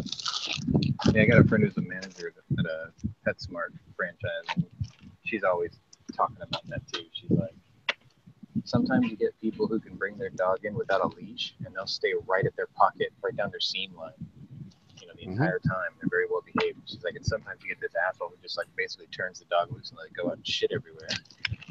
Yep.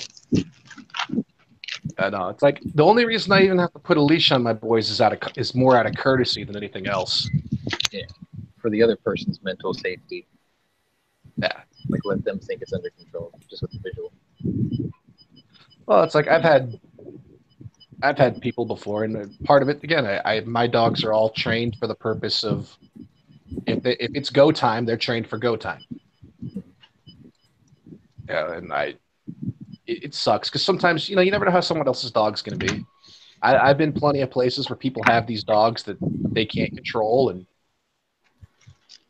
my dog will just look at me and be like, "Can I, Dad? Can I?" Is it? Are we on? No, son. No. Not today. All right. Well, We're I got to head inside out, but my stream is going to stay running. So you guys enjoy the rest of your day, and I'll see you when I get home. Have a good one. Later. All right, John. See you later. Is it already time? What time is it? Holy crap. It's 2:43 in my time zone. Wow, that time flew by. Same time. Yeah, it's 5:43 here.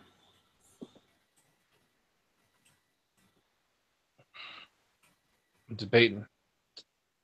I've already had a long morning, and I had to build targets. Oh, you poor thing. Hey, I just got done building targets the other day. We went shooting with the wife, and the wife brought some of her friends who are new to guns. First fucking shot, they shoot through the frame that holds up the target. Nice. Is that what they were going for? Nope. I'm like, really? I did that with my first gun. It was a shotgun. I had it filled with birdshot, and I went to an indoor range and literally shot the clips off every single time I pulled the trigger on that thing. And I was like, this is cool. See, at least under those circumstances, I understand. They were just shooting a 9mm. What kind of what you had like broomsticks holding them up or something? No, what I did, so all right. I ran across a first of all, I'm a scavenger when it comes to things. I saw they were tearing down an old mobile home. Okay. And in the wreckage, I found 3 old school satellite holders.